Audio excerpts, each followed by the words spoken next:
The manhwa begins with the hero knocking on the door of a room in the magic tower. The hero name is Esther, who has snow-white hair and golden eyes, says she has heard praise about a genius mage who appears once every 100 years. Surely, this can't be the kid, right? The protagonist of this story is a student named Lynn, with brown hair and black eyes. He didn't reply to the hero and continued, arranging magic books on the shelf. The hero became a little nervous and asked, "Hey you, can he hear her?" The protagonist replied, "He is not a genius or a kid. His name is Lynn." The hero became happy and remarked, "Is he really the youngest 4-star archmage in the Empire's history? Looks like he came to the right place." And she jokingly remarked, "But he is a kid, though. Hard to call him a genius mage when he still need diapers. If he join her party, she will change them for him every day." Upon hearing Esther's comment, Lynn's anger flared, and he instinctively cast a spell called Fireball. However, she became nervous, and she realized she was wrong. She was only joking, but her attempt to backtrack led to a clumsy collision with the shelf, sending books tumbling down on her. Lynn, now confused, halted his spell casting and watched as Esther struggled amidst the books.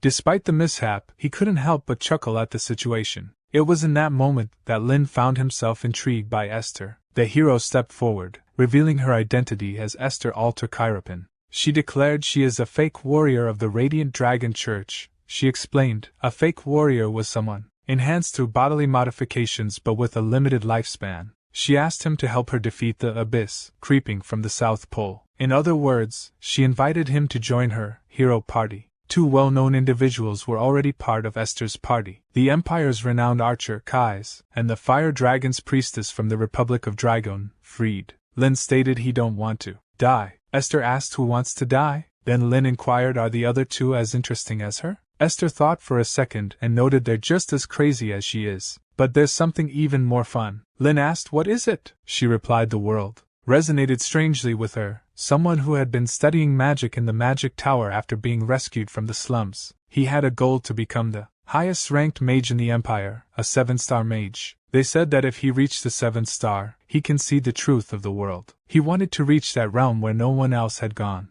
Living here, reading magic books for the rest of his life wouldn't be bad either. But to master 7-star magic, he needed to know about the world outside the magic tower. However, aimless travel seemed too bothersome. He felt, does he really need to? Then, this clumsy hero came and told him to save the world. The sudden proposal was enough to draw him out into the outside world. Although he didn't have a burning sense of justice to save the world, he took her hand and joined the hero party. Kai's was an archer whose accuracy dropped drastically without drinking, and he was mute. Freed, the priestess, was a serious chain smoker. She said as the fire dragon's priestess, he should at least be able to cast a breath spell, Lynn thought, blowing black smoke in his face and, laughing like a madwoman, Esther attempted to lift their spirits as a menacing monster emerged. Without hesitation, they both sprang into action. Kai's swiftly darted forward, distracting the creature with her agility, and skillfully blinded it with his arrow. In a coordinated effort, Freed then cast a potent spell, swiftly vanquishing the monster before them. Lynn thought still, both were undeniably skilled. They were strong, the ferocious monsters they encountered on their journey, and the abyss, minions invading from the north, were no match for them. Esther often joked with him, saying, Lynn, don't he dare fall for her, even though she is quite charming, and ask Lynn, after all this is over, does he want to go on a journey with her? Lynn, she is really worried that he is so innocent, he will be tricked by another girl. 5 years passed like that, as their journey to save the world from the abyss approached its end. But his body showed signs of erosion. It was the result of being exposed to enemy attacks for 5 years. Before the final battle against the abyss, he is dying, consumed by the soul-poisoning poison. His life is about to end. Esther's voice echoed, urgently, Lynn to wake up. She then turned to Freed, pleading, please do something. Freed's response was somber, she cannot break this curse. There's no way healing it. Esther's cry pierced the air, no, Lynn must not die. And Lynn noted he didn't want to die. Esther affirmed she understands and she will find a solution, so just hold on. But Lynn stated don't worry too much. He has made this Lord's filter tiny reversal, an immortality spell carved over his heart. A magic that would put his body into a dormant state and heal him. He didn't know how long it would take to revive, but this was the only option left. He will come back, so win for him please. Esther stopped crying and exclaimed he should promise. Lynn, by all means, let's meet again. Promise her he will become back. Then, Together the four of them will go see the world. She will stay by his side until he wake up. Lynn remarked. Yeah, he promised. His consciousness was being pulled into the cold grip of death, a floating feeling and emptiness, as if sinking into a marsh. And the mission for the world. Did he fail to see the truth from the 7-star magic system? This journey of traveling the vast world together ends here, in front of the army of the abyss, surging forward with shrieks. The sight before him was all darkness. When he was tired of floundering in the darkness,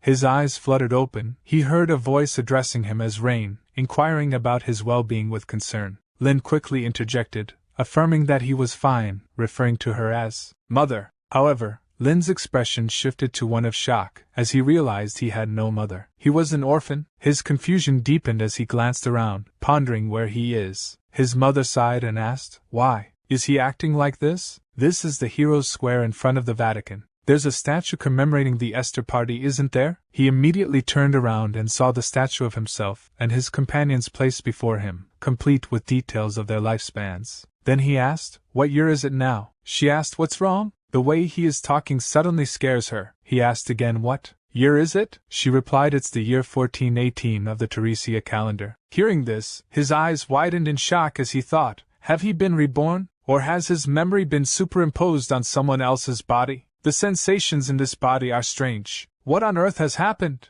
Esther's laughter, Keith's drunken rambling, Fried's cigarette smoke. Were those days really 300 years ago? And he asked, did they win the final battle? Lynn thought it was a meaningless question. If they had won, a statue would have been constructed. That's why there's such a peaceful sky now. She replied, "Why is he asking something so obvious? By the way, it's a pity. They say that if he go to the Vatican Tower now, he can see Lord Lynn's frozen remains." Lynn thought he understand. So, does this mean he have possessed someone else's body? She continued to explain. Lady Esther stayed by Lord Lynn's side until the day she passed away. It's a truly beautiful and sad connection. Then she asked, "What do you think?" As she turned towards him, he burst into laughter. Observing this, she asked, "Why is he laughing?" "It's a sad story." But Lynn thought, no, it's just incredible that she kept her promise. Lynn approached the statue while reflecting, but someone failed to keep his promise. He didn't fulfill it, as tears filled his eyes. Afterward, as he acquainted himself with this new world, he thought he don't know how those three spoke of him, but he had become a historic figure. The Emperor of the Empire personally installed a monument for him, and many mage towers and mage families honored him as a saint. But what the past 300 years left him was only magic. The memories of traveling to many places, and the faces of his comrades who smiled brightly in those memories, and those memories had become legends. One day, Esther said that memories only become memories when they're shared with someone. So his memories are not yet memories. Until he die and meet them, they remain unshared. These memories, which he must live alone, are like unanswered echoes. Currently, his mother approached him with a teacup in hand. He accepted it with a smile, pondering now they are gone. But they left this world behind. So what should he do now? Recalling something Esther had said in the past, he thought there's still work to be done. The Holy Human Empire divided the mage class into 7 levels. 1st star Common Mage, Band or An. 2nd star Intermediate Mage, Limites. 3rd star High Mage, Atlas. 4th star Elite Mage, Glottos. 5th star Grand Mage, Acquizzard. 6th star Sage, Rampage. 7th star Sage, Shin Sage. Ultimately, he reached the level of a 5-star mage. Only 2 people in the history of the Empire have reached the 6-star level, known as Sage. They could be said to have reached the end of truth. If he hadn't left with Esther, he would have probably reached the 6-star level when he grew old and died. But he would have regretted it all his life. Even if someone turned back time, he would leave to travel with her again and again. But now Esther is gone. He hoped this world is filled with laughter. The world they desperately protected together. Is it really the way she wanted it to be? Esther said that those who reach the end of magic, they can see the true face of the world. So in this life, he must become a 7-star mage. To escape this sorrow and emptiness, he will push himself. He remembered a past moment when Esther said, "Lynn, this way. Look at this flower." Fried commented, "Showing this to a charmless brat like Lynn seems too romantic, doesn't it?" Keith remained silent as always. At that time Lynn said, he did rather read one more magic book than look at this. What's so great about this flower field? He reflected there was always grumbling from him. The party members were uniformly full of quirkiness, but he really enjoyed traveling with them all. Esther, Keith, and Fried, goodbye now. The dead remain in the past and cannot go together. The living, following the flow of time, must move towards the future. And moving forward, let's call him Rain from now on. Thus began his second life. Rain recalled what Esther once said. Lynn, have he ever wished he had a family? Lynn replied no, he don't even know his mom's face. He grew up in the northern slums. If the dean of the Osirius school hadn't noticed his magical talent and taken him in, he would have lived as an orphan and died on the streets. He doesn't even know what family he is from. He is not interested in it either. Fried put her hand on his shoulder and said, poor thing. Lynn quickly moved away, saying, well, even if he had a family, he wouldn't know how to treat them, so he doesn't need a family or anything.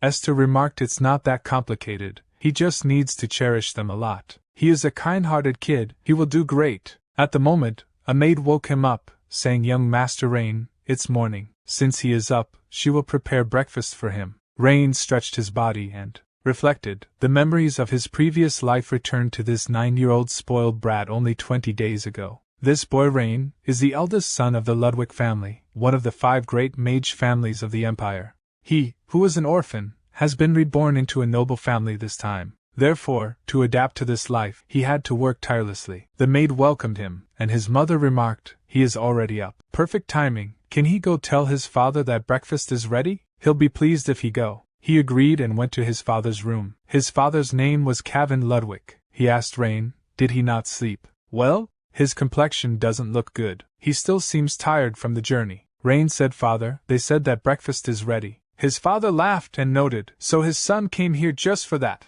Thank you, but he should go eat first. Rain asked, isn't he eating? While seeing a magic circle formation page on the table, he then asked, is this a magic? His father replied, yes, the thesis presentation is next week, so he is in a bit of a hurry. Eating makes his mind foggy, so he tried to focus and get as much done as he can in the clear morning hours. Looking closely at it, Rain asked, is that where he is stuck? Want him to help? Father inquired, is he here to cheer him on? Rain said no, he wants to help solve the magic circle. Father stated help is welcome, but if he end up being late for breakfast, Mom will scold him, so go ahead, eat his breakfast. But Rain started to explain, magic is about expressing natural laws numerically, and then twisting them. The Go rune makes the equation more complex and clashes with the Cha rune, so it's best to replace it with the Gu rune. And then, using the imperial equation 41-2, he can derive the answer right away. In surprise, his father asked, is such a method possible? He thought this was a difficult problem that even the Empire's top scholars couldn't solve, and it actually was a high-level spell cast about 200 years ago. If this spell is re-established, it could protect countless people from natural disasters like floods or landslides. How did Rain, who has just mastered basic magic, do this? Judging by his proficiency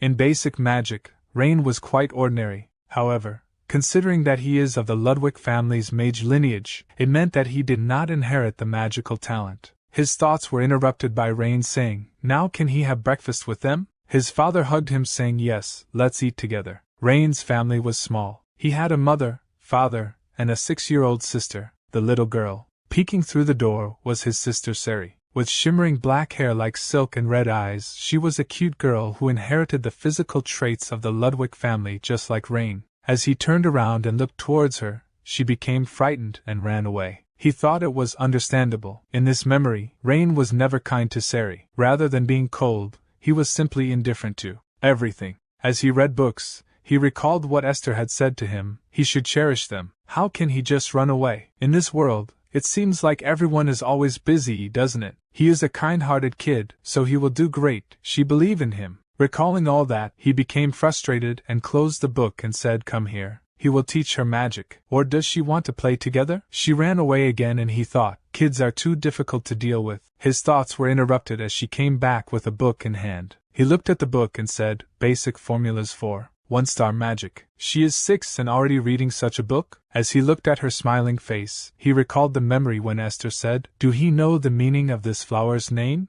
Let her tell him the story of that cliff. Lynn always complained about being treated like a child by Esther, but in fact, he loved those moments more than anything. He asked which part doesn't she get? She marked the point that she didn't understand, and he stated, so she didn't understand it from the start. She replied, that's right. Rain said, okay, he will explain. Have she ever played house? She replied affirmatively. He explained, a thatched roof house, a brick house, Depending on what kind of house you build, the materials change, right? In magic, the magic square serves that role. The magic square's shape determines the magic's attribute. Drawing a triangle makes it fire attribute. Drawing a fan makes it wind attribute. So this magic square is for wind attribute magic. The next step is runes. Runes determine the effect of the magic. Runes are magical words. Yo means bind, while ho means scatter. For example, engraving the rune Yo on a triangular magic square makes it a fire attribute. Binding spell. The actual operation uses math formulas.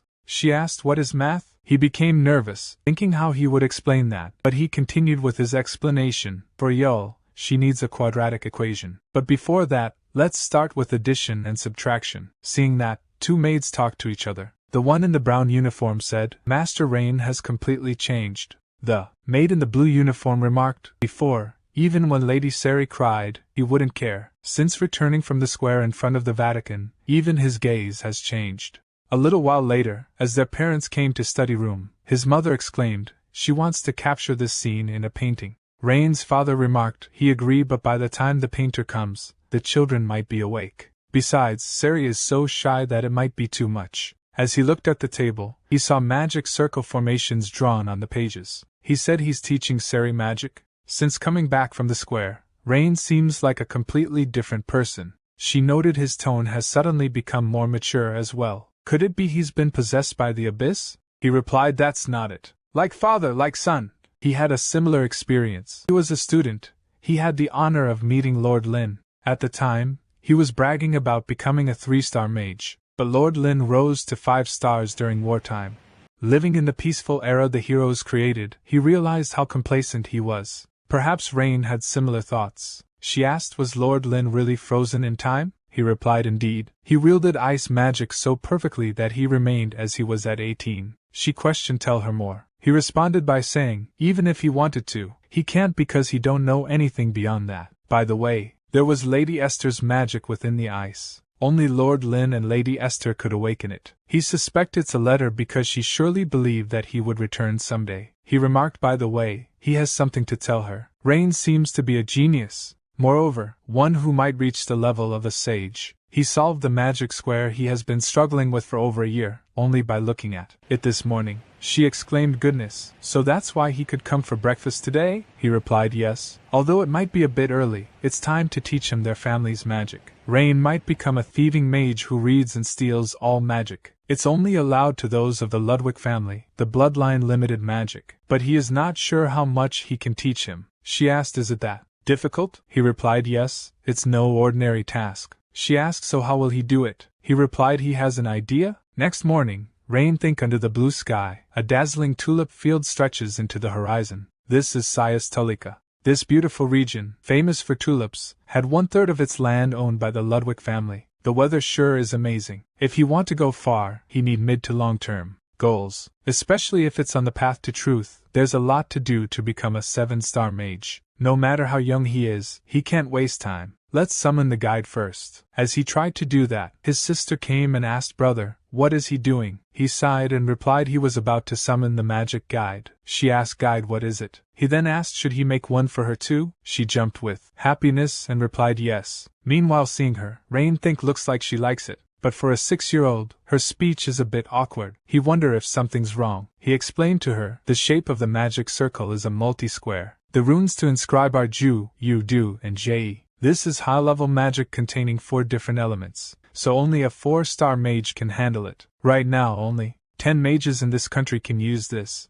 As the spell activate, blue light emerges, but blood coming out from Rain, noise, and eyes. He think is it still too much for 4-star magic? It's a good thing it was a guidance spell. If it had been combat magic, he would have died. This body is garbage. And stated, "Come here, Rudian." A butterfly-like thing appears and sit on Sari finger. Then a system window pop up showing information. It quantifies the user's abilities and detects potential magic power. And Rain explains this is Rudian's function. It tells her what to learn and train. The rune Ju in the guidance spell informs about basic magic power, and the rune Yu informs about magic utilization. In short, it's filled with the best runes for learning. It may seem simple, but it's 4-star magic. And he asked, "Does she like it?" She replied, "Yes, she likes it very much." He remarked, "Now, go study over there." As she leaves, realization hit him he need to recover his magic power first, before he calls the second Rudian later. As he recovers his magic power, he summons Rudian for himself. Rudian shows quantifying physical condition. Magic power 3024. Seeing system window, Rain thought it's below the level of a novice mage, and order Rudian to calculation magic and stamina next. Windows show, magic power is 77 and stamina is 64. See all this he think he have a long way to go. Then Rudian display another window showing information, detecting bloodline limited magic manual, judged as learnable. Bell Sidious and Bell Curious. See that his eyes become widened in surprise and he think bloodline limited magic. This body wasn't total garbage. When he was traveling with Esther, a young mage came to him. He wanted to prove himself as the best mage of the Empire and join the party instead of him. But his skills were nothing special. Yeah, his skills were nothing special. But his eyes gave him a hard time. With those eyes he saw through all the magic that I used, and only launched counterattacks. Now he understand, that was the power of the Ludwig family's bloodline limited magic Bell Sidious. By just watching the flow of magic, he could tell what magic the opponent was using. If their magic skill is equal, the one who counters better has the advantage. And Bell Curious, a legendary eye that only 3 people have ever opened in the Empire's magic history. If Bell Sidious is the power to discern the opponent's magic, Bell Curious is the power to steal it. The reason the Ludwig family is known as thieving mages is because of that eye. The childhood goal is now set. Without magic power and stamina, he can't become a grand mage. A little while later, as Rain was in the study room, his father asked is he interested in their family's bloodline limited magic? Rain thought, what's this? Was he watching? His father continued by saying, it's a bit early, but do he want to try learning it? Rain think it wouldn't hurt to learn the theory in advance, and he replied yes. His father remarked, then from today onwards, Ellen will be his tutor. Only while he is at the academy though. When he returned from the academy, he will personally teach him. He confusing asked Ellen? His father explained she's an excellent person who teaches students at Delayton, has great magical talent, and above all, is the Aunt Ellen who loves her nephew more than anyone else in this world. He met her when he was 6. Ellen dresses in black outfit enter the room and she closely looks at Rain, and she stated this is ridiculous. Does the genius Professor Ellen Ludwig have to come in person, just for the sake of teaching this uncute child? She grabbed his head and asked, well then, is he ready? She asked, do he know who she is? He replied, she is Aunt Ellen. She note from now on, address her as Professor Ellen Ludwig, the great genius. She can't stand slow learners who don't understand things the first time. Don't ever ask a question again after she has taught him once. Got it? That's how his bloodline limited magic training began. She explained bloodline limited magic isn't recorded to prevent theft by other wizards. Therefore, he must meet with a family wizard and directly receive the knowledge into his mind. Let her demonstrate, so pay attention. As she opened her eyes, a crimson-red mana flow out from it. However, Rain, think this feeling. It's the same as those eyes from back then. She stated this is Bell Sidious. He said she is awesome auntie. She excited remarks, how is it? Cool, right? To use this, he need to compute 3 spells simultaneously. She said 3. Someone like him could only dream of this. He replied he can do it. She note he is so arrogant. Ellen, seemingly satisfied with his reaction, wrote down several formulas. It was an analysis of magic. He exclaimed it's more theoretical than he expected, and he think if the founder of the Ludwig family didn't place genetic restrictions, so Lynn could have used it too. His thoughts were interrupted by Ellen, saying it's too difficult to even attempt. He has no idea what it means, right? He replied no, he just need time to roughly organize it. She remarked how frustrating. Well, she has no choice, she will make a special exception. However, he stated thank you for guiding him, but he will handle it from here on. She asked, wait, what did he say? He doesn't need her guidance? You don't ignore her. But Rain continued to ignore her. She became frustrated and stated fine, do as he please. As if he did ever succeed, she would not teach him later even if he begged in tears. As he continued his studies and worked on various formation, she reviewed each one upon completion. After checking his work, she handed him a new problem, her face partially hidden behind a book. He think, what's this? Is this how modern magic education works?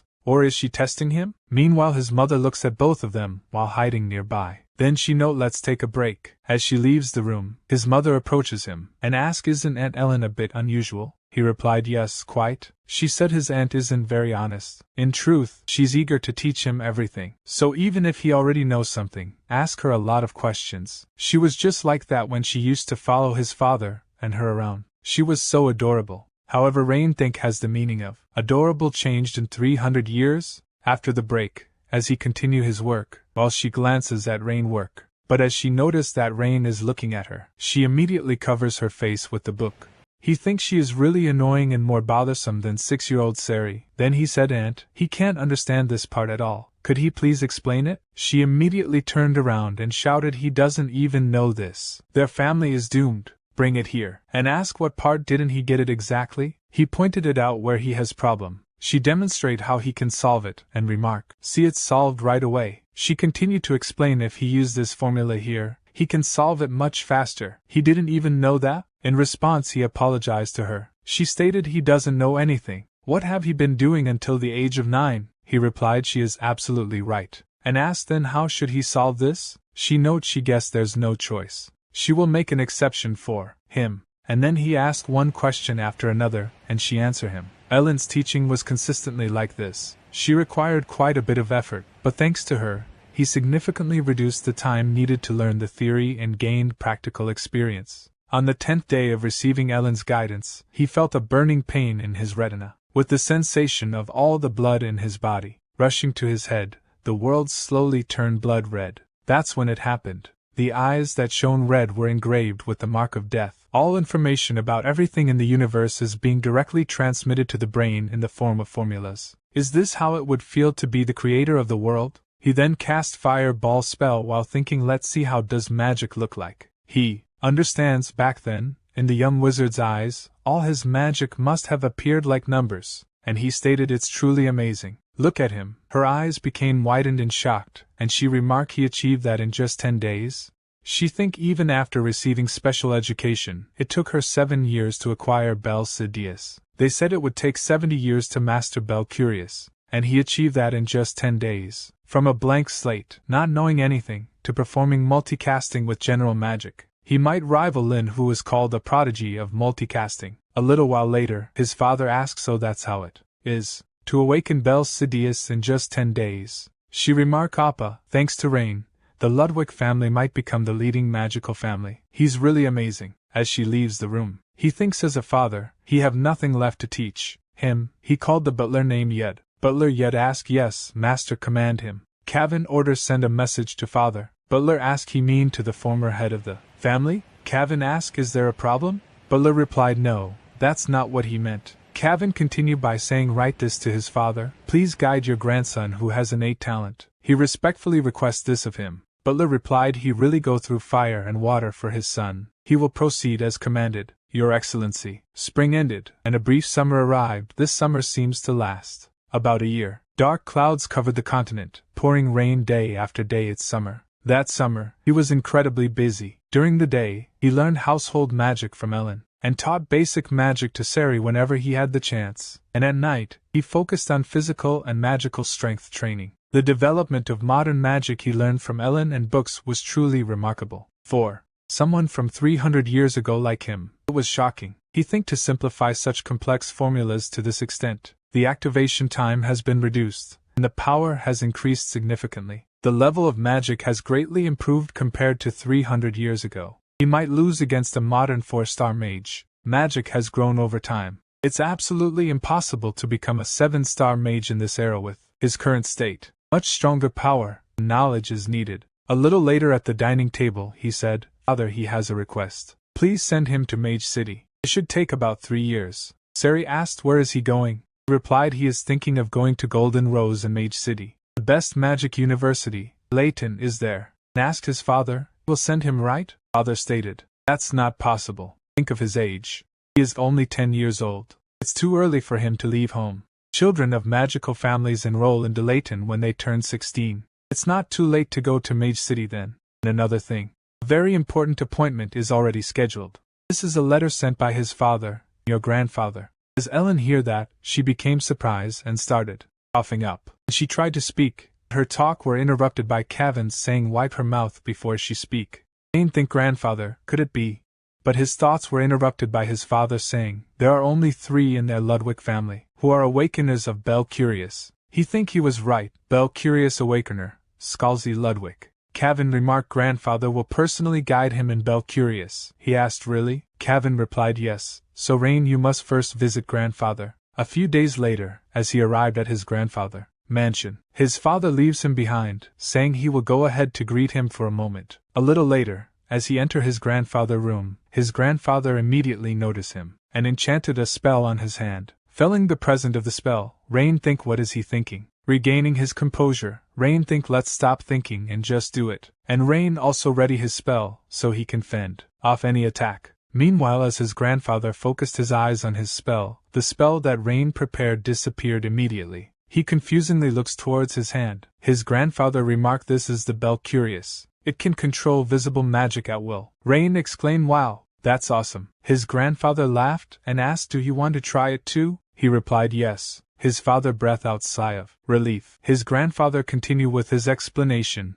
"Mastering Bel Curious isn't the end. To use it properly, the caster must fully understand it." "What level is he at now?" Rain replied he can barely perform a high-speed calculation of a 3-star spell. Actually, he can handle up to 5-star. His grandfather asked a 3-star spell? Impressive. It's almost astonishing. Even so, Bel Curious requires tremendous magic power. He is still a long way off at his current state. Rain stated, but it's just a long way. It's not impossible, right? Grandpa, teach him the path to that level. Grandfather remarked his training will be quite tough. Rain replied that's how he learned properly. Grandfather note his initial greeting was too rough. He apologized and he sincerely welcomed them both. Kevin after, confirming Rain's aptitude, "Let's have a drink together." Kevin immediately turned around and replied yes, father. A few days later, as his grandfather said he must be able to use Bel Curious freely. "Now, read the spell quickly. Don't miss it." Rain replied yes. His grandfather note is he just going to stand there and watch the opponent's spell activate? Move quickly, and he think truly remarkable. Talent. If he teach one thing, he grasps 100, no 1,000. A genius who learns in a day what would take a month for others.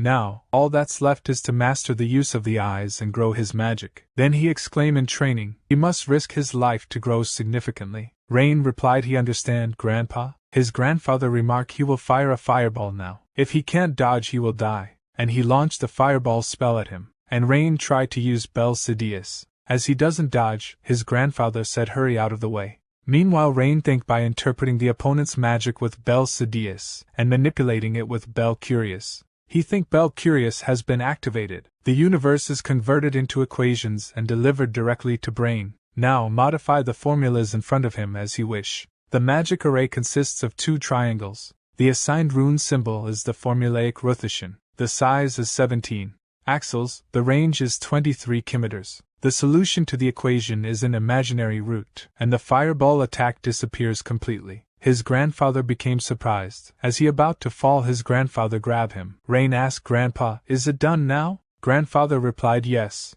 "Well done. Now, he just need to enhance his magic power." He can hardly believe it. At 14, he has awakened Bel Curious. He barely reached that level at 39. This boy could rewrite the Empire's history. A little while later, grandfather remarked he won't interfere with whatever life he choose. But when he turns 16, make sure to knock on the door of Delayton. However, Rain think the Magic University Delayton? Honestly, he is not interested. He continue with his explanation. If he graduate at the top of Delayton, he will have the chance to meet Archmage Lynn. Then Rain replied okay. And then Rain remarked, but he is not really curious. Grandfather replied he felt the same. But hero Esther left a letter. Isn't he curious about its content? Rain think what? Esther left one for him. Grandfather continue, no one at his age has awakened Bel Curious before. With his abilities, he should be able to read the letter. At that time, he was stunned and could only listen blankly. In hindsight, that was the beginning. Yes. This is the story of a journey retracing the footsteps of former comrades. Following Esther's letter, Rain remarked there's about half a year left until the Delayton entrance exam. He will take this opportunity to learn about the world and visit various places as he heads south. His father replied yes. Do well and come back, Rain. Is he planning to stay in the Magic City even after the exams? Rain said yes. It's a place where all knowledge gathers. The notoriously difficult Dilatant entrance exam is held at the end of the year, and those who pass start their first semester in March. His mother asks, is he sure about this? She is worried about him traveling alone without any guards. His father replied, Rain's skills are already exceptional, and there won't be any danger if he followed the national road. Rain thinks someday, when he look back, will they be able to call this conversation a memory? At the 15th day of the journey, the Holy Human Empire's southern Richland, Jerem region. In a small town, there were numerous inns and taverns, and curiously, all the people passing by were wearing bamboo hats. A little later, Rain asked, why are they wearing bamboo hats? The person replied, kid, don't he know the Lynn caravan? Rain asked, what do he mean by Lynn caravan? The person replied, he looks smart, but he don't know much. Long ago, their first leader received help from the Archmage Lynn, so they wear bamboo hats as a sign of gratitude. Impressive, right? It's a trading group with such a grand history. Rain think, but who is this first leader? If he hear the name, maybe he will remember. And he asks, but what are such esteemed merchants doing in a small town like this? The person replied, there's a problem with the road leading to the sunlit highway. Ferocious monsters have appeared on the path, and dozens of people have gone missing. They are waiting for the Lord's forces to come and eliminate them. He wonder what their trading partners will say. Rain think monsters, beings whose essential nature has been twisted by the abyss, are called monsters. They resemble animals but have much more grotesque appearances and ferocious magical powers, and no matter how many are eliminated, they never disappear. As long as it's not a top-level monster, he shouldn't be in danger, and he continue his journey. Late at night, as he moving through the bamboo forest, he sensed something watching him, but it isn't attacking. Perhaps it sensed the difference in magical power, like a beast's instinct. He could handle monsters of this level. It's not his concern. The extermination team will take care of it. Then he recalled the memory of past when Esther said, all right, let's proceed overland from here. Fried asked, what do you mean? Esther explained, let's follow the Belisa River and head to Turvanop. Fried said he agreed. Esther continued, there's a truly amazing flower field along the river. Want to stop by on the way? Fried asked, a flower field? Where is it? Lynn became flustered at their conversation and asked, what are they doing right now? Two Esther parties that crossed over to the continent before them were annihilated fighting at the front. Because of them, the front line has stagnated, and they're barely holding on, waiting for another hero's help. Do they know what kind of situation this is? Fried said of course she do. The Red Dragon Legion and the Yellow Dragon Legion are heading to the battlefield, and all the strong mercenaries have crossed the sea for honor and glory. Lynn stated, so they need to hurry too. Esther stated, that's why she is saying this. With all the strong ones gone, monsters have started running wild across this continent as if they were waiting for this moment. Lynn remarked, at most they'd be danger level C, maybe B. They don't have time to deal with such things. Esther exclaimed, Lynn, in this world, there are many people who desperately need help, even for things that seem trivial. There's no weight in the need for help. She hoped he become an adult who helps such people. In present, Rain think even though he died 300 years ago, she is still nagging. He is just resting because he was a bit tired. Cast a spell and summon a creature, commanding it to locate the monster. Shortly thereafter, the creature captures the monster, and Rain orders it to bring the monster back. The creature obeys Rain's command. Seeing the monster, Rain think they call that a threat? He has dealt with countless creatures like this. He will release him if he promise not to harm people. Not that he would understand, and crush the monster in pieces. He didn't do it to help. It was just out of boredom. The border between the central and southern regions of the empire. If he remember correctly, this place was called the Badancho Mountain Range. The moment he stepped into it, the low-level beasts started to attack him. He became angry and think, how dare these lowly beasts look down on him. His thoughts were interrupted as the incoming monster are hit by arrows. That surprised him,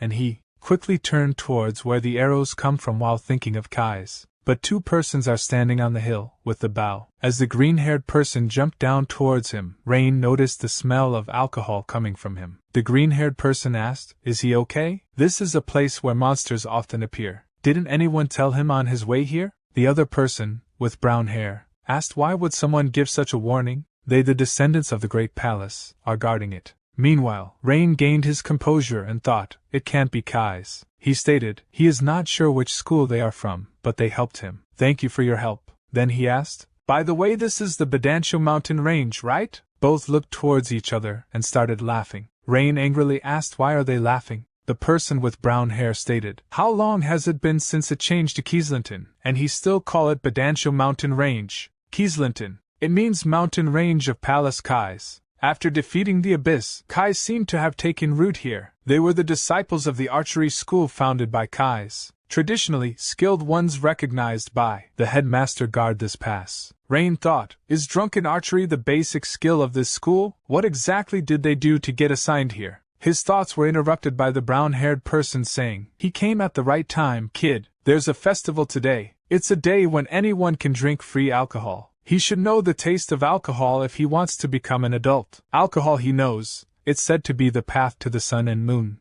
The green-haired person remarked, what a man of culture. Don't think he can skip his shift today by talking nonsense. Focus, they still have to guard this place. The other person asked, how can he let a kid like this go alone? That's unacceptable. He will just take him to the village entrance, and he will be back immediately. A little later the person stated, the path is a mess because of the fallen leaves, right? They do clear the leaves, but this year, so many leaves have fallen that it's endless even when they clear them.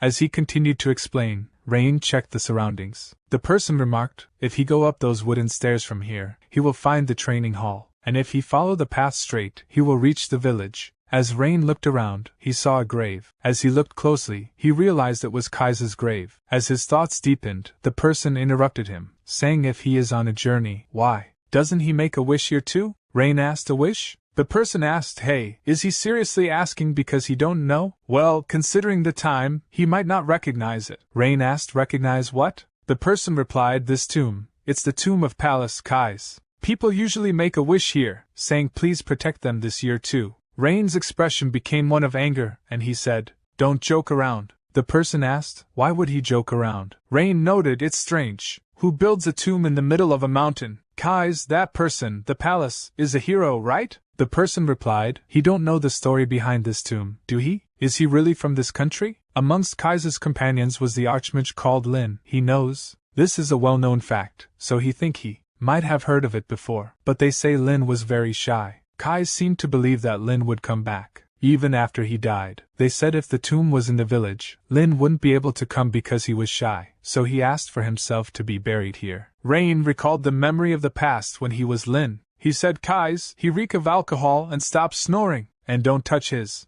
hair. In another memory, he guided Kais how to write a letter. He shouted again. He told him not to touch his hair. Rain thought, did he know that this was an eternal farewell, that they'd never meet again? Then his thoughts became negative, and he thought, no, that's not true. He promised to come back. He promised to come back to meet him. He promised. Thinking all this, he became frightened, and started to run away from the grave. Seeing that, the person asked, what happened? Then his foot struck a rock, causing him to crash to the ground.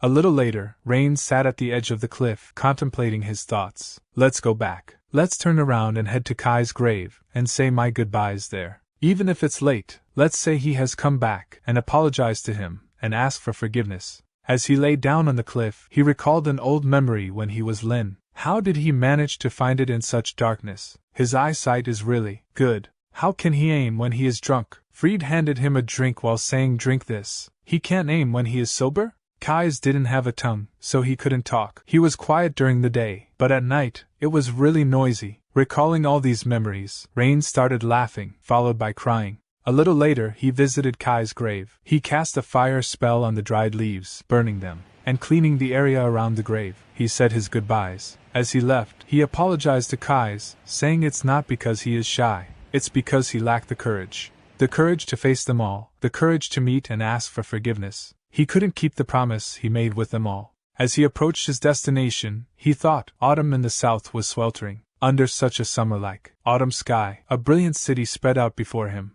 The magic city Golden Rose, and the magic University de Layton was built at the heart of Golden Rose. It was a city he had been curious about since his past life, but it didn't live up to his expectations. His thoughts were interrupted by a nearby shopkeeper saying, magic books for sale. They also have study guides written by expert magic tutors. Another shopkeeper remarked, this is a magic amplification tool. And this here is a rare item found by a silver-grade adventurer in a dungeon. He thought, all knowledge flows through the Golden Rose. It's a phrase befitting the stature of this place where everything gathers. Rain went to a shop and asked for the price of an item. The shopkeeper replied, just 10 copper coins. Rain was surprised and asked the price a second time. The shopkeeper confirmed, yes, it's only 10 copper coins. Rain thought he remembered paying at least 80 copper coins for it back then. But his thoughts were interrupted by the shopkeeper saying, "Excuse me, sir, the clock tower bell is ringing. The exam is about to start." Rain immediately gave him 10 coins thinking, he is here to take the Delayton exam. But his attention was grabbed by a running thief, and someone shouted, "Catch the thief, please."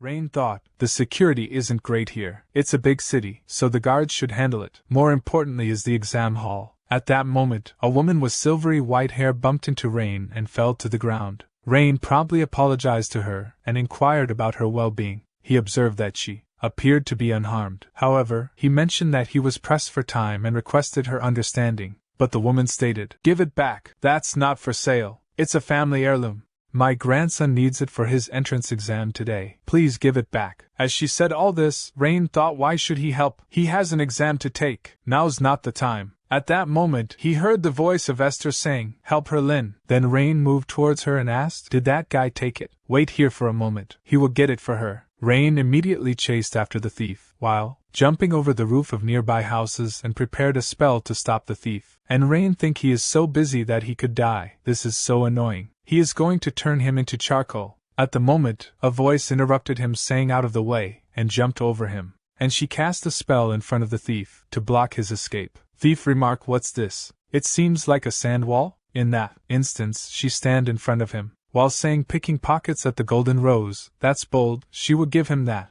But she think he picked the wrong day. Rain also knows her, but she continue he is done for now, because he got caught by none other than Christaton. Rain thinks Sand Soldier and that confident attitude. That's the Warden. And he explained Warden, a lord from the Eastern Empire. Just like the Ludwig family, it's one of the 5 major magic houses. Before he regained his past memories, they met a few times at the house meeting. Whenever they met, he always spoke bluntly, so he called her Goody Two-Shoes. But how is she already wearing a uniform? He should be the same age as him. At present, Thief launched a wind spell that destroyed her sand soldiers. And also a boy caught in his spell, which Rain saved with his earth bind spell. Rain thinks so that Thief was a mage too. He has pretty decent magic power. What's that equipment on his left hand? Meanwhile, Christaton started casting another spell while saying he is pretty good for a thief. Then try blocking this. Rain think it's 2-star magic, even done mentally. If the Ludwig family is known as the Stealing Mages, the Warden family is known as the Commanding Mages. The Warden family's bloodline limited magic is summoning magic of the earth attribute, and she summoned a sandstone golem, and she confidently remarked, "Try showing off again?" But the thief laughed and showed his artifact on his left arm, while saying with this he is invincible, and formed a black spear and launched at sandstone golem, and struck golem on the chest. But as the dust settles, the golem seems to have taken no damage. Seeing that Christaton note, did he think she did fall from such an attack? If he want to defeat her golem. But to her surprise, the golem tried to attack her, because golem was under the control of Thief now. But the golem attack was blocked by Rain, saying showing her trump card so soon is how she get counterattacked. Let him give her a tip. In magic, casting first doesn't mean she win. Order the golem to attack the Rain. As the golem attacks the Rain, but he think the magic circle's shape is circular, and the rune inscribed is flame. The Rain using a water spell to attack the golem, she asks, is he a water element mage? As the golem stands, its right arm lost, the thief declares water element may be the natural enemy of earth element, but his golem won't fall to a 1-star spell. He is boasting, but is that all he has got? He don't know his place, and yet he show off. As the thief commands the golem to eliminate both of them, the golem swiftly charges towards them to launch an attack. Once more, Rain attempts to thwart the golem's advance with the water spell. She shouts to Rain, "See, it doesn't work." Meanwhile, the thief remarks, "Stop wasting his time, and just die quietly." Unexpectedly, Rain surprises both of them as he pushes the golem backward and inflicts some damage. However, the golem quickly retaliates, prompting Rain to grab her and jump aside to evade the golem's attack. Rain considers, while stealing someone else's magic, it seems he can't use his own. If that's the case, then he tries to cast another spell. She exclaims, "What is he doing, just pulling like that?" However, as she sees Rain about to cast another spell, her eyes widen in shock, and she thinks the 1-star spell was cast just a few seconds ago. However, Rain analyzes the golem and thinks the magic circle's shape is a double square. The runes inscribed are Yul and Co. For earth element magic, he grant the properties of bind and reverse flow. The equation to solve is Previs. differentiation, he declares, solution-derived law alteration, and casts his spell. Plant shoots emerge from the ground, immediately restraining both the golem and the thief. Rain moves towards the thief, snatching the artifact from the thief's from his left arm while asking, "What is this? Is this an artifact?" It looks curious. The thief shouts, "Give it back. That's mine." Rain retorts, "You are ridiculous, you stole it." As Rain closely examines the artifact, he thinks, stealing control of the opponent's magic. It seems similar to Bel Sidious. 2 magic circles are engraved on the gem, which means it can steal up to 2-star magic. Interesting. The thief asked, "Who are you? How did you cast magic so quickly?" Rain thinks, who is he? He wouldn't believe him even if he told him. Then, Rain hands the artifact to the silver-haired woman, saying, "Next time, keep it safe." As she receives the artifact back, she starts crying. The assembled crowd erupted with cheers of saying "Incredible kid" and "Fantastic job." Recalling the entrance exam, Rain hurriedly made his way to the exam location. Meanwhile, guards arrived at the scene and apprehended the thief. Approaching Krista, Professor Caroline remarked there was a mistake. She knows that, right? Being confident is great, but she shouldn't have used the golem hastily. Krista replied she knows, she will be careful next time. Professor Caroline noted Krista's quick self-reflection is a good quality. But their conversation was interrupted by Krista's question. "But did she see? That guy, he's amazing. His magic casting speed was almost as fast as the professor's." Professor Caroline laughed and acknowledged that she saw it. "He seemed even faster than her," Krista replied. "Come on, it's not that much. By the way, what happened? That guy didn't seem that strong during the selection meeting." Professor Caroline questioned. "Really? But if he came for the entrance exam, why was he here?" Krista asked. "What is she talking about?" Professor Caroline replied, "The exam started a while ago." She shouted, "What is she talking about?" Krista asked, "Can't she somehow pass him anyway?" Professor Caroline replied, "It's the rules." Krista stated if she was late because she was helping someone, couldn't she be a bit lenient? Professor Caroline inquired, "Since when have she thought so much about others?" Krista remarked she saw earlier, "Such a person needs to exist for things to get fired up. And it would be better for the school to have interesting characters, right?" Professor Caroline replied, "Well, that's true." A little later, at her office, Professor Caroline conducted a background check on Rain. She thought no history of placing in a magic competition. No significant achievements in other areas either. The genius prodigy said to be a calamity brought upon the Ludwig family by the heavens. Then document revealed that he had been Scalzi Ludwig's assistant for 3 years. She think under the former great mage and head of the Osirius school? Being family doesn't mean he's sheltered. He's the kind of person who would ruthlessly dismiss someone if they don't produce results. If being an assistant is true, why is he called a genius prodigy within the 8 great schools? Then she called out his assistant, saying, "Please schedule a meeting with the Chancellor. She has something to discuss regarding individual admissions." The assistant responded, "Yes, as you wish, Professor Caroline." A while later, dilating Chancellor Medelia Page remarked, "History seems to repeat itself, doesn't it?" She is not sure why, but it seems that talents always emerge in the same period. Hubert from the Rohunum school, Lillian from the Rivendell school, Aiden from the Harimund school, Nora from the Melif school, Logan from the Chihak school. 5 latecomers from the 8 major schools enrolling at once. The Warden family has also sent a talented child, but that child might struggle alone. Since the conflict between the magic families and the 8 schools is deep, it's not pleasant to get involved in students' disputes. It's undeniable that this is a special situation. Professor Caroline replied she should notify professors and instructors. Delia Page remarked, "Observe the students closely and intervene if necessary. Just avoid intervening too frequently." Then she asked, "What's wrong?" Professor Caroline replied she think it might be a bit too soon. "Isn't it a bit premature to make such a decision? It seems there's a genius from the magic families in this batch that isn't just Krista." Medelia Page asked, "Are there any new students she is unaware of?" Professor Caroline replied, "No, there aren't." Medelia Page noted, "Could it be the child she want to pass in an additional test?" Professor Caroline stated she wouldn't believe her even if she told her. She would have seen him at the family meeting. Medelia Page remarked she still have a habit of beating around the bush. Cat. Professor Caroline exclaimed, "It's just her personal opinion. But maybe they could let Rain Ludwig enroll, and not interfere at all." Medelia Page noted she is curious how they would act in such a situation. "Well, they will know the outcome soon," Professor Caroline said, "right? After all, the strict Owen is their homeroom teacher. Madelia Page asked. By the way, did he really say he wouldn't accept any reward? Professor Caroline remarked. Yes, he absolutely hates it when it's revealed that he's the hero, makes things complicated. He'd rather just read his books in peace,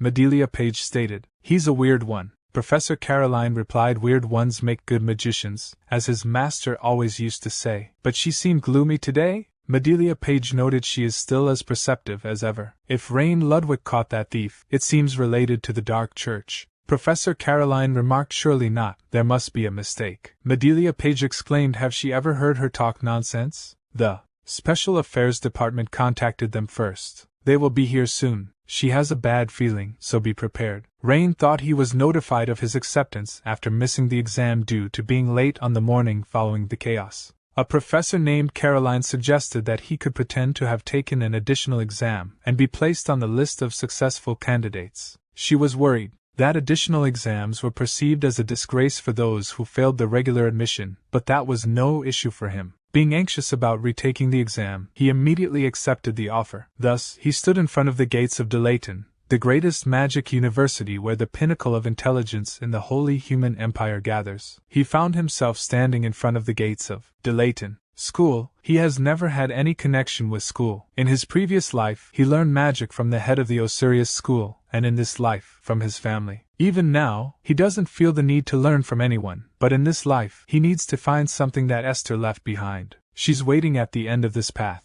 Until then, he has to bring his magic skills up to at least the level of his previous life. His thoughts were interrupted by Krista calling his name and thanking him for helping her last time, and her mood swung and she instantly shouted no, wait. Even without his help, she could have handled it alone. Her speech was interrupted by the gathered students who exclaimed, "Hey, look at that! It's Krista Warden, the top student recommended from this batch." Rain remarked. She is more famous than he thought. She replied, of course. There's even a saying that anyone who doesn't know Krista Warden in their generation is a spy from the Republic. He is the rival, she acknowledged. Consider himself lucky. Rain thought. Rival? He can't stand annoying things. Come to think of it, there was someone similar in his past life. The little brat named Gisela, she met in the tower. She insisted on being treated as a senior since she entered the tower first. She was so boastful, he remembered it clearly. At present she asked, hey, why is he laughing? Is he mocking her? If he thinks what he saw then is all there is, he will regret it later, and cast her spell. Rain thought, no, seriously, why in a place like this? She remarked, do he now have an idea of her true abilities? How about it, do he feel like giving it his all? But Rain thought she doesn't seem to care about the surroundings. This person is Gisela. She must have been reincarnated. Should he show her a taste of some spiciness? But their fight was interrupted by a student named Hubert saying, what a dramatic performance. One's the top entrant, and the other's a genius prodigy who barely gotten through an additional exam. It's a comparison of extremes, isn't it? As the students saw Hubert, they started talking. One exclaimed, it's Hubert from Nolinum School, the runner-up graduate from Delayton Middle School. The second student remarked, he has heard he's been rivals with Krista for a long time. However, Hubert interrupted, saying, hey, keep going. This is great entertainment. Why is she stopping now? Krista replied, but the audience quality is too low. It's not fun, and it would be unfortunate if you got caught up in his magic and ended up somewhere, right? He should be thankful for his consideration. Hubert responded, he is so grateful that he is in tears. But isn't it a bit shameless to run her mouth when she can't even handle it? She should know her place. What if she end up regretting it later? She remarked. The runner-up shouldn't be saying that. Why don't he show her what he has got? Hubert replied, her proud personality hasn't changed. If she keeps living like that, she will end up bringing shame to her family name. He almost pitied her. He then turned to Rain and saying, he was so insignificant that he didn't even notice that he was here. The genius young master who got him through the additional test, what is he staring at? Do he has something on his face? Or is there something bothering him with his choice of words? Rain responded, it's not that it's bothering him. It's more like, who is this person acting so cocky? Can he even use magic? If he is trying to pick a fight with him, he should be decent at magic. That surprised all the students who heard him. In anger, Hubert said, you little brat, what did you just say? Meanwhile, Krista laughed and stated, getting knocked down while showing off to an absolute nobody. If it was her, she did be too embarrassed to even show her face. This is quite a spectacle. At that moment, a professor shouted, freshmen, what are they doing, not coming inside? Hurry up and come in. Cadet Krista, what is she doing here as the freshman representative? Hurry up and get inside for the oath preparations. She replied yes, she is coming now. As she was about to enter, she turned around and called Rain's name. She will let it go this time because there's no time, but don't even think about it next time. They are settling this properly. Rain thought, what nonsense is she talking about again? Just leave it alone, please, a brown-haired student remarked. Krista and the genius young master who passed the additional test? They can't even be compared, another student interrupted. Can't be compared? Krista will actually have a hard time, he should know, the brown-haired student asked. You're from Rivarden Middle School, right? What does he mean? The student with red hair responded. Did he know that young master was Principal Scalzi's assistant? If he see how strong he is, you won't say such nonsense. As all the new students settled in the hall, the announcer declared, now they will commence the 1388th Delayton University entrance ceremony, then continued his speech for a while. Bored by the speech, Rain thought, when will this end? Then the announcement was made for. The chancellors will welcome and address to the freshmen. One of the students noted, that's the Empire's best mage. Her name is Medelia Page. As she glanced toward the students, they all became slightly nervous. Rain thought to himself, the most powerful mage of the Empire, the current head of the Mage Council. With that hair color, that purple hair is genetic. She addressed, freshmen, welcome to Delayton. She is Medelia Page, Chancellor of Delayton University. First, congratulations to the 233 freshmen gathered here on their admission. However, half of them won't make it to the second year, either being held back or expelled. Among the 117 who survive, only about 60 will advance to the third year, and of those, only half will proceed to graduation. Therefore, each year, fewer than 30 graduates complete the program. This is the kind of place Delayton is. It's a place that polishes their talents. They will continuously subject them to trials under the guise of honing to judge whether they are rough stones that can become jewels. Delayton's policy is unlimited competition. Those who fall behind in competition won't even earn the right to receive a diploma. They will feel this keenly throughout their time here. So sharpen yourselves, and clash against each other and grow, in this place, Delayton, until the insignificant stones here at Delayton shine with their own brilliance. In 3 years, let's meet again here. Then, as fellow mages, she welcomed them, and she wished each and every one of them a good fortune. As she turned around to leave, all the students began applauding for her. Rain also joined in the applause, thinking, let's meet again, looking forward to it. Other professors were also watching, including Professor Caroline. The professor beside her remarked, it's chaotic, but Professor Caroline exclaimed, she likes the energy. But other professor remarked, the energy should be matched with ability, though. She laughed and said, that's true. Then she turned around and asked what did he think, Professor Owen? He replied he expected this batch to be high level, but he only see idiots with dung in their heads. She asked what does he mean? And he stated all of them are destined to fail. Rain entered the college department building known as the Hall of the Sleeping Dragon. He looked for his classroom and found it a little while later. He entered and took his seat in the empty room, enjoying the breeze coming in from the window. At that moment, some student said, it seems you are my partner. Please take good care of me in the future. He turned around, replying yes, likewise. Please take care, but stopped midway as he became flustered upon seeing Krista. Krista remarked, even the sky is indifferent. To think he has to compete with the top student, Krista Warden, right from the first lesson. The girl with pink eyes and hair, Gertrude Panton of the Panton baronet family, noted. If she was to loosely translate Miss Krista's words, it would be something like, she is so happy to be sitting next to him. Krista replied, of course she is happy. She gets to bring down this guy's arrogant nose from day one. Her talk was interrupted by Hubert saying, how delightful this is. The daughter of the Panton family is joining in today too. It's enviable that mages from noble families controlling 2 or 3 vassal families are here. It's truly a shame that the lady is being rude by pointing fingers at others. Gertrude Panton stated, he doesn't understand. That's actually part of Miss Krista's charm. Even without that, she's still quite charming.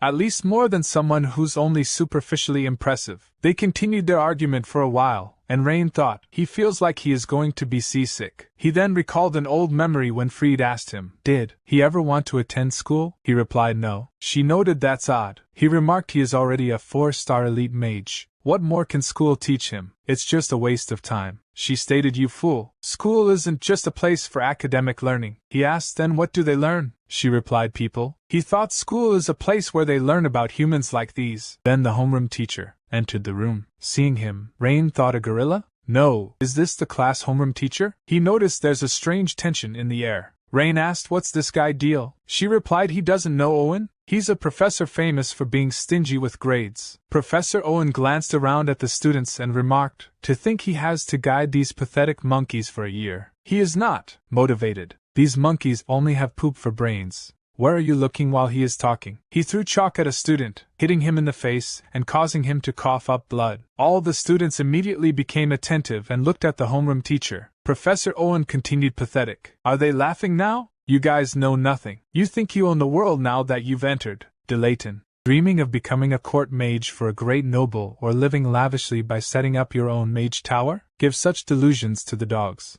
If they ever become like that, then he may call them master. However, they are still monkeys who have hardly grown fur, and there's a mountain of things they must learn. He then asked, are there any from the 8 major schools here? Hubert and a girl with black hair raised their hands. Professor Owen stated the worst thing about this school is these idiots from the 8 major schools. The strange, mathematical formulas they bring in the name of school tradition are astonishing. He doesn't even expect contributions, just don't get in the way. Then he asked, any from mage noble families? Rain and Krista raised their hands. Professor Owen noted, these guys are truly disgusting, acting all-knowing and arrogant without having experienced hardship. Go home and learn how to change their clothes by themselves first, then come back. Rain thought a great monkey with unprecedented talent in rhetoric. He might be better suited as a cult leader than a mage. Professor Owen continued his job over this year is to make them into at least usable mages. Even better than monkeys, that is. There's no place for anyone here who's worse than a monkey. Anyone who can't keep up will be ruthlessly abandoned. At least try to evolve into a human. He then asked, why aren't they answering? Are they not paying attention? Should he teach them how to respond? Is that so? He turning to a nearby student and asked, is he scary? The student replied, no, he is not scary. Professor Owen remarked, so that means he is seen as easygoing? Then he announced they will have a test now. You and the person next to you will form teams of 2 for the test. The team that comes last will be expelled immediately. Keep that in mind. The green-haired student inquired, expulsion really? Is it that easy? The blue-haired student replied, he hasn't heard of such a thing. He's probably just saying that to scare them. However, Professor Owen continued writing the problem on the board. A little later, as he finished, he noted the time. Limit is 20 minutes. From now on, solve this problem on the paper on their desk and submit it. Those who can't solve it within the time and are the last ones to submit will be expelled as promised. He asked, what are they staring blankly for? And shouted, the exam has already started. Work in pairs of 2. Even monkeys could solve 2-star magic if they put their heads together, right? Rain looked towards Krista, while she explained, the magic circle is shaped like 2 layers of a fan. The runes to be inscribed are Ju and U.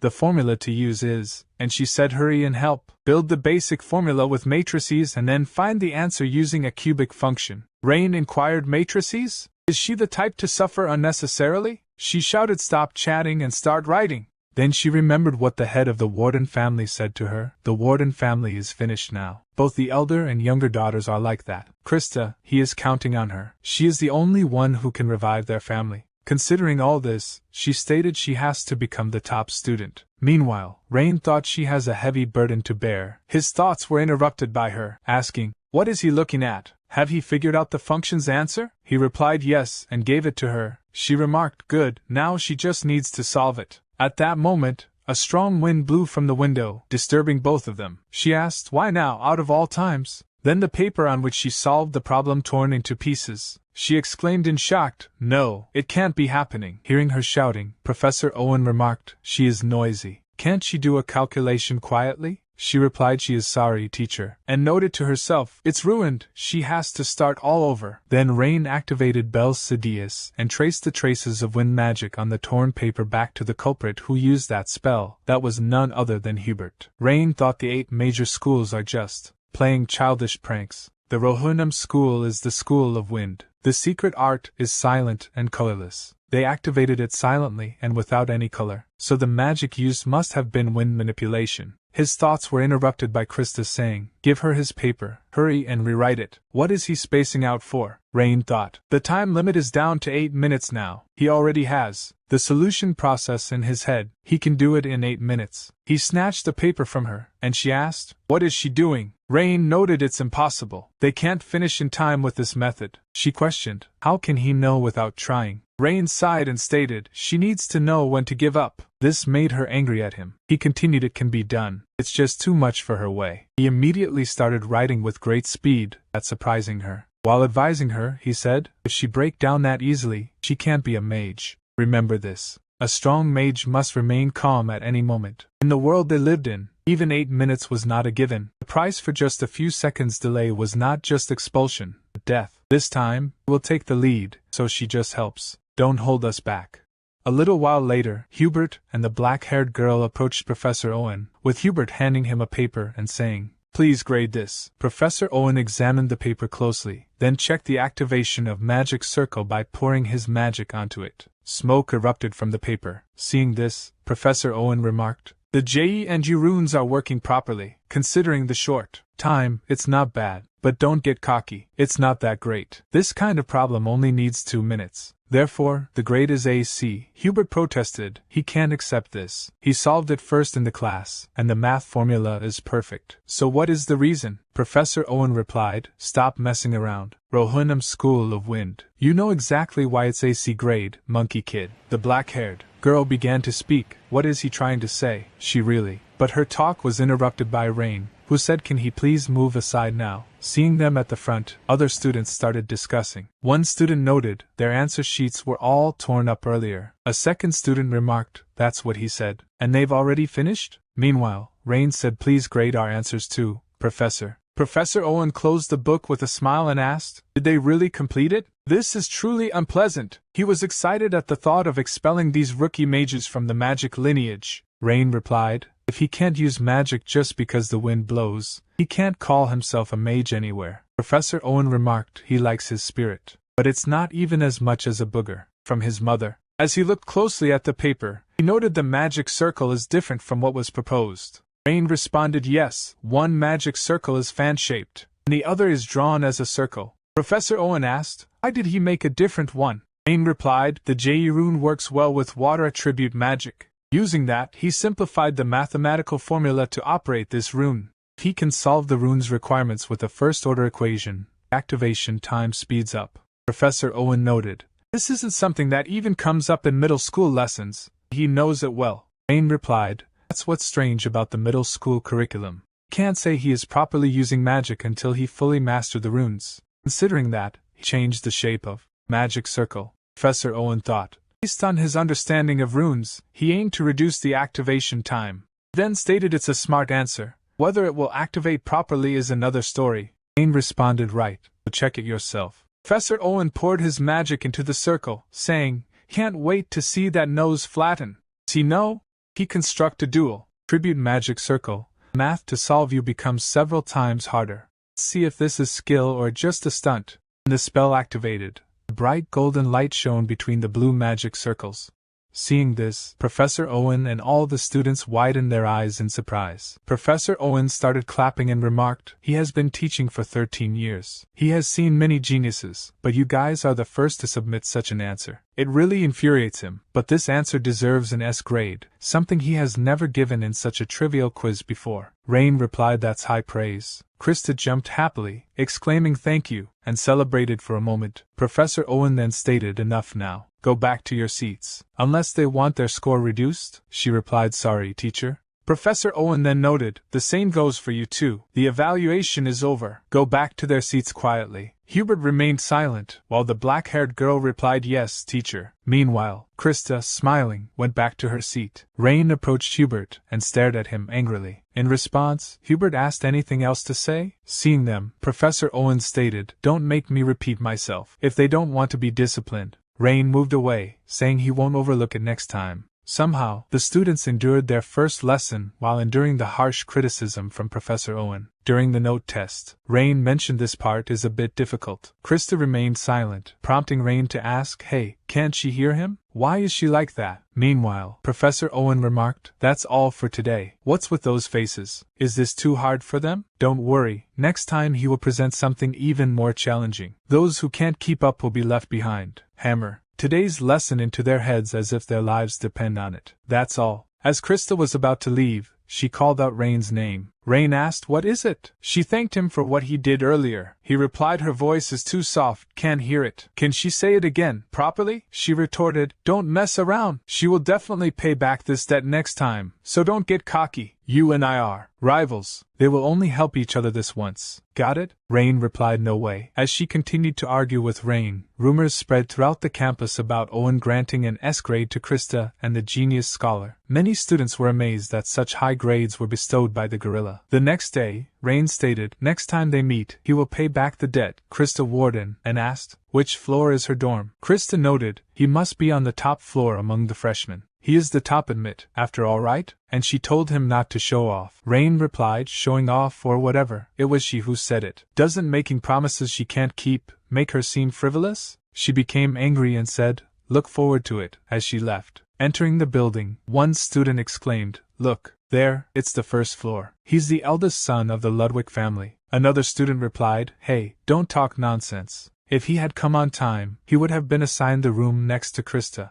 The first student noted, "He is joking." The second student stated, "With those skills, he would have passed the regular exam. Why take a supplementary one?" Meanwhile, Rain found his room, utilizing the artifact to unlock the door and gain entry. Reflecting on its interior, he noted it was a single room, evoking memories of his time at the Magic Tower. Even in his past life, he had been confined to a similar room, solely dedicated to the study of magic. As he lay down on his bed, thoughts raced through his mind. Apart from the first lesson, there seemed to be little else of note. Contemplating his options, he pondered the idea of infiltrating the Vatican to investigate his remains. However, he realized that infiltrating with his current identity and abilities would pose significant challenges. Attempting to arrange a four-circle magic formation, he experienced disappointment as it broke and disappeared. Reflecting on his capabilities, he concluded that four-star magic still eluded him. As an owl perched on his windowsill, something tied with a rope to owl leg caught his attention. Untying it from the owl's leg and removing the covering cloth, he discovered a wooden box.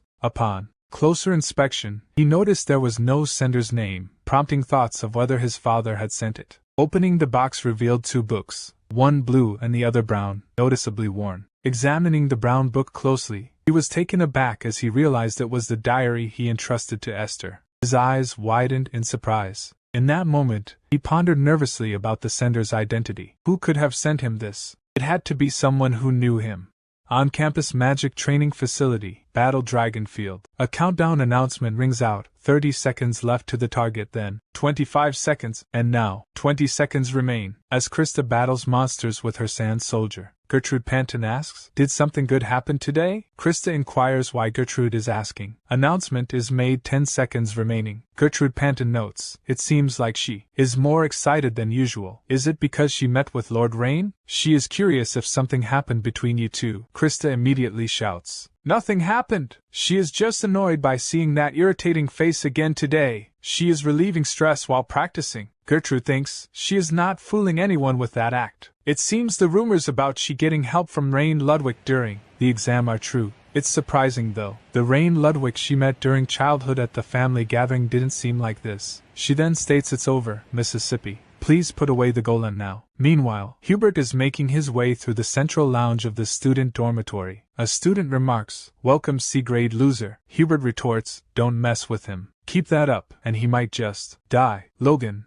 a postgraduate of the Chihak school, exclaims, "Calm down, man. You're scared enough to pee your pants." He heard someone got a C grade today and nearly wet himself. Plus, Krista got an S grade even with sandbags on. Wasn't that genius boy in the same group? What's he like in person? Just a coward, as the rumors said? Still better than him, though. Hubert responds, "That's not something a muscle-brained fool would say." And question, is he challenging him? Logan replies if he wished that. As they are about to fight, a girl with red hair intervenes, saying, "Then stop it, won't you? It's not just them here." Logan sighs and says it was just a joke. The red-haired girl, Lillian, a postgraduate of the Rivendell School, replies, that's why his magical achievements are stagnant, always up to pointless antics. Even if it's Krista, what gain is there in bullying the weak? Hubert turns away, saying he will wreck them himself, touch them carelessly, and he will be the first to go down. A little later, as he enters his room, he thinks, Logan, you idiot, and punches the wall in anger, gritting his teeth. He then thinks about Rain. What exactly did he do? He worked under Professor Scalzi as an assistant for 3 years, not chosen by blood ties but by skill? A guy who couldn't even earn a single rank. That shouldn't be possible. Meanwhile, Rain is sitting on his bed reading a blue book he received from an owl. He thinks Part 1 is about Lynn's life. Part 2 covers the magic and combat styles he has used. It's incomprehensible. Even if someone knows his identity, how did they know? And if they know, why haven't they made contact? As he sees the clock, he remarks it's already 2300 hours. Better turn off the lights before the housemaster comes. As he is about to turn off the light, his attention is grabbed by the book he left to Esther. He picks up the book and opens it. A large Rudian emerges from the book, surprising him, and he immediately releases the book and dashes backward. Seeing the Rudian, he notes, that's an ancient rune school 8 Rudian. The one he made in his previous life? No, it's twice as big and much darker than before. Even so, to have persisted for as long as 300 years? But on whose magical power? And for what purpose? His thoughts are interrupted as the Rudian sits on his finger. Then a system window pops up showing information. Progress in unique magic research can continue. Progress, 37%. Another window pops up showing different runes. Seeing them, he notes, this is something he researched in his past life to reach the sage level? These are the 12 original runes he tried in real battles 300 years ago. He thought all had failed, but the progress is at 37%? It shouldn't be possible for a 4-star magic like Rudian to check the progress of a 6-star magic. But if this is real, then he wasn't wrong in his path. If he continue this way, he can reach the truth. The sudden appearance of hope makes him instantly forget the sender of the book, erasing it from his mind in a flash. The following day, Rain put on his uniform, picked up his book, and noted then, shall he start with the research now? A little while later, as he arrived at campus, it began to rain. He thought unlike the north, where it gets chilly when it rains, the southern regions remain warm even during rain due to the influence of the Badancho mountain range. He started to walk in the rain, and shortly after, the instructor explained, this is a place where one can practice magic freely. For that purpose, a battlefield is perfectly suited. She will guide him. According to the dormitory supervisor, the battlefield is a place to train powerful magic with a broad range. Surrounded by high-level magic for damage prevention and restoration, he can recklessly cast spells without worrying about the surroundings. Just touch the entrance with his student ring to enter. Rain followed her instructions and touched the entrance with his ring.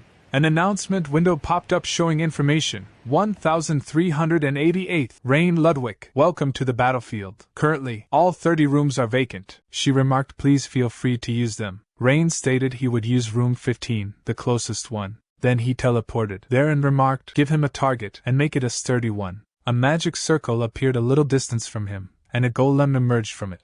Rain examined it and remarked, is it at the 2-star magic grade? That's not bad. Then he opened the book and read, the rune U imparts a wriggling trait to the molecules. If this rune is engraved on flame magic, the embers wriggle and burn persistently. Reading that, he closed the book and thought, let's start with this rune. He constructing a triangular magic circle and engraved the rune U. As he engraved the rune, the magic circle became unstable and disappeared. Then he thought, looks like 1-star magic doesn't work. In anger, he closed his fist and constructed 3 triangular magic circles simultaneously, engraving the rune U on all of them with great speed. This was followed by a small explosion, creating tiny red particles that Rain controlled and directed at the golem, covering it entirely. Seeing his magic from a distance, Hubert thought, what's this trash magic? It's 1-star magic, but he can't even use it properly? The characteristic of flame magic is to be noisy, but seeing how quiet it is, it looks like it's still at the basic stage. The rumor that he was an assistant under Scalzi seems to have been false. A little later, as Hubert left, the golem began to crack and fell to the floor. Rain sighed and thought he barely succeeded.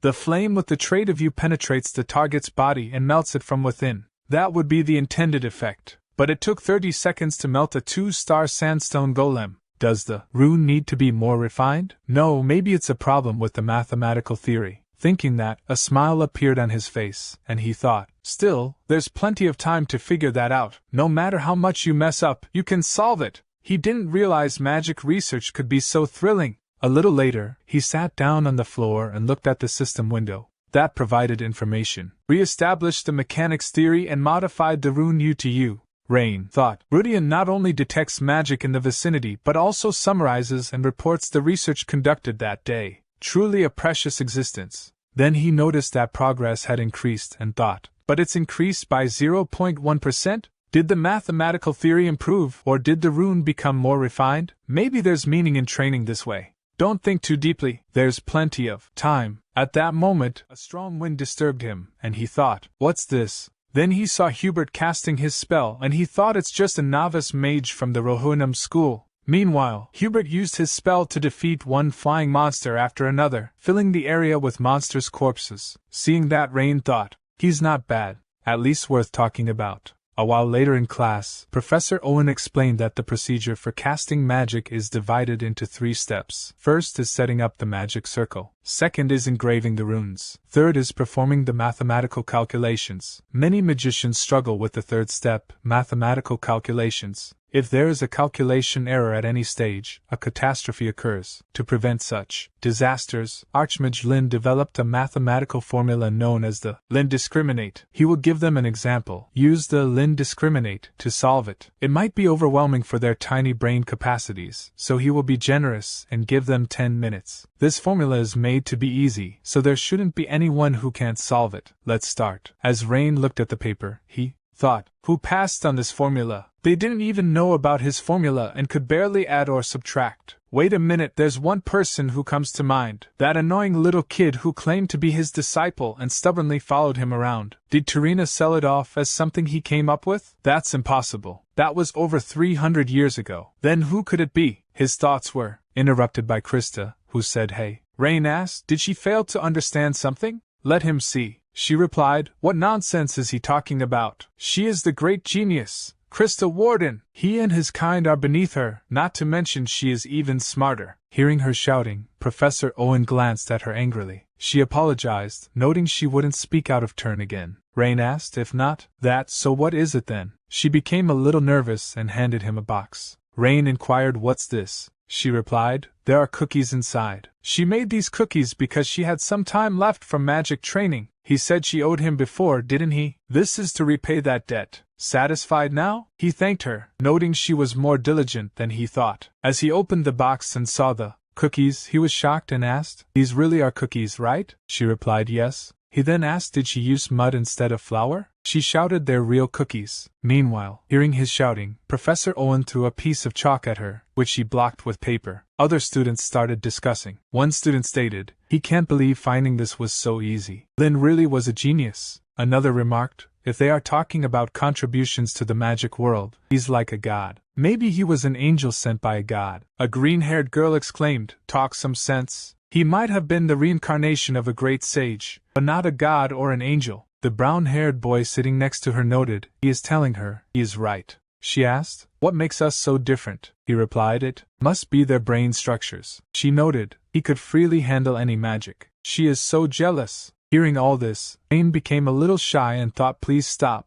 Krista wondered, why is his face turning red? Is he being this shy over a few cookies? At that moment, Professor Owen approached her and noted, for a monkey who doesn't even attend classes, she sure knows how to defend herself. Is she interested in attending a special class? She became nervous and said, no teacher, she is sorry. Professor Owen stated, now submit her answers. That concludes today's lesson. During the 4th period, they went to visit different clubs. She asked, which club is he going to join? She is definitely joining the Magic Volleyball Club. The descendants of the magic lineage are obligated to maintain dignity by playing magic volleyball. Rain asked, really? What does magic volleyball have to do with dignity anyway? She thought he didn't know that. Rain noted, he will take his time and look around. See her later. Rain thought, Delayton features various clubs designed for exchange and competition among students. These clubs are established for that purpose. The Combat Magic Club, the Fire Attribute Magic Club, the Festival Magic Club. Clubs are formed by students with common goals or motivations and receive activity funding upon approval from the advisory professor. It provides an environment for everyone to dedicate themselves to their research, separate from classes. There are many interesting places. He should take a good look around. But because of her, he is so distracted that he can't concentrate. She shouted, "Hey, come on! Listen to what she is saying! Didn't Lord Ludwig mention? The magic lineage must join the magic volleyball club." Rain replied he hasn't heard that. "And even if that's the case, it's no problem." She inquired, "Really?" He replied, "His father won't meddle no matter where he go." Gertrude Panton asked, "That can't be true. The Magic Volleyball Club is a royal club. He must join for the honor of the magic lineage." Rain inquired, "It's not mandatory, is it?" The Sculpture Magic Club seems more interesting to him, and this local development magic club as well. Rain thought of an old memory when Esther remarked, people were clinging to survival, but when the world became peaceful, everyone was gradually able to do what they liked. When Lynn grows up, the world will surely become prosperous. So she hoped Lynn can protect those lives. Gertrude Panton questioned, "Did he hear what she said? Where is he going?" Rain exclaimed, "He is going to check out the local development magic club." She thought, does he not know that magic volleyball is an essential part of the social gatherings of high-ranking magicians? The glory of the Ludwig family, which has competed with the Page family for over 100 years, might end with Lord Rain. But the eldest daughter of the Page family disappeared after a certain event. If the Ludwig family also falls from grace, is it time for the beginning of a new era led by Lady Krista? She excitedly turned around towards Krista, but she was nowhere to be seen. She thought, could she be following Lord Rain? Krista noted she was just curious about what the local development magic club is like. Rain replied he understands. She stated, and she definitely didn't follow him. Got it. Hey, is he listening? Rain replies with a simple okay. At the moment, they are arrived at local development magic club. And Rain think, is this the place? As they about to enter, they hear someone shouting how he is supposed to accept such ridiculous conditions. The person shouted at Logan, who replied, the strong take it all. Isn't that the rule of the Dilaton Club? This room will be useful for them, so hand it over. Rain asked, who's that? She replied he really don't know. That's Logan, a junior member of the Chihak School. Rain then asked about the Chihak School. She note, what do he even know? It's a school that specializes in producing mages with a focus on martial arts. Rain replied he know that much too. However, Logan inquired, so he is saying that they should settle it with a duel, right? Do he even have the guts to duel against his senior? Local development? Why do he even need such a ridiculous club? Who would recognize it anyway? She exclaims this happens often. To run a club activity you need a room. But if you want to create a club when there are no spare rooms, you have to take over another club's room. Rain asked, with a magic duel? She replied, correct. It's a clear and convincing method. He turned around to leave while saying that's right. She asked, won't he join? Rain replied he hate annoying things. Meanwhile, student with glasses remark, you 8 great schools might not realize it, but studying mathematics or advancing academics isn't the only reason magic exists. Logan asked, then what else is there? He explained it's true that academic feats have led to the advancement of magic, but agriculture and relief efforts are areas where magic hasn't been utilized. Logan note, is that so? The student with glasses continues by saying if they could find a way to use magic, they might easily solve problems like poverty. No, they definitely could solve them. This is a club that the seniors set up to make that happen. Even now, thinking about the people who are struggling, he absolutely can hand it over to him. Logan laughed and remarked, is he serious? If that were possible, the archmages and sages would have already done it. And Logan grabbed him and stated he can't even keep a club against a freshman. What's with all the talk? Have those seniors ever produced any results? Is there anything that has changed? Do he really believe that such pathetic research left by these useless people can change the world? He doesn't even dare to fight with magic. He must think it's trivial, right? It's so frustrating. So instead of someone he don't know, how about helping him, the person right in front of him? Come on, it's easier to give up. He replied he can't do that.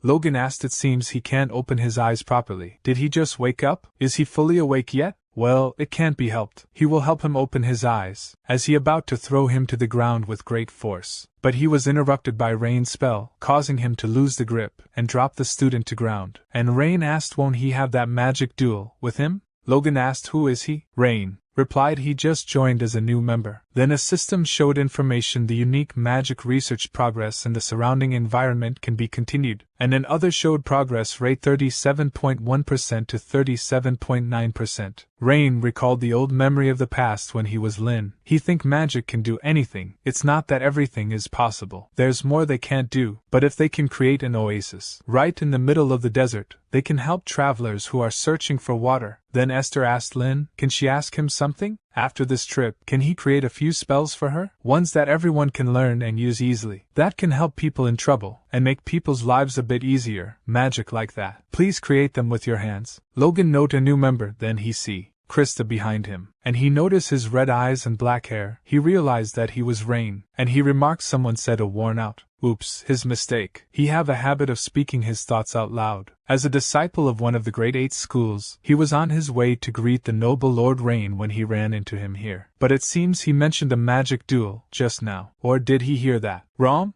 Rain replied he heard it right. Since he seems so eager to compete, shall he give him a match? Logan stated so he think he can beat someone like him, and asked is that what he think? Rain asked is he scared? Should he give him a handicap? He won't use any combat magic. How about that? Is that still not enough? Then he will only use 3 spells developed by this club. In a surprise, Logan asked is he serious? Rain replied it doesn't seem like he is lose anyway. Logan stated this isn't just a failure, it's an utter oops, another mistake. But Lord Rain, do he know it takes 3 days to approve membership? So at this point, it's just a personal challenge. Rain exclaimed just gets to the point. Logan remarked if Lord Rain wins, he will give up on this club, and if any troublemakers show up, he will chase them away himself. But if he win, he will submit a withdrawal form to Delayton. The reason for withdrawal could be, after meeting Logan from the Chihak school, he felt an insurmountable barrier. Hearing that Krista entered the room while saying is he kidding? He is just giving up on a club. Logan replied outsiders should shut up. Rain added right, Krista stay out of this.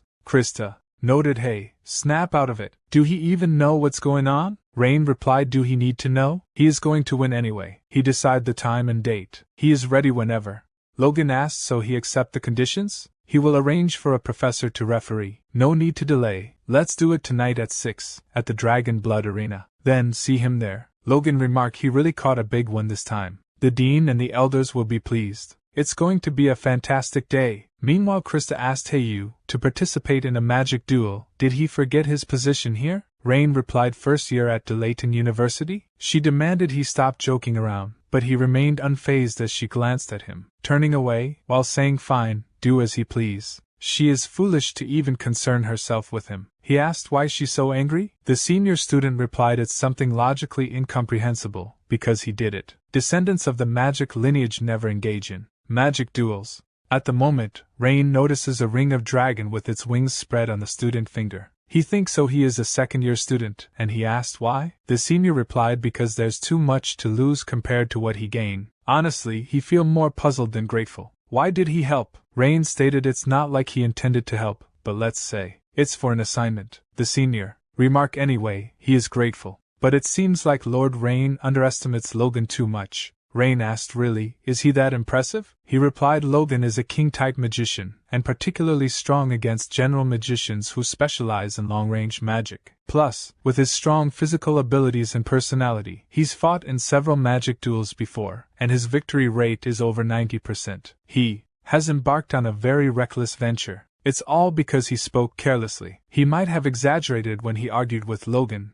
but honestly it's not that grand of a club. He grew up in the countryside. The villagers pooled together their money to pay for his university tuition, so he thought to repay them in his own small way, to make the village a better place to live. That's why he joined this club and started researching magic. But things haven't gone as planned. The anxiety and restlessness only grew as time slipped by. He clung to it for personal reasons, but ultimately, he achieved nothing. It's pathetic, isn't it? It seems like it's God's will for him to quit. He is really sorry. He will be the one to participate in the magic duel. Rain asked what's so pathetic about it. He is the one who agreed to the magic duel. On that note, can he borrow a few books related to club magic? He need to get familiar with them for the duel. He will return them when it's over. He tried to stop Rain, but Rain stated do he know why Archmage Lynn started magic? That was to survive. Everyone starts out, for personal reasons. As he leaves the room, Rain thinks has the rumor already spread? This is turning out to be bigger than expected. At the moment, someone shouted his name from behind.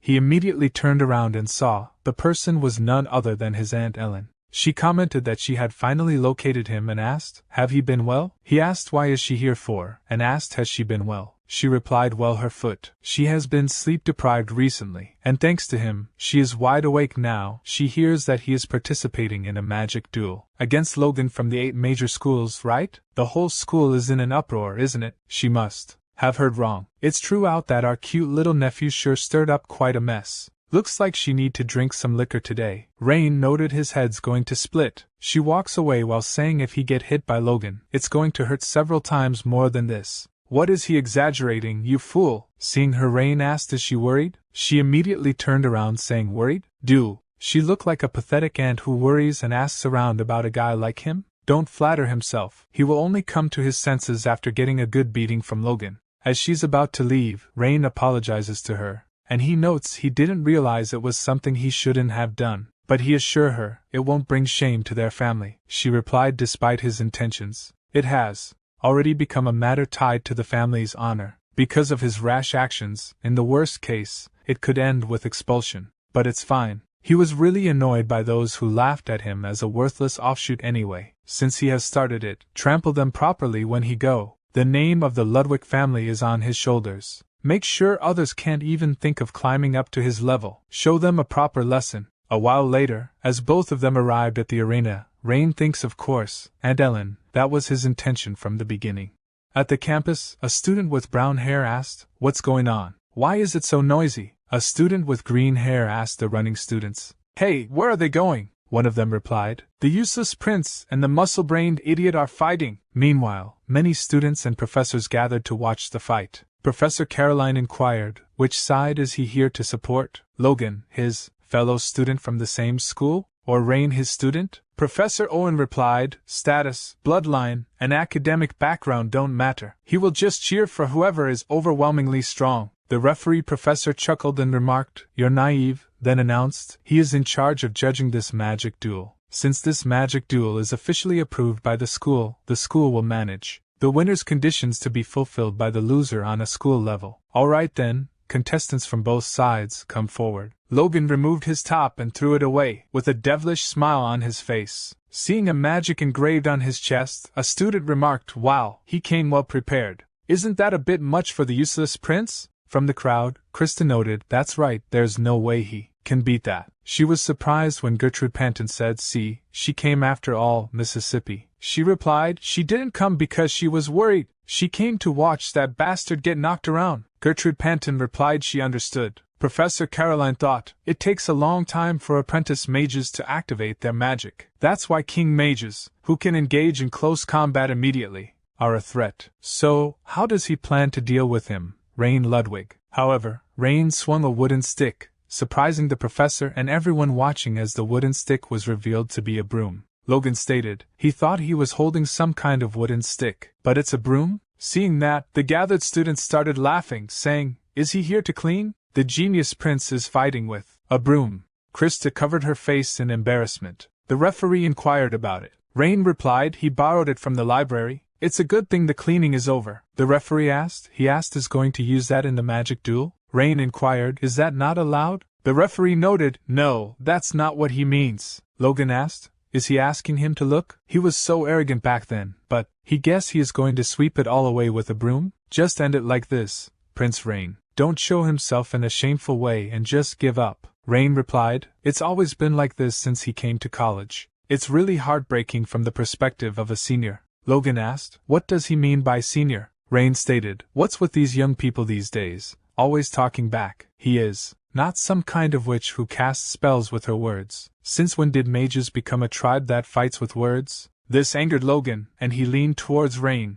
The referee stated, they are too close, so back off, both of them. He will make a final confirmation before the duel. If Logan loses, he will act as a guard for the local development magic club until graduation, and Rain will drop out of Delayton if he loses. There can be no appeal against the judgment. Will they accept it? Both of them replied yes, they accept. The referee noted, good, then, step back. The duel will begin in 10 seconds. Then the clock started to ring. The students that are still on campus shouted while running toward the arena, it's time to start. So let's hurry up. Seeing them, Ellen's assistant inquired, "Is it okay for him not to go, Professor? She will handle the rest." She replied she is not going. The assistant remarked, "She is so calm. Her nephew is about to do something big." Ellen asked, "Is she saying she is not usually calm?" Flustered, the assistant replied, "No, she don't mean it like that." And Ellen thought, "Brother, maybe rain is the vessel of the wise. There's no need to watch. The outcome has already been decided." The referee announced, "Begin the duel." Logan laughed and declared, "Watch carefully, Prince. Once he drop out, he will never have another chance to see something like this." The Chi-Hack School's secret technique for physical enhancement. Gertrude Panton noted, "She guess he thinks he can end it in one blow." Hubert and a professor observed, "Look at the activation speed, it's not bad. This is a magic that can break bones or rupture internal organs if even a little bit of magic control goes wrong." As expected, he's one of the top students of the Chi-Hack School. Meanwhile, Rain stood still, doing nothing. Logan stated, "He will finish him off in 10 seconds. Hearing that, Rain sighed. Logan then rushed towards him with great speed, preparing to land a punch while thinking, the useless prince can't even move. Even if he did, the result would be the same. Physical enhancement is a magic that performs both offense and defense at the same time. It creates a wall of magic on the surface of the body for defense, and at the point of impact, it explodes to damage the opponent. There's no way to stop this. He will end it with one shot. He will crush that annoying face to pieces. Rain used the broom to deflect his punch, and struck him so hard that Logan flew backwards with force. Seeing this, the students and professors were shocked. Professor Owen thought, the sealing technique of the Osiris school. The sealing technique devised by Grand Mage Lynn, who 300 years ago raised the Osiris school. It's the fencing technique of Grand Mage Lynn. It's said that it was established with the help of hero Esther, who believed that even magicians needed strength for close combat or melee situations. How did the successor to the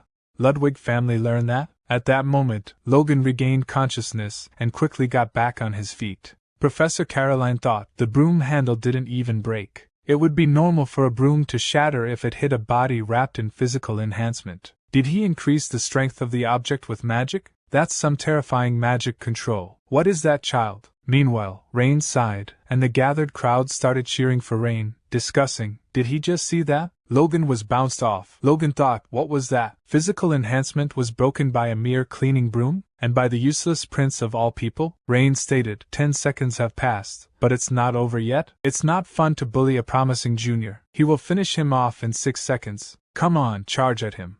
Logan thought, he is struggling with the situation he has been caught up in. He gritted his teeth in anger and stomped on the ground with full magic power, causing the ground to break and disrupt Rain's footing. Then Logan kicked the broken ground rocks at Rain, who blocked them with his broom. Taking advantage of the situation, Logan disappeared from view. Rain looked around and cast a spell on the ground. At that moment, another rock was launched at him from behind, which he blocked again with the broom. As he did so, Logan sneaked up behind him and kicked him, causing an explosion on impact. As the dust settled, Logan was the only one standing at the explosion place, while his foot stuck in the ground. Rain stated, before he start digging, it's magic applied to the field. Is he curious about the name of the magic? Anyway, it's a 1-star spell, and this is a spell that creates a temporary water break when a flood occurs. It's a 2-star spell. How is it? Quite useful, right? The crowd was surprised by Rain's fighting style. Professor Owen thought, climbing onto the platform built with broken rock pieces to secure both visibility and distance. It's a strategy to overcome Logan's close combat techniques. It's impressive how he turned the ground into a mud pool, anticipating the attack and binding Logan's feet. Moreover, the 2 necessary magic spells are activated almost at the same time. Professor Caroline thought, who would think of that as mental arithmetic? She stated, it looks like it's almost over now. Professor Owen replied, that's right. Meanwhile, Rain threw the broom toward Logan. This surprised the professors and everyone watching. Krista shouted, what is he doing, you idiot? All he has to do is throw a long-distance spell and it will be over. Instantly, Logan rushed toward Rain, breaking the broom that was thrown at him, and was about to punch Rain with full force. To Logan's shock, he was suddenly covered in plant shoots that restrained him, surprising everyone watching. Rain stated, and this is a magic that breathes life into dead plants. Although the duration is only about 10 seconds, he can use it like this too, with a broomstick. Rain continued, he only used 3 spells as promised. Shall they end it now? Logan gritted his teeth in anger and cursed Rain. Logan thought, it can't end like this. He can't lose like this.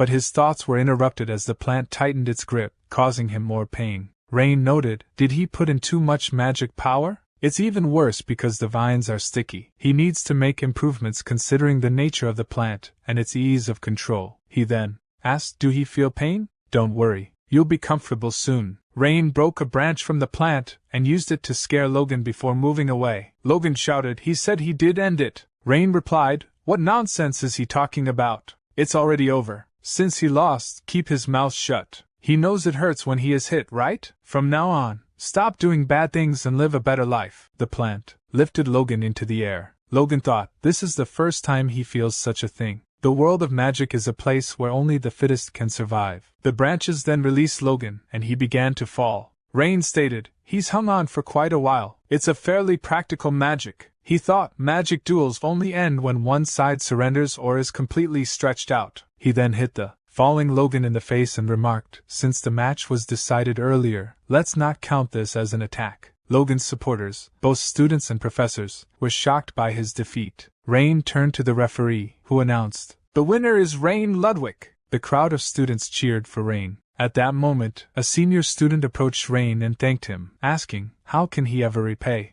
this kindness? Rain asked, what kindness? The 3 spells he wrote. No, the other spells too. The completion level is low, but he sensed it. He thinks his senior's efforts were not in vain. He is sorry. He was talking nonsense. But can he ask him one favor? Please make a lot of magic to develop their hometown in the future to the point where he doesn't have a chance to step in. He will do a good job, definitely. Rain bid the senior goodbye, who happily bowed before him. Rain thought, at this time, what would Esther say? No, let's not think about it. He is not Esther. Maybe he saved some face. Later that night, senior students discussed the event. One student noted, the useless archmage knocked Logan down. Another student asked, does that make sense? A third student added he saw it clearly with his own eyes. Just as the Rivardans said, his skills were no joke. In the end, he even preached to Logan and blew him away. The second student asked, was he not the useless prince but the temperamental prince? Meanwhile, Logan, hearing all this while lying on the bed, stood up, feeling pain in his head. At that moment, Professor Owen, standing near the window, asked, how does he feel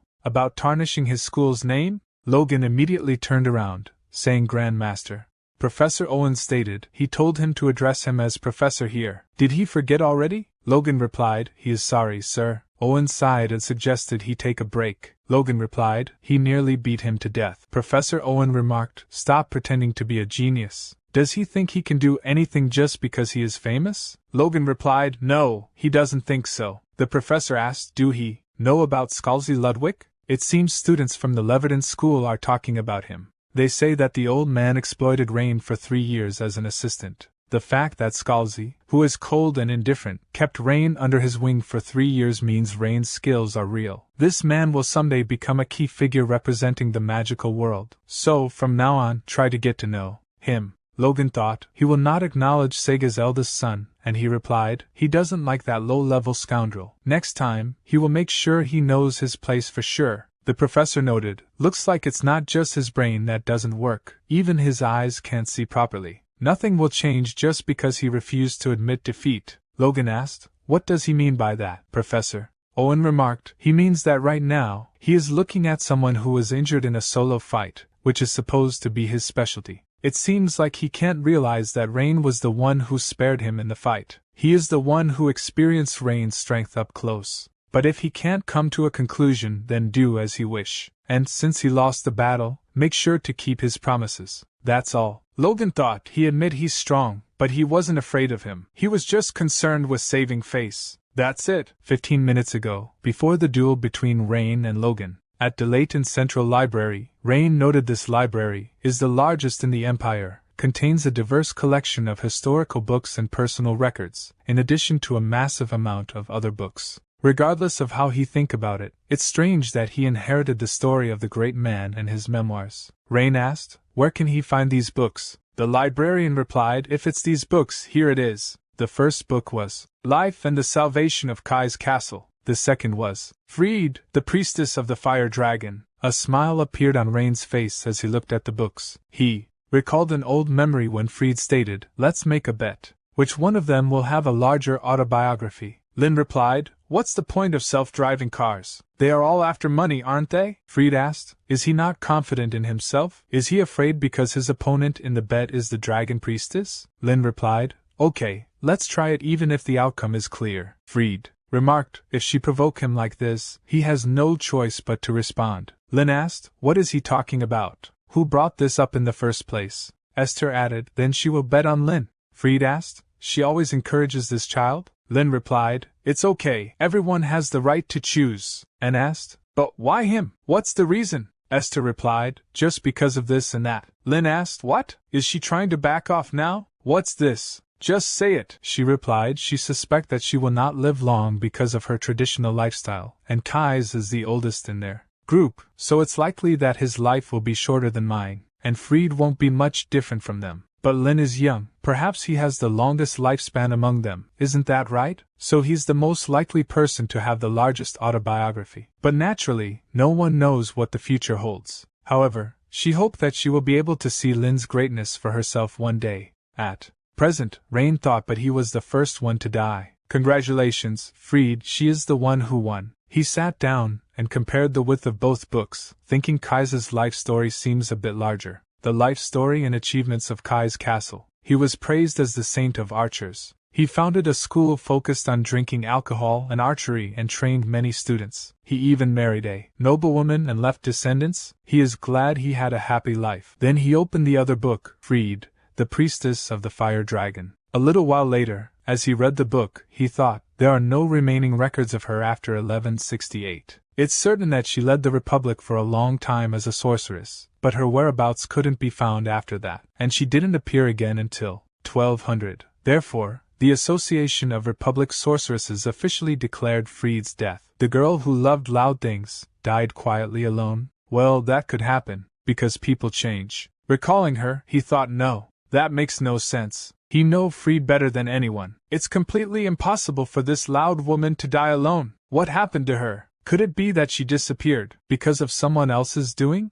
The mage who saved the world, without anyone knowing she disappeared. He paused, realizing he was damaging the pages by gripping them too tightly. Gently, he released the pages and smoothed them out with his hand. He thought, this book won't be enough. Should he also search in the books about the Republic? Just then, junior librarian Karen approached him and said, if he is looking for Esther's history, please read this book. She personally recommended it. Rain considered, is this a book about Esther? Then there's no need for him to see it, he replied. Thank you for that. As he looked at the book's title, his eyes widened in surprise. Terena, the Virgin of Ash. As he was about to delve deeper into his thoughts, she asked, sir, does he need anything else? He replied, oh no, nothing. Thank you for recommending the book. He started reading Terena, the Virgin of Ash. That bold girl became a priestess. The shaman who leads the spirits holds the highest rank among sorcerers. It's not a position just anyone can attain. Did she become a priestess as Fried's successor? Noticing her lifespan, he wondered, can people really live that long? Does this mean something? As for the information related to Fried, he doubted its credibility. He thought, he needs to find a book from the Republic. It's already time for the magic duel. Does he just need to silence that person? Actually, he doesn't care much about that. Since he said he did do it, he think he should go. He asked her, can she keep this book for a while? If anyone wants to borrow it, please don't give it to them. She replied, it's hard to keep it for a long time, but she will keep it for now. Don't worry, he stated. He will be back in 15 minutes. After finishing the magic duel with Logan, he ran back to the library. As he arrived, Karen seemed confused and was looking for something. She asked, sir, he didn't take the book when he left, did he? Rain replied he didn't and asked, why is she asking? Did the book disappear? She replied yes. By the time she finished her work and returned to her seat, the book was already gone. Rain asked, could someone else have taken it? She replied, that's impossible. If a book is taken without being checked out, the magical alarm goes off. Rain thought, exactly at this time. How could this have happened? He doesn't think she's lying. She exclaimed, she is really sorry. It's shameful that the book disappeared after she promised to keep it. Rain replied, contact him as soon as she find it, or she can just buy a new one. He will pay for it. Please assume that he lost it and place an order. If she gives her a receipt later, he will pay. She replied, no, there's no need to go that far. He noted, there's no need to refuse. How much is the book? Even if he does it on his own responsibility, that's okay, she remarked. Fine, she will deal with it, as he said. Rain replied, yes, please. He thought, it's not her job to be so stiff, but she's a sincere person. She stated she was surprised to find someone like him here. Really, thank you very much, Sir Rain. At night, as he lay on his bed, he thought, now that he think about it, it seems like he has heard a lot of people saying thank you to him, and because of that, he is just wasting his time. Yet he doesn't feel bad, which is surprising. Is it because his body has changed? Or is it because he has more time in his life? Anyway, about this incident, there are a lot of strange things. The book, he left it to Esther, but it came back to him. As soon as he tried to search for his friends of the past, Tarina's biography disappeared. Could Tarina have something to do with this? That's impossible. She's already dead. She died hundreds of years ago. Kai's, Esther, and Fried too. The people knew. When he was Lynn, they're all dead. Then who's doing this? My head hurts. Then he opened the brown book that someone sent him through an owl. Rudian appeared from it and showed the system window. Seeing his progress, his eyes widened in surprise. He thought, why did his progress increase? Did using magic against humans increase progress? So, if he had a choice of any opponent, then was using violence the right way to increase progress all this time? There was a need to forcefully open the door to truth. How could that be possible? Let's not get carried away and think about it carefully. Power rules the world. It's true that it's logical. But he didn't think it could be done just by using force. Otherwise, he wouldn't do anything else. What's certain is that when magic was used against non-living targets, there was an increase of 0.1%. It's true that after the human fight with Logan, it increased by 0.8%. At the moment, he has no other evidence. It might be worth trying. However, using magic against living creatures within the school would be a problem. In that case, why doesn't he try becoming an adventurer? Because he needs money to buy the book as well. That wouldn't be bad. Right. The next day in the classroom, the girls greeted him. Good morning, Lord Rain. One girl asked, do he remember her by any chance? They are in the same class. Another girl noted she lived right next to his dormitory. A third girl remarked she saw him in her dream yesterday. What she mean is, her words were interrupted by Rain, who said he is sorry, but he has no intention of remembering their names or becoming friends with them, so could they please move aside? The red-haired girl noted, Lord Rain, he is too much. The girl with green hair exclaimed, he really has a way with jokes. The girl with brown hair remarked, there's no need to be so shy. Hearing that, a boy with green hair noted, hey, look over there. Rain is deceiving those girls again. Look at him, flirting with them. First thing in the morning. Does he not have classes? Another student replied, truly, he's the top when it comes to charisma. Krista approached the girls and stated, hey there, can they please clear the way? The girls returned to their seats. Gertrude Panton approached Rain and whispered, Lord, wasn't his real nickname the Casanova? Then she moved away with a smile. Rain sighed and said hey to Krista, who remarked, could he please not talk to her? Rain became confused, asked why is she angry? She replied she told him not to talk to her. Didn't they discuss this before? She said she wouldn't care anymore. Rain thought, is she angry because of the magic duel? And stated, that's right. They are either friends nor anything else. She noted, she is not exactly angry. Honestly, it was quite satisfying. His act of pretending to be weak despite being strong was truly unsightly. A strong person should show their strength. So straighten up and walk with confidence. He defeated both her and Logan. Besides, thanks to that, now he can trample him without hearing any talk of bullying the weak, so she is thankful. Be prepared. Next time she won't just flatten him, she will grind him into powder. Meanwhile, one student exclaimed, hey, it looks like Rain, the Prince of Charisma, and the valedictorian are going to clash. What an incredible matchup.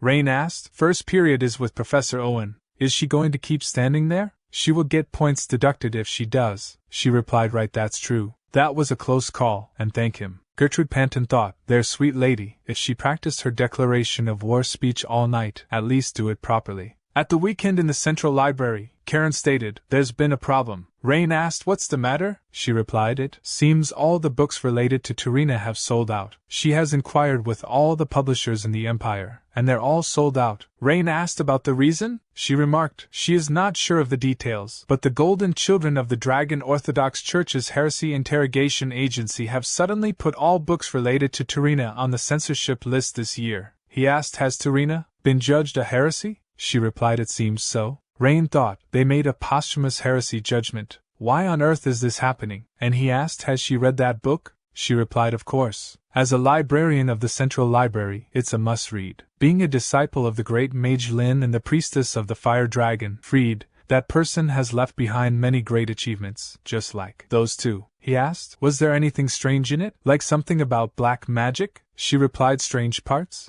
Not by her standards. And since it's a biography, even if there were dangerous contents, they would have been filtered out by the censorship. Rain thought, the mystery only deepens, and stated he will have to go to the black market. She asked why go there? He replied, everything's available there. From books judged as heresy to artifacts eroded by the abyss, there's nothing that he can't find. He should be able to find books related to Turina quite easily. She replied, that's right. If it's the black market, he might be able to find it, but she is worried about the price. The rarity of it being a censored item would have driven the price up significantly. He thought, money really is the issue. Since the book is under suspicion of heresy, it would be too risky to take out a loan from the family to purchase it. She noted, it'd be at least 3 gold coins. With her salary, it's just impossible. Rain thought, he need to find a way to get the money first. He thought that, at least in this life, he wouldn't have to worry about money. A way to make a quick fortune. Should he sell magic scrolls on the streets? Or become a magic instructor? In times like these, a high-risk, high-return strategy is the only way to go. Let's see, the biggest bet he can place is his own life. Earning money by risking his life? Remembering something, he turned around, saying she has been a great help. She asked then, where is he going? He replied, there's something he wants to try doing. She asked about it. He stated, he is thinking of becoming an adventurer and earning some money in the process. She shouted, an adventurer? For someone from a noble house to engage in such lowly work, that's unacceptable, my lord. She will resolve it on her end, so please just wait a little longer. He remarked, if all goes well, he can quickly earn the amount required. It's the fastest method he can think of right now. She noted she is ashamed. The next morning, an old person asked, what's this? Rain Ludwig checked out the biography of Turina. First years aren't allowed to check out books during their first semester. Who approved this loan? She replied, it seems Karen did it, judging by the time. She's only been here for 4 months. He asked, where is she now? She replied, today is her day off. He asked, did she not receive the loan regulations? She noted, that's a possibility too, but Rain might have insisted on it. She's not the kind of child to make such a mistake. A boy with blue hair added, could it be a mistake in the name? He meant to write the name of Professor Owen, who comes often, but Karen's handwriting is so messy, it's hard to tell if it's Ellen or Rain. With everyone talking about Rain lately, she might have written it wrong in the confusion. Besides, lately, Karen has been enjoying secret meetings with Lord Rain. When you're in love, anyone could make such a mistake. The old person stated, really? If that's the case, then there's no problem. After the meeting, let's correct the borrower's name to Professor Ellen Ludwig. In the past, the concept of an adventurer was often associated with a perilous lifestyle, where individuals would risk their lives for the sake of money. This image conjured up thoughts of rough and rugged individuals, often gathered in shady taverns, ready to take on dangerous quests. Adventurers were seen more as thrill-seekers or mercenaries willing to put their lives on the line for a reward. However, this perception has significantly shifted over time. In the present day, adventurers are no longer merely seen as reckless individuals or mercenaries.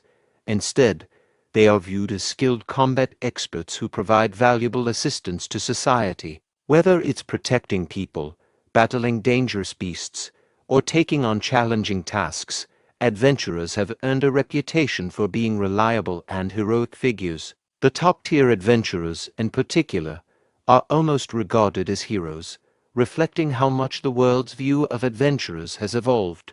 As Rain entered the Adventurers Guild, he noticed a bustling scene with many people engaged in discussions. Amidst the chatter, he overheard a conversation between 2 individuals. One person lamented about the current state of business, mentioning that it was poor due to the absence of labyrinths, which are usually a source of work and income for adventurers. The second person responded with frustration, explaining that ever since the Red Dragon Legion departed, the Red Mountains had been overrun with beasts. This situation had created a lucrative opportunity for others who were capitalizing on the beast infestation, while he was stuck in a less advantageous position at the guild. As Rain continued through the Adventurers Guild, he overheard another group of people talking. One person, wearing a pink scarf, mentioned that there was a lot of commotion lately about rat spiders. A second person with blue hair responded, noting that their numbers were indeed alarming and questioning if they were dangerous. A third person, wearing a brown scarf, acknowledged the danger but pointed out that the bounty for dealing with them was quite attractive. Rain then approached the front desk, where a girl greeted him and inquired how she could assist. She noted his uniform and identified him as a student from Delayton. Rain expressed his intention to register as an adventurer. The front desk girl asked if he had any identification, to which Rain provided his student ID card. He then inquired about the registration time. The girl informed him that, given his status as a Delayton student, his identity could be verified immediately, and the process would take no more than 10 minutes. As she examined his ID, she noticed his family name, Ludwig, and was taken aback, realizing he was from a prominent and influential noble family. She wondered why someone of his background would want to become an adventurer and gazed at him with curiosity. Rain interrupted the front desk girl's thoughts by asking if there was anything else he needed to do. She handed him a form and instructed him to fill out the required information, specifically noting the importance of the last section. Curious, Rain asked about this section. She explained that it was a special agreement for nobles, which included a clause stating that the guild would not be responsible for any personal issues arising from adventure activities. She mentioned that this agreement was established due to past instances where many people, about 100 years ago, had tried to hold the guild accountable for such issues. Rain responded with an understanding, acknowledging the reason behind the special agreement. The front desk girl then handed Rain his adventure badge and informed him that his registration was complete. His current rank was Iron. She explained the ranking system. Ranks progress from Iron to Bronze, Silver, Gold, Platinum, and finally Diamond. Rain inquired if everyone starts at Iron rank. She clarified that not necessarily. One's combat experience or skills prior to becoming an adventurer can influence the starting rank. For mages, the rank reflects their adventure grade based on their skills and ability to handle requests. Rain acknowledged this information. The girl added that, since he hadn't taken the ranking test, he was starting at Iron rank. Rain understood the explanation. The front desk girl mentioned there were additional details Rain might want to know, but he felt he had enough information and thanked her. She wished him well, advising that as his rank increased, he would have access to a wider range of tasks and encouraged him to do his best. Rain thought about his new status as an adventurer, realizing that with his badge, he could now enter dangerous areas and undertake bounties, like the one for eliminating beasts. Noting he had 4 silver coins, he decided to start by hunting the rat spiders that had been discussed. Later, as Rain reviewed the request for rat spiders on the guild's board, he noted that the bounty was 2 silver coins per spider. He reasoned that the low bounty indicated they were likely weak. Determined to catch as many as possible, he resolved to head out and start his quest. A while later, Rain arrived at the base of Dragon's Peak and observed the mountain, reflecting on how much it had changed. His thoughts were interrupted by a shopkeeper selling high-grade life potions for just 10 copper coins each, with each potion providing an extra life. Rain noted that since the dragons who once managed this area had left, it had been overrun by monsters. As people started purchasing the potions, with some buying 1 and others buying 4, the shopkeeper noticed Rain and called out to him. He warned Rain that the area beyond was infested with monsters and offered him a potion. Rain declined the offer. After walking for a while, Rain spotted the stone stairs leading to the shrine of the fire dragon. He noticed they were still well maintained and thought about climbing them in the past with his friends, recalling fond memories. He thought about Fried and felt relieved that her hometown was safe. Determined, Rain declared to himself that he would rid the land of all the pests. Just then, a person with green hair called out to him. The individual, named Renlam, addressed Rain, recognizing him as a mage and noting that there was no point in trying to hide it, as Renlam's keen observation skills made it impossible to fool her. Rain responded to Renlam, saying he wasn't trying to hide his Mage status and that anyone could identify him by his uniform. He questioned Renlam's showy behavior. Renlam dismissed Rain's concerns and insisted that he join their party, as they were in need of a mage. Rain asked for more details about the party. Renlam introduced Bart, pointing to a large figure behind Rain. Rain was taken aback by Bart's enormous size and exclaimed in shock, questioning how someone so monstrous-looking could be human. Renlam responded to Rain's reaction by saying it was harsh to judge Bart based on his appearance, explaining that despite his looks, Bart was actually quite sensitive. Renlam then introduced another party member, Sammy, who was the cleric responsible for healing. Sammy greeted Rain warmly, saying he was pleased to meet him and was in charge of healing. Renlam introduced herself as a genius archer and encouraged everyone to do their best. Meanwhile, Rain questioned whether the group was a criminal gang, targeting rookie adventurers. Renlam asked why Rain would think they were a criminal gang. Rain expressed his suspicion, questioning if Renlam's group was involved in human trafficking, pretending to recruit party members only to kidnap them. This accusation visibly shocked Renlam. Meanwhile, Rain noticed Bart's intense gaze, which made him a bit uneasy.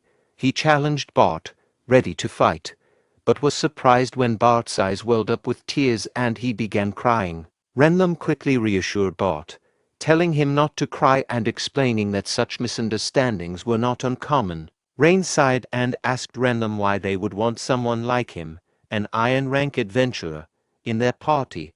Renlam reassured Rain, saying that ranks didn't matter to them. She explained that she could judge people's strength by their scent and mentioned that Bart was concerned about Rain facing the monster-infested mountain path alone. Rain's thoughts then drifted to Esther. Sammy added that many young adventurers came to the area to earn money and often ended up in accidents, but they were not forcing Rain to join them. He was free to go alone if he preferred. Feeling a bit disappointed for having initially misjudged them, Rain thanked them for the advice and said he was more comfortable working alone as he moved away. Renlam acknowledged Rain's decision with understanding and reassured Bart not to worry too much. She then announced that they would hunt the rat spiders themselves, having already identified their habitat, and expressed determination to succeed this time. Rain, overhearing their conversation, turned on and grabbed Renlam's shoulder just as she was about to explain her plan. Rain introduced himself and offered his magical assistance if needed. With this, Rain decided to join the party. He set off with Renlam, Bart, and Sammy to hunt the rat spiders. After a while of searching for rat spiders, Rain commented that they had been walking for a long time without seeing any signs of the creatures and questioned if they were really present. Bart explained that rat spiders were very shy and typically avoided human sight, but their presence could be detected by marks where they had gnawed on trees. He reassured Rain that the creatures must be nearby. Bart then proposed that the profits from their hunt be divided into 4 parts, which Rain agreed to. While Renlam examined the tracks left by the rat spiders, Sammy asked Rain if it was his first time as an adventurer, and if he knew the habits of rat spiders. Rain admitted he did not and requested an explanation. Sammy explained that rat spiders are monsters with the head of a rat and the body of a spider. Their colony is structured with a queen, soldiers, and workers. The worker class are omnivorous pests that gnaw at trees, while the soldier class is aggressive towards humans. Rain inquired about the queen, noting that she wasn't mentioned in the request. Sammy clarified that the colony in question didn't have a queen. The strategy was to focus on killing the soldier class, as the queen rarely surfaced and was not a primary target. Rain questioned why they should leave the queen alone and not attempt to kill all the rat spiders. Bart explained that the queen was far more dangerous than the soldiers. Capturing the queen would require a large-scale operation and significant resources, so their focus was on eliminating the soldiers who posed a direct threat to daily life. Rain wondered if a monster of the queen's level would have a substantial bounty. Renlam, inspecting the long grass nearby, advised against pursuing the queen, stating that even experienced adventurers like herself and Bart would find facing her challenging. Renlam then discovered the rat spider's hunting ground and eagerly jumped in to start the hunt. She used his archery skills to take down the rat spiders, while Bart employed his axe skills for the same purpose. Meanwhile, Rain and Sammy stayed back, observing the battle without actively participating. Renlam and Bart coordinated their efforts to fight the rat spiders, watching out for each other during the battle. Suddenly, another adventurer shouted from behind, warning them that the rat spiders were swarming in their direction. Renlam realized that the rat spiders had picked up their trail and were following them. She instructed Bart to finish off the current swarm quickly to prevent the approaching adventurers from interfering. Bart complied and increased his pace. Meanwhile, Rain observed as Bart, Renlam, and the other adventurers' party continued to combat and eliminate the rat spider swarm. Rain questioned whether he really didn't need to fight, given that they had agreed to split the profits equally. Sammy responded that his role was to assist with lighting the campfire and preparing drinking water later on.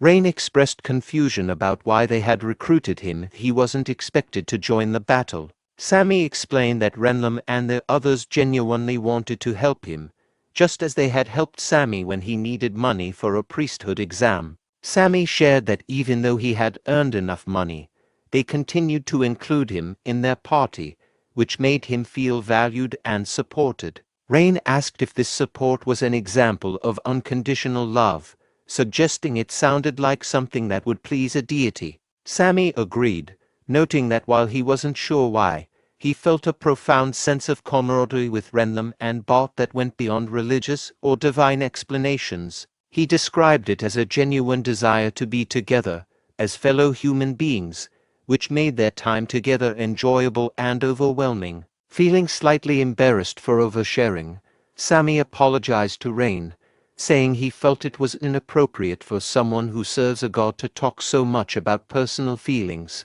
Rain remarked on how pleasant it was to travel with others, recalling his own experiences traveling with friends and specifically thinking about Turina. He then asked Sammy if he knew anything about Turina.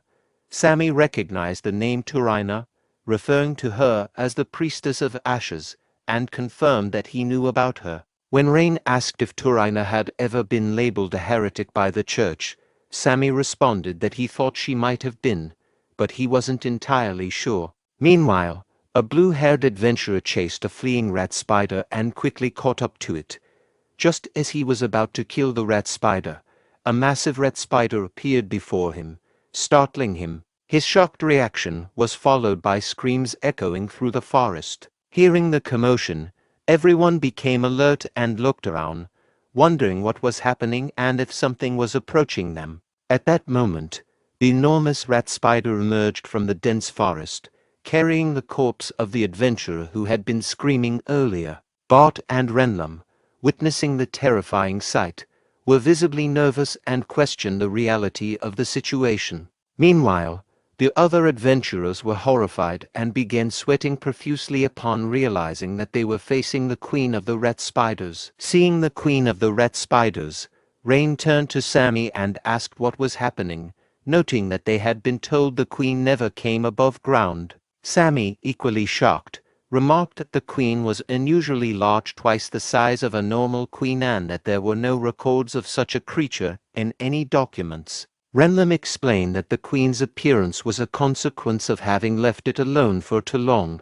The rat queen emitted a deafening scream that caused Rain's party to become dizzy and experience pain in their heads. Meanwhile, the other adventurers, overwhelmed with fear, began fleeing from the queen. Bart, trying to maintain control of the situation, urged the adventurers not to turn their backs on the queen and to confront it head-on. At the same time, Sammy observed a group of rat spiders nearby reacting to the queen's scream. Sammy quickly warned Bart and Renlam that they needed to retreat. Rain questioned why they should retreat over just one large creature. Sammy explained that it wasn't just about the queen. When she appeared, the other rat spiders would form a slaughtering horde.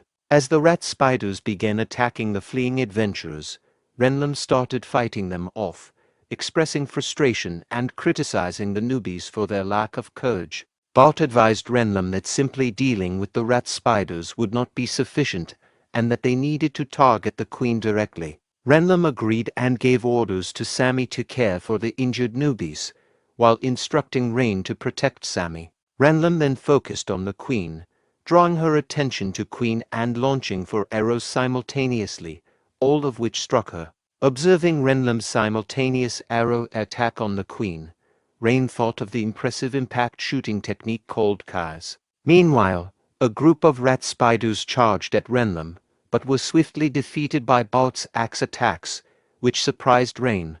Bart then charged towards the queen, who was injured from Renlam's arrows. He leaped into the air and delivered a powerful axe strike aimed at the queen's head. As Bart's axe attack landed on the queen, the fleeing adventurers believed it was a decisive blow, thinking they had successfully defeated the queen. Rain, however, noticed a black substance oozing from the queen's injury and shouted at Bart to move away, warning him that touching it could be deadly. Bart, hearing the warning, released his grip on his axe and quickly jumped back.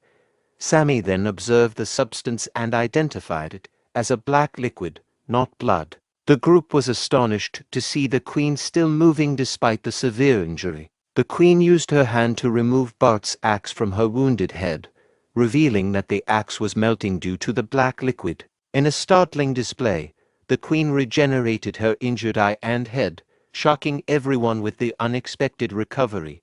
Suddenly, the queen lunged at Bart, biting his left arm. Bart experienced intense pain and struggled to free his arm from the queen's grasp. Meanwhile, Renlam shot an arrow at the queen while being attacked by 2 rat spiders. The arrow struck the queen in the face, but Renlam continued to fend off the surrounding rat spiders, shouting, "Get lost, you weaklings, get out of my way." Seeing the group struggling against the queen, Sammy turned to Rain and told him to join the fight and attack the queen, assuring Rain that he was fine. Rain did not immediately respond to Sammy because he was preoccupied with thoughts of the black liquid, which he recognized as dark poison associated with black magic that devours the soul. He realized that this was the same dark magic that had killed him in the past and began to sweat profusely. As he looked around, Rain concluded that a black magician must be nearby, having strengthened the queen. He suspected that these dark magicians were close by. Sammy, noticing Rain's distress, grabbed his shoulder and urged him to get a grip, explaining that he was the only one left who could use attack spells, as Sammy himself couldn't. Sammy expressed his concern about not wanting to lose their comrades. Rain then turned around and saw that Renlam was being pinned down by several rat spiders and Bart's left hand was still trapped in the queen's jaws. Rain asked urgently how much they would earn for taking down the queen, requesting the information quickly. Sammy informed Rain that taking down the queen would yield around 20 gold coins, which was equivalent to the bounty for 1,000 rat spiders. Rain considered this a worthwhile reward and decided to act. He cast a spell on the arrow Renlam had previously lodged in the queen, causing intense pain. The attack drew the queen's attention, prompting her to immediately begin healing herself. Rain followed up by casting a light spell that blinded the rat queen and her minions. Using the opportunity created by the blindness, he employed his plant magic to throw Bart and Renlam to a safer position. He instructed Sammy to attend to Bart and Renlam. Turning to the other adventurers, Rain urged them to ensure the healing priest was protected and to form defensive positions quickly if they wanted to escape alive. The group surrounded Sammy as instructed. Rain then launched another attack aimed at cutting one of the queen's legs, but she immediately healed it, prompting Rain to think that losing a leg didn't hinder her at all. Realizing that he needed to engage the queen at close range, Rain rushed towards her, fighting through her minions along the way. Meanwhile, Sammy, while healing Renlam, expressed concern for Rain's safety. Rain, approaching the queen, used a fireball spell to create a distraction while setting up a 3-star magic circle. However, he was surprised when the queen's speed disrupted the magic circle, leading him to doubt the effectiveness of the 3-star spell and the limits of his magic usage. Staying calm, Rain decided he needed to understand the enemy better. He activated Bell Sidious and was surprised to observe that a 3-star black magic spell was being used on the Rat Queen. Rain quickly cast a spell to jump away from the Queen, reflecting on the high concentration of dark poison and realizing that enduring it with his body was impossible. He considered using Bell Sidious to intercept the poison but worried that desperate measures like 4-star magic might be too risky. He recognized that a failure could be fatal and suspected that a black magician was nearby.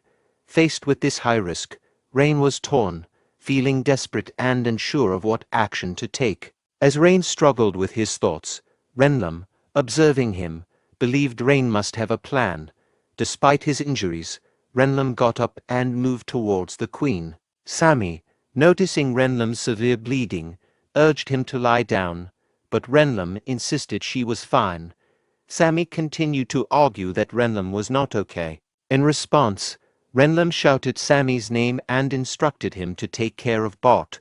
Renlum moved forward toward the Queen, fighting off rat spiders along the way. An adventurer, noticing Renlum's condition, asked if she was okay. Renlum told him to stop worrying about her and to focus on dealing with the smaller rat spiders. Meanwhile, Rain continued to ponder his strategies and concluded that their current approach wasn't effective.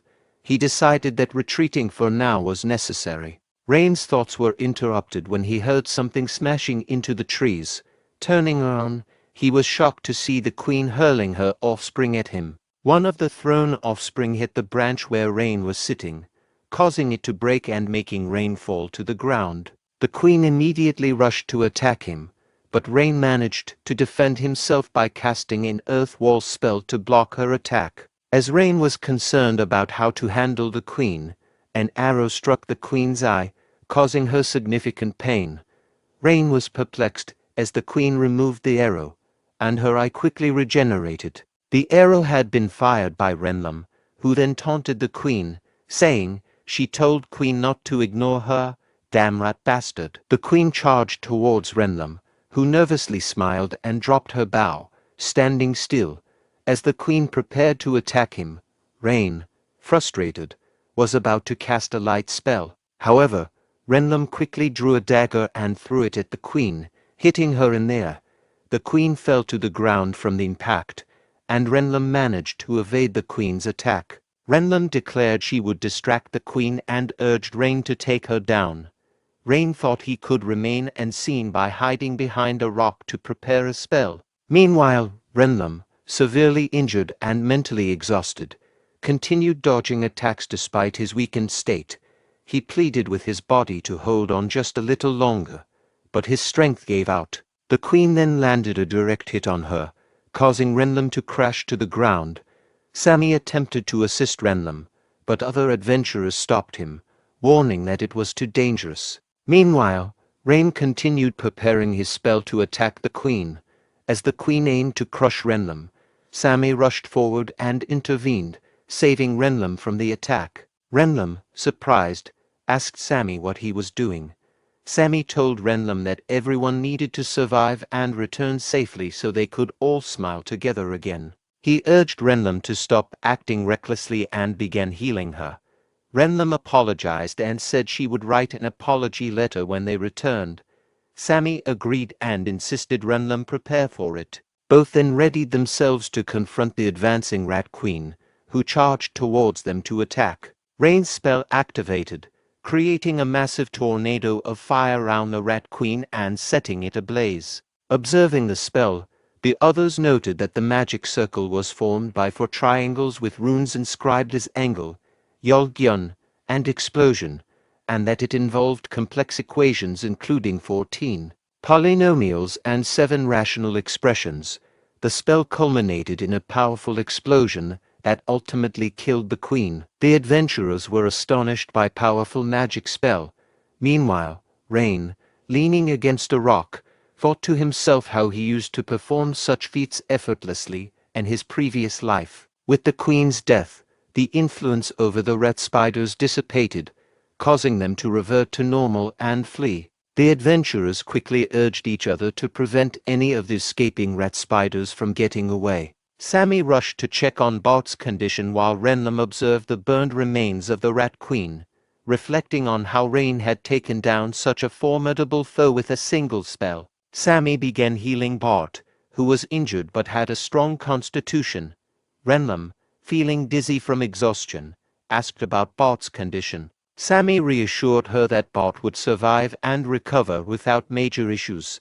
Renlam sighed in relief and expressed gratitude for the outcome. Bart, concerned, apologized and asked if Renlam was okay. Renlam reassured him, saying she had received first aid and was fine, attributing their difficulties to bad luck. She was astonished by the Queen's unexpected regenerative abilities, noting that there were no records of such traits in the Guild's database. She also commented on Rain's impressive ability to defeat the Queen in a single attack. Rain was unconscious from magical overload. Sammy checked on him and assured that he would recover with rest. Renlam realized that Rain must have cast the powerful fire spell, and Sammy agreed. Renlam questioned why Rain had hidden behind a rock despite the Queen being in sight, noting that revealing himself would have gained him recognition. Sammy wondered about Rain's decision to stay concealed. Renlam emphasized that healing Rain was the immediate priority and suggested discussing other matters later. Meanwhile, Rain experienced a dream from his past life where he insisted on not having his name included in records. Fried questioned his request, and an old man expressed confusion about Rain's wish to avoid being listed as a hero, noting that it was intended to honor his contributions to humanity. In the dream, Esther asked Lynn if she disliked them, to which Fried responded with annoyance, calling Lynn a troublemaker. Lynn clarified that she wasn't on the journey for a grand mission or destiny like Kai's, Fried, or Esther. Instead, his journey was driven by personal curiosity and coincidence. He felt he didn't deserve to have his name included in records, fearing it might tarnish their reputation. Kai's then patted Lynn's head. Fried commented on Lynn's growing cuteness, calling his a reckless kid. Esther, surprised, asked if Fried was genuinely worried about that. Lynn clarified that his concern wasn't about worry but rather a logical observation.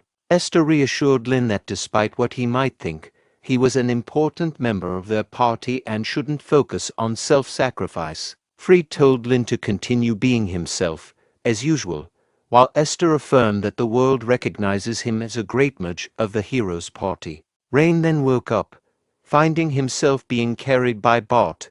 He asked where he was, and Renlam informed him that they were on their way back to the academy. Rain thought about his return to the Golden Rose Academy, noting the exhaustion and relief that the Black Magician hadn't detected them. Bart then asked Rain if the fire spell was his doing, and Renlam confirmed his suspicion, insisting that Rain shouldn't lie about it. Rain acknowledged that he wasn't hiding his role in the spell, and Renlam revealed that she had reported the use of a merchant's scroll instead of Rain's spell to keep it a secret. Rain preferred to leave it as is. Renlam expressed his gratitude, noting that Rain's magic had been crucial in saving them and offering her thanks. Rain insisted that he hadn't done them a favor, while Sammy suggested giving all the reward money to Rain. Renlam agreed, but remarked that she had expected Rain to offer the money to everyone or suggest a fair distribution. Rain's reaction was one of surprise, noting that the reward was his rightful share.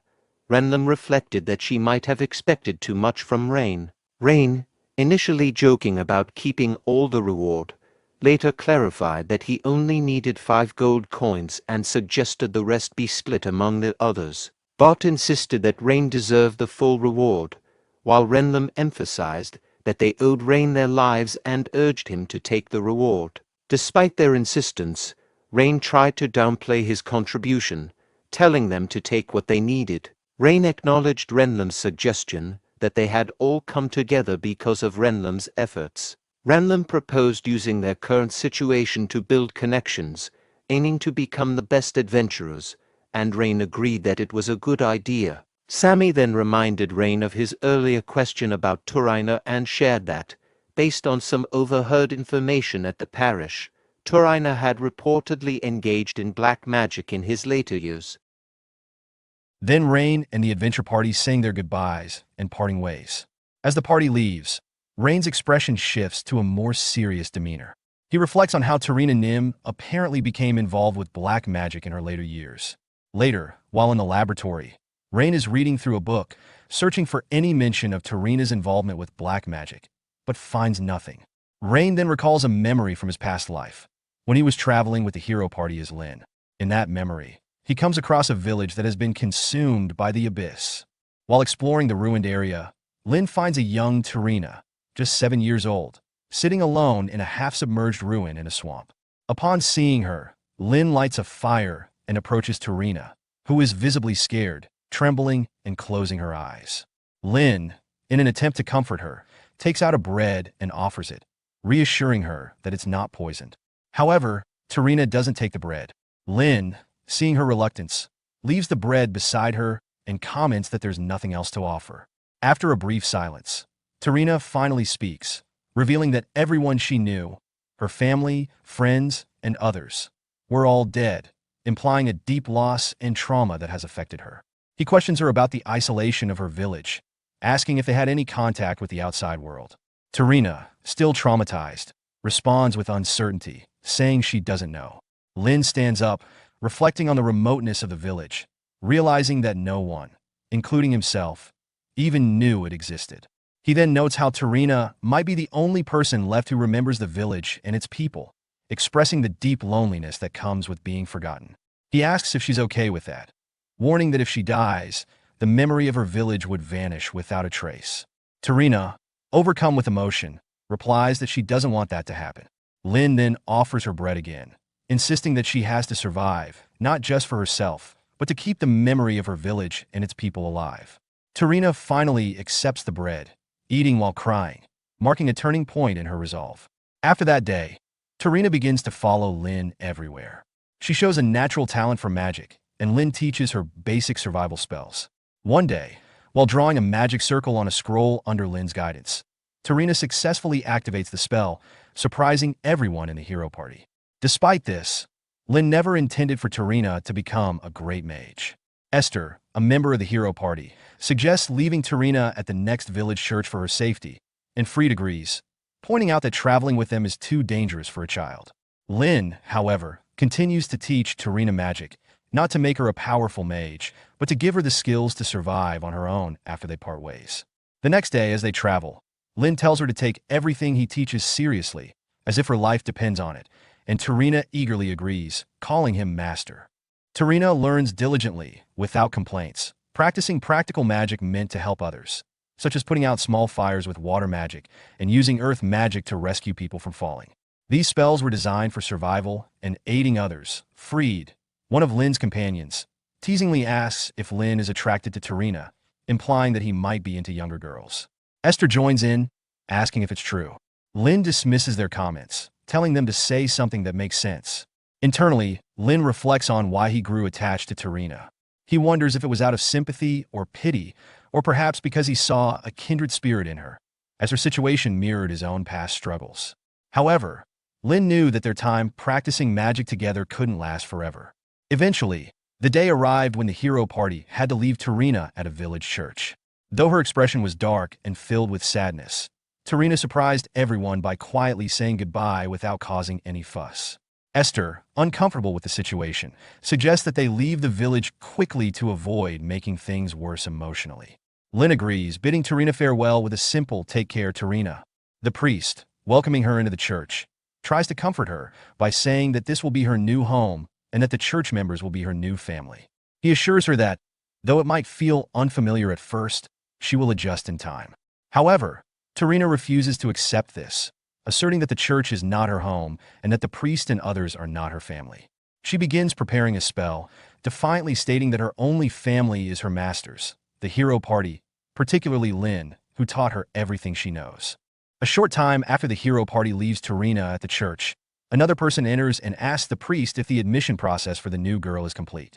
To his shock, they find the priest bound by a spell. Panicked, the person suggests organizing a search party, suspecting that Tarina is responsible. However, the priest, surprisingly calm, tells him that there's no need for a search party and to simply let Tarina go. The priest then recalls the moment Tarina cast the spell to bind him. He had demanded an explanation, telling her to release him immediately. Tarina, apologizing, explained that she needed to be by her master's side. Reflecting on the incident, the priest muses that youthful determination is admirable. The other person, confused by the priest's calmness, comments on how composed he is despite the situation. Meanwhile, as the hero party distances themselves from the village, Lynn hears someone calling out to him. He turns and is surprised to see Tarina running after them, calling him master and asking to go with them. Stunned, Lynn questions how she managed to escape the church. Tarina explains that she used the magic Lynn had taught her to escape. Confused but realizing her resolve, Tarina bows deeply, pleading with Lynn to let her stay with the party. She promises she won't cause any trouble. Lynn looks to Esther, the leader of the party, for approval before agreeing, though he warns Tarina that they won't be able to stay together forever. Suddenly, Lynn becomes stern and asks if Tarina hurt anyone with the magic she used to escape. Tarina quickly reassures him that she didn't. Satisfied with her answer, Lynn firmly reminds Tarina that magic should never be used to harm others. Tarina happily agrees to join Lynn and the hero party. As they travel together, she begins to blossom in her magical talents. Although she is somewhat of a troublemaker, her innate abilities are undeniable. The members of the hero party, recognizing her potential, start guiding her in various magical fields. Tarina absorbs new spells and skills eagerly, much like a sponge soaking up water. Despite her tendency to get ahead of herself, her skills improve dramatically. Eventually, she reaches a level where she can take on powerful monsters, and the party officially welcomes her as a full member. As a gesture of support, Esther provides Tarina with new clothes, which she appreciates greatly.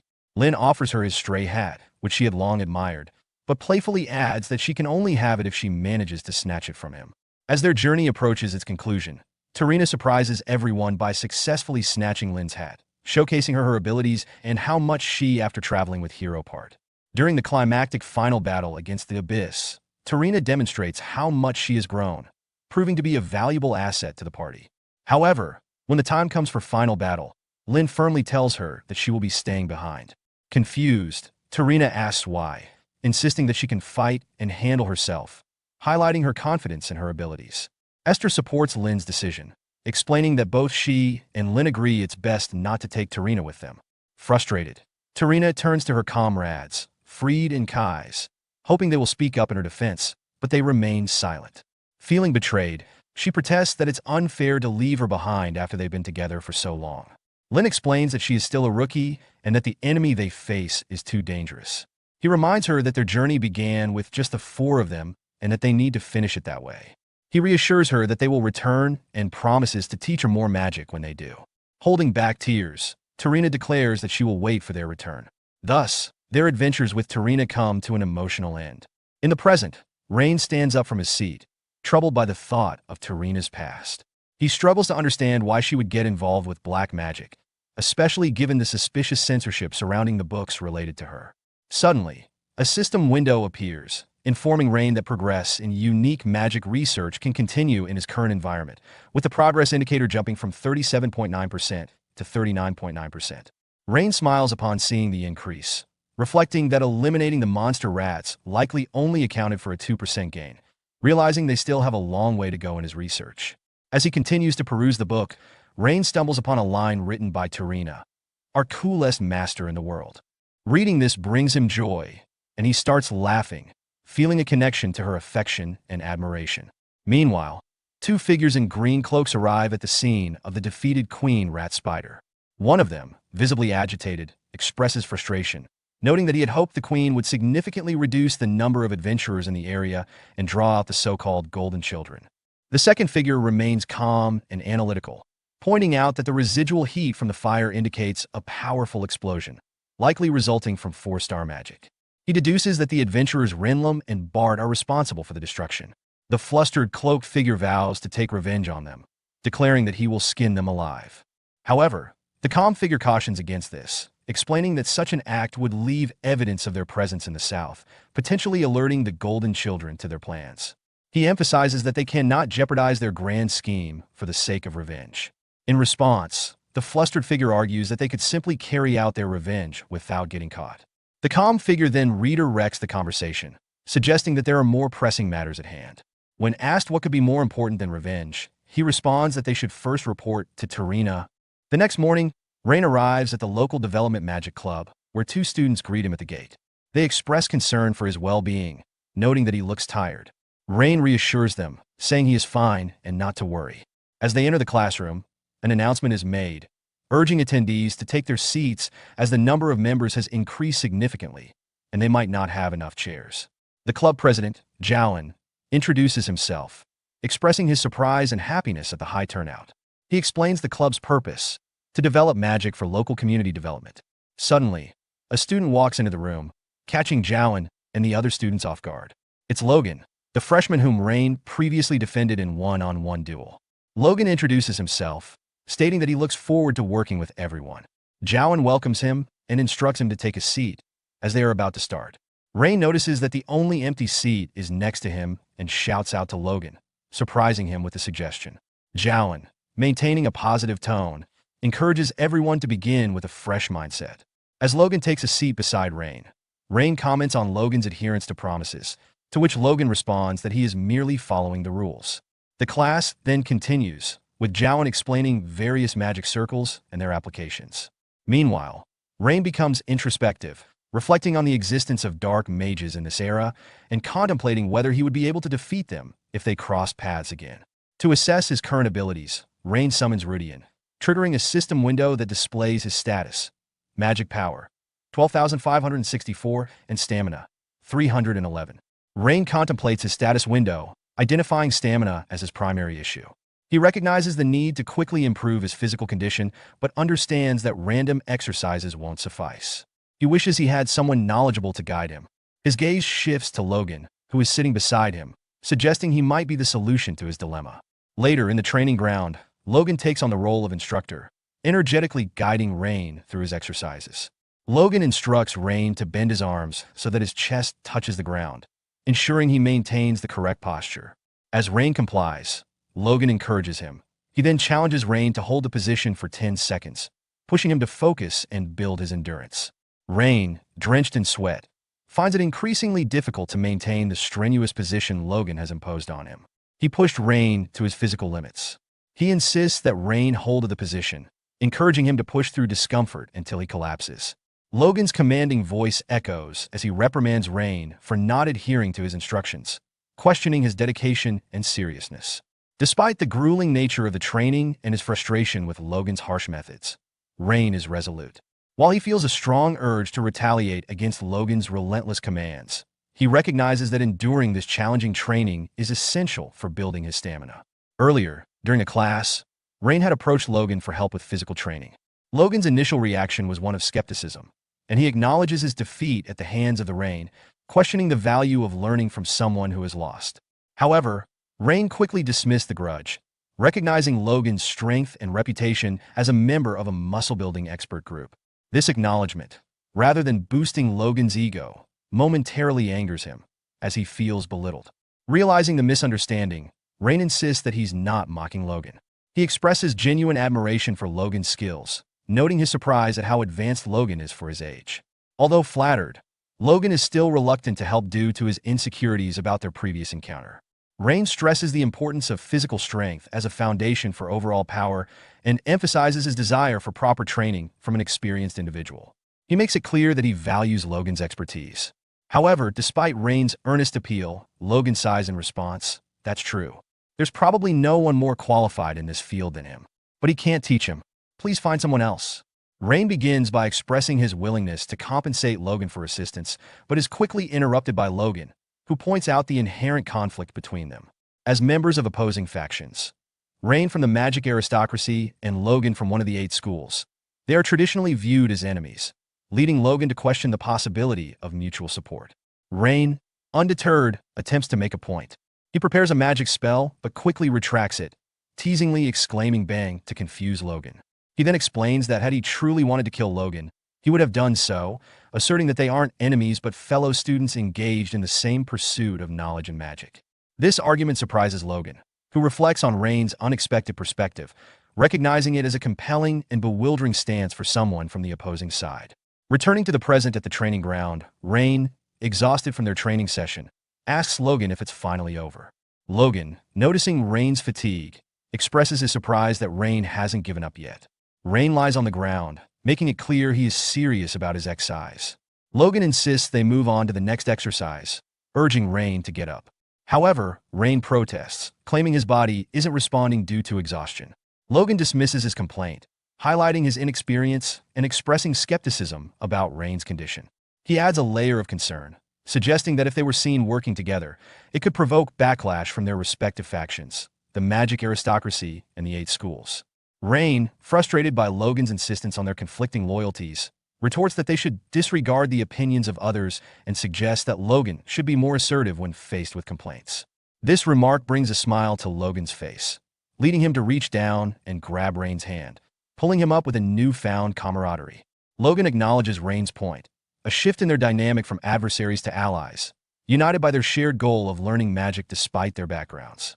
Meanwhile, outside the training room, Owen, the homeroom professor, stands and smiles as he overhears the conversation between Rain and Logan.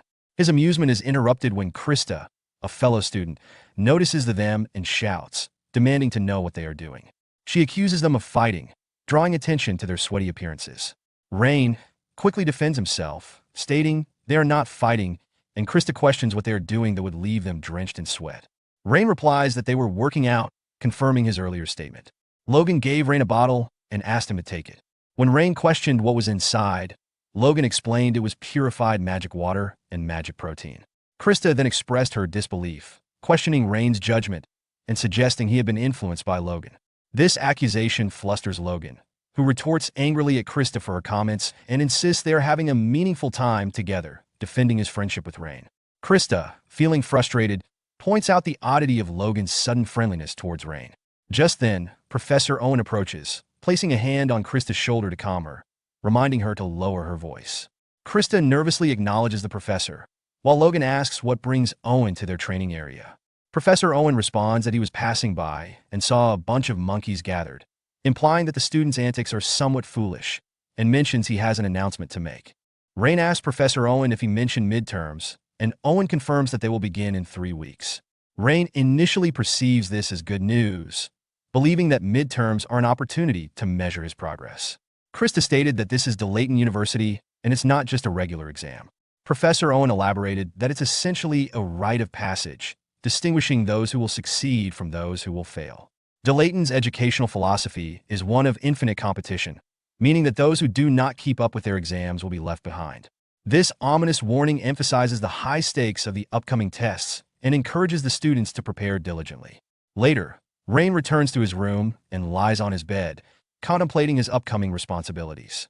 He decides to open a book and summon Rudian, possibly seeking guidance or clarity on what he needs to focus on before the exams. However, Rudian begins to behave oddly, prompting Rain to question what is happening. In the next moment, Rain finds himself in a vast, empty space, which surprises him. Confused, he surveys his surroundings and wonders about the situation. Rudian then displays a window that reveals crucial information. Rain has made progress in researching unique magic, showing an increase from 39.9% to 40.0% proficiency. This unexpected advancement shocks Rain, and he questions why this progress is occurring now. A subsequent system window appears, indicating that a new mana circuit has opened. The analysis reveals that a mental barrier, Flowing World Lord, can be deployed within a 20-meter radius of the circuit opener. This barrier significantly enhances the success rate of magic combinations using unique runes and unique mathematical formulas by 33% and amplifies their power by 66%. However, it also indicates that casting this barrier requires 20,000 mana, while Rain currently possesses only 12,564 mana. The window warns that an activation seal is designated for using the mental barrier, Flowing World Lord. In the next moment, the vast space Rain found himself in disappears, and he returns to his room. He nervously looks at Rudian, reflecting on the significance of the mental barrier technique he learned, realizing that his proficiency in unique magic has reached 40%. He recalls that only 2 sages in history were able to use such a secret technique, which fills him with amazement. The following morning, Rain conceals a symbol that appeared on his hand the previous night by wrapping it in cloth. He steps out of his room and makes his way through a crowded street, thinking about his destination, the black market.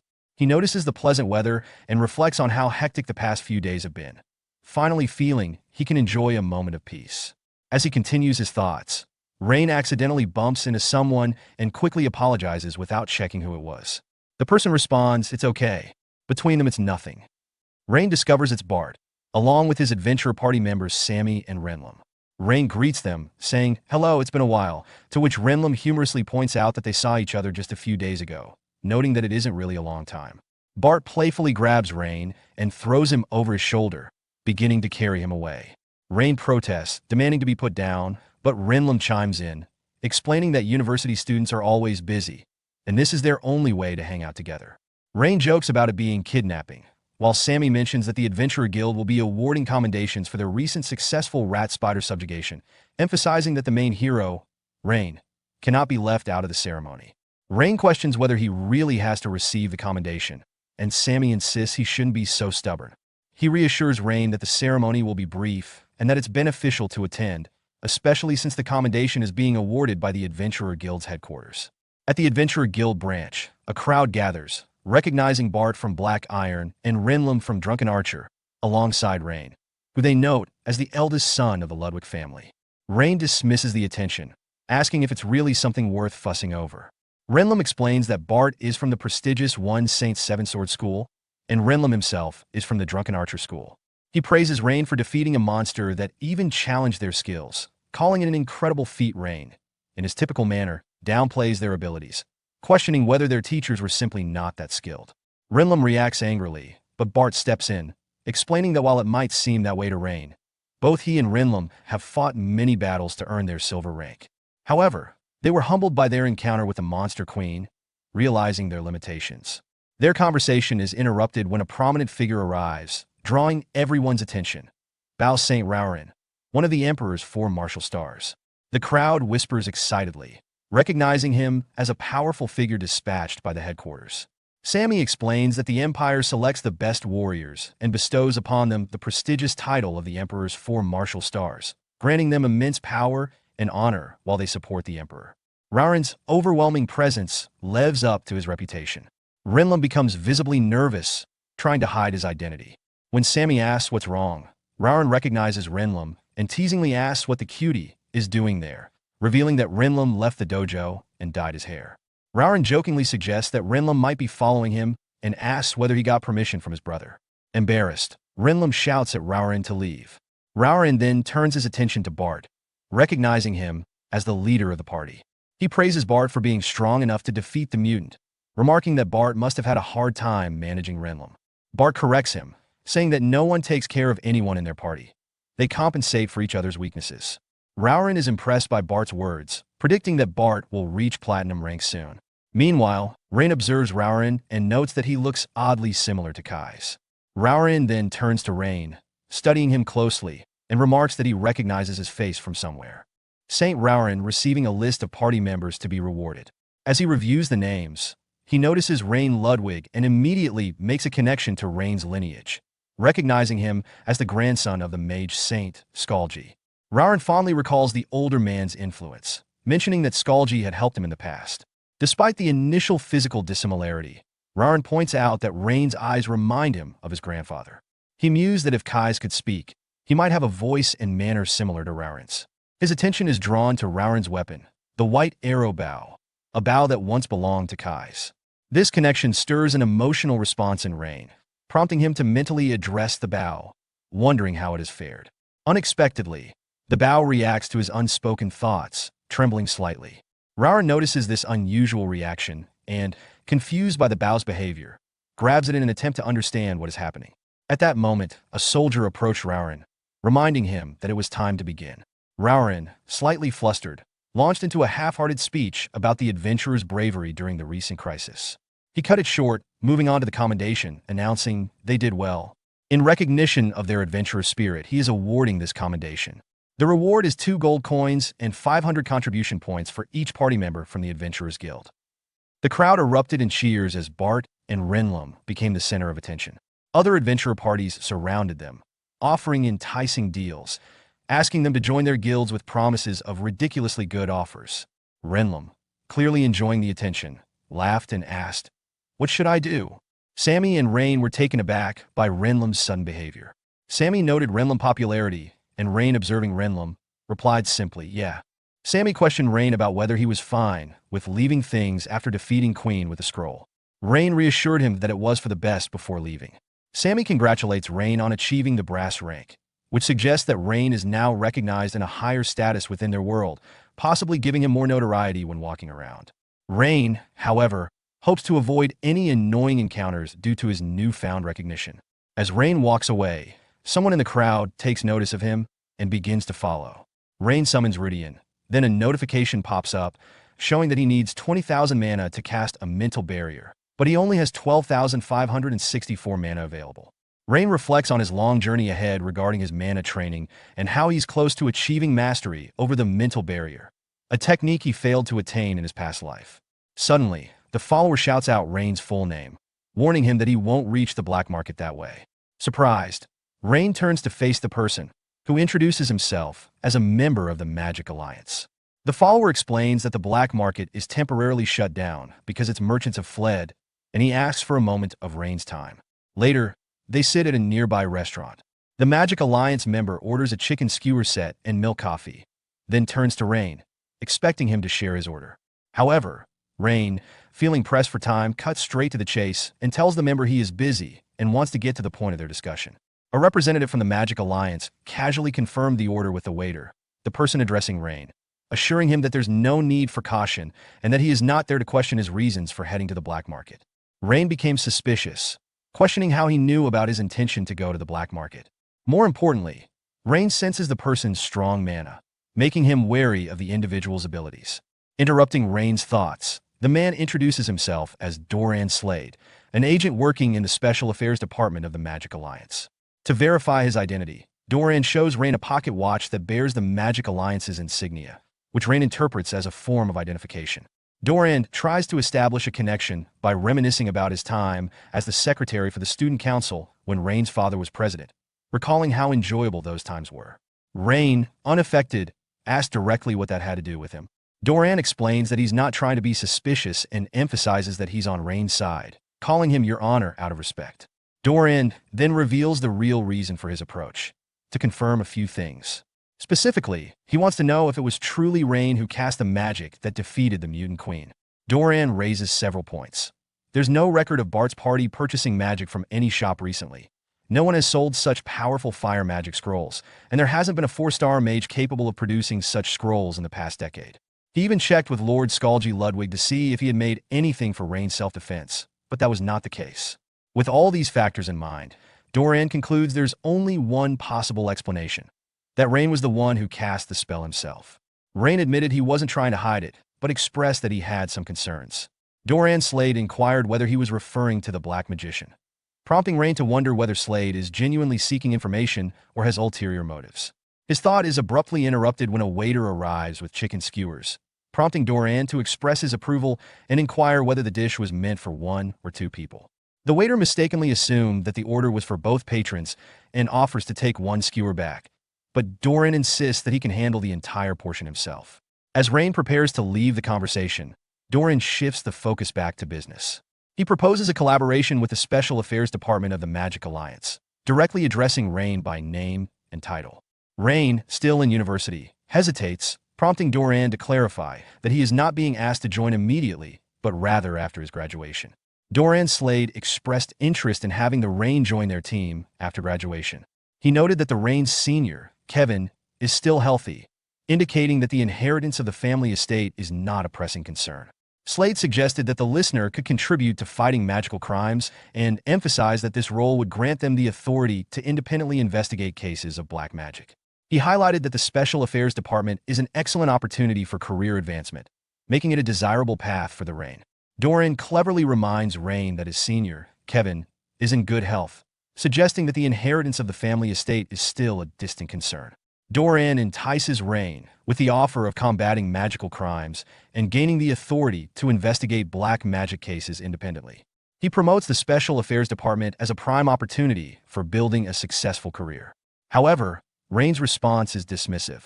He asserts that he is not interested and intends to leave. Doran presses on, warning that the Black Church is becoming increasingly active and that the higher-ups in the Magic Alliance remain complacent, blissfully unaware of the looming threat. He expresses a desire to prepare for an inevitable crisis, underscoring the urgency of the situation. Rain, while expressing a vague willingness to consider Doran's proposal, remains skeptical and internally grapples with the implication of having to fight against dark forces once again in this life.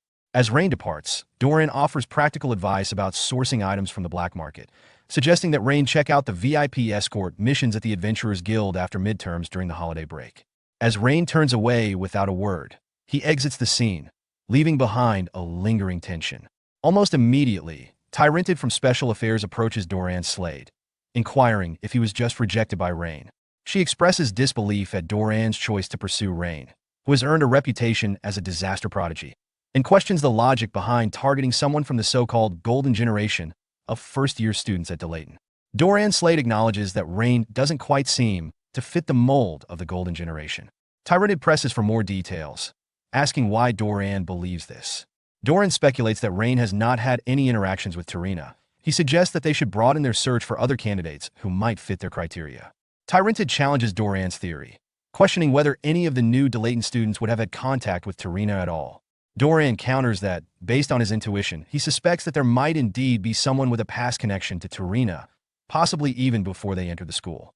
This leads him to consider investigating their backgrounds. As their conversation unfolds, Doran reflects internally on the audacity of anyone claiming to belong to the Golden Generation, particularly in light of Rain's immense potential. He acknowledges the influence of his senior, Kevin, who has mentored Rain, and recognizes the formidable challenge posed by Rain's capabilities. He has never felt so intimidated by someone's potential before. Rain expresses disappointment, stating he couldn't get the book he was after. Junior librarian Karen reassures him, admitting it was a mistake on her part and expressing relief that he is safe. Rain laughs, lightening the mood, and inquires whether a peculiar man, one who wears a hat and has a constant grin, has visited the library. Karen responds that she hasn't seen anyone like that. However, she recalls that someone from the Special Operations Division of the Magic Alliance did stop by to reminisce with the first-class librarians he knew, although she didn't see him and can't describe his appearance. With this new piece of information, Rain acknowledges it and decides it's time to return to his dormitory, thanking Karen again for her help. Karen downplays her contribution, insisting it wasn't worthy of being called information. Later, upon arriving at his dormitory, Rain reflects on the man's visit, considering the implications of his not having met Karen face-to-face. He wonders who the man could have spoken to about the black market, further deepening the mystery surrounding this individual. As he approaches his door, Rain notices two wooden boxes lying outside and remarks that they have arrived just in time. He brings the boxes inside, excitedly unpacking them to reveal two enormous white pearls. He marvels at their size and feels satisfied with his purchase, noting that he bought the most expensive and best quality pearls. Rain realizes that with these spirit pearls, he can infuse sufficient magic power to create a mental barrier. Placing one hand on each pearl, he assesses his current magic power, calculating it to be around 12,000. He knows that to cast a mental barrier effectively, he requires approximately 20,000 magic power. Thus, he plans to store 8,000 magic power within the pearls for use during the casting. Rain begins the process of infusing mana into the pearls, focusing intently as he channels his magic power into them. After some time, he withdraws his hands, noting the pearls glowing with a blue hue. He thinks to himself that the infusion of magic power is complete and that all he needs to do now is wait for the mana to stabilize. As he waits, the pearls gradually stabilize, allowing him to proceed with the next step of his process, using the mental construct known as Flowing World Lord. As he activates this construct, a rapid flow of mana occurs, causing the pearls to creak under the pressure. The symbol of the mental barrier begins to glow, imprinted on his hand. However, Rain is soon overwhelmed, coughing up blood, and collapses to the ground, leading him to suspect that he has failed in his attempt. Despite the initial setback, the symbol continues to shine, and 4 distinct magic circles manifest on the ground around him. Each circle represents a different aspect of his magic. The first, U, signifies the quality of flow. The second, Rio, pertains to the quality of measuring. The third, John, relates to the quality of enhancing. And the fourth, Se, symbolizes the quality of the world. As Rain observes the magic circles, he experiences a profound sensation. He realizes that the mismatched parts of his magic are aligning perfectly one by one. In that moment, he recognizes that the magic circle forming in his hand is exactly what he had envisioned. He thinks, this magic circle is perfect. The mental barrier is like a mirror reflecting the caster's mind. However, the effort proves to be too much, and he collapses to the ground. While lying there, Rain recalls the words of the second sage, Krista Warden, who spoke about the connection between the thirst for truth and the mental image. He now understands that the Construct You, Flowing World Lord, doesn't impart new knowledge but rather compensates for his existing inadequacies in technique and understanding. This revelation aligns perfectly with his learning methods and empowers him to master magic through self-study, eliminating the need for formal instruction. Rain realizes he has taken another significant step toward achieving the status of a 7-star sage. In the Delayton conference room, a gathering of university professors convenes to discuss the academic schedule. Chancellor Medelia Page initiates the meeting by inquiring whether the graduation academic schedule has been finalized.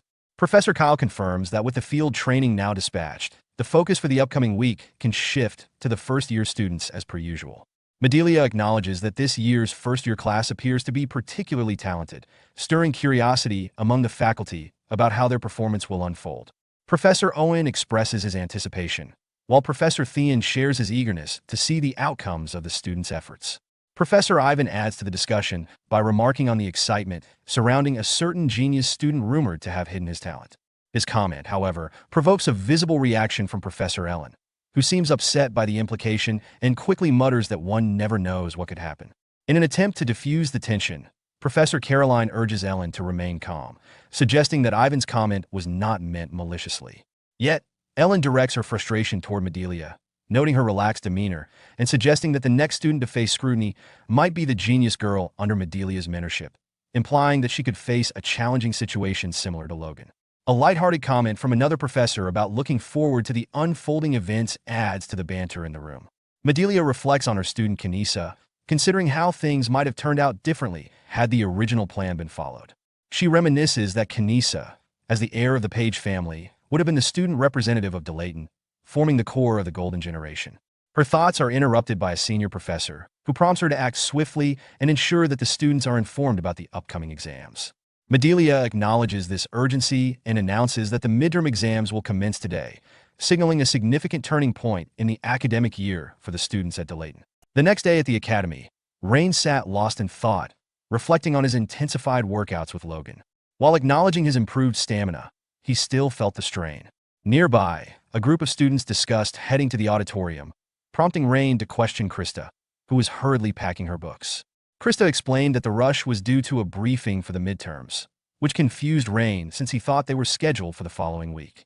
Krista clarified that at Delayton Academy, schedules often changed unpredictably, a tactic used by the dean and professors to prevent students from cramming. Gertrude Panton joined the conversation, pointing out that last year the midterms began the day after the schedule was announced.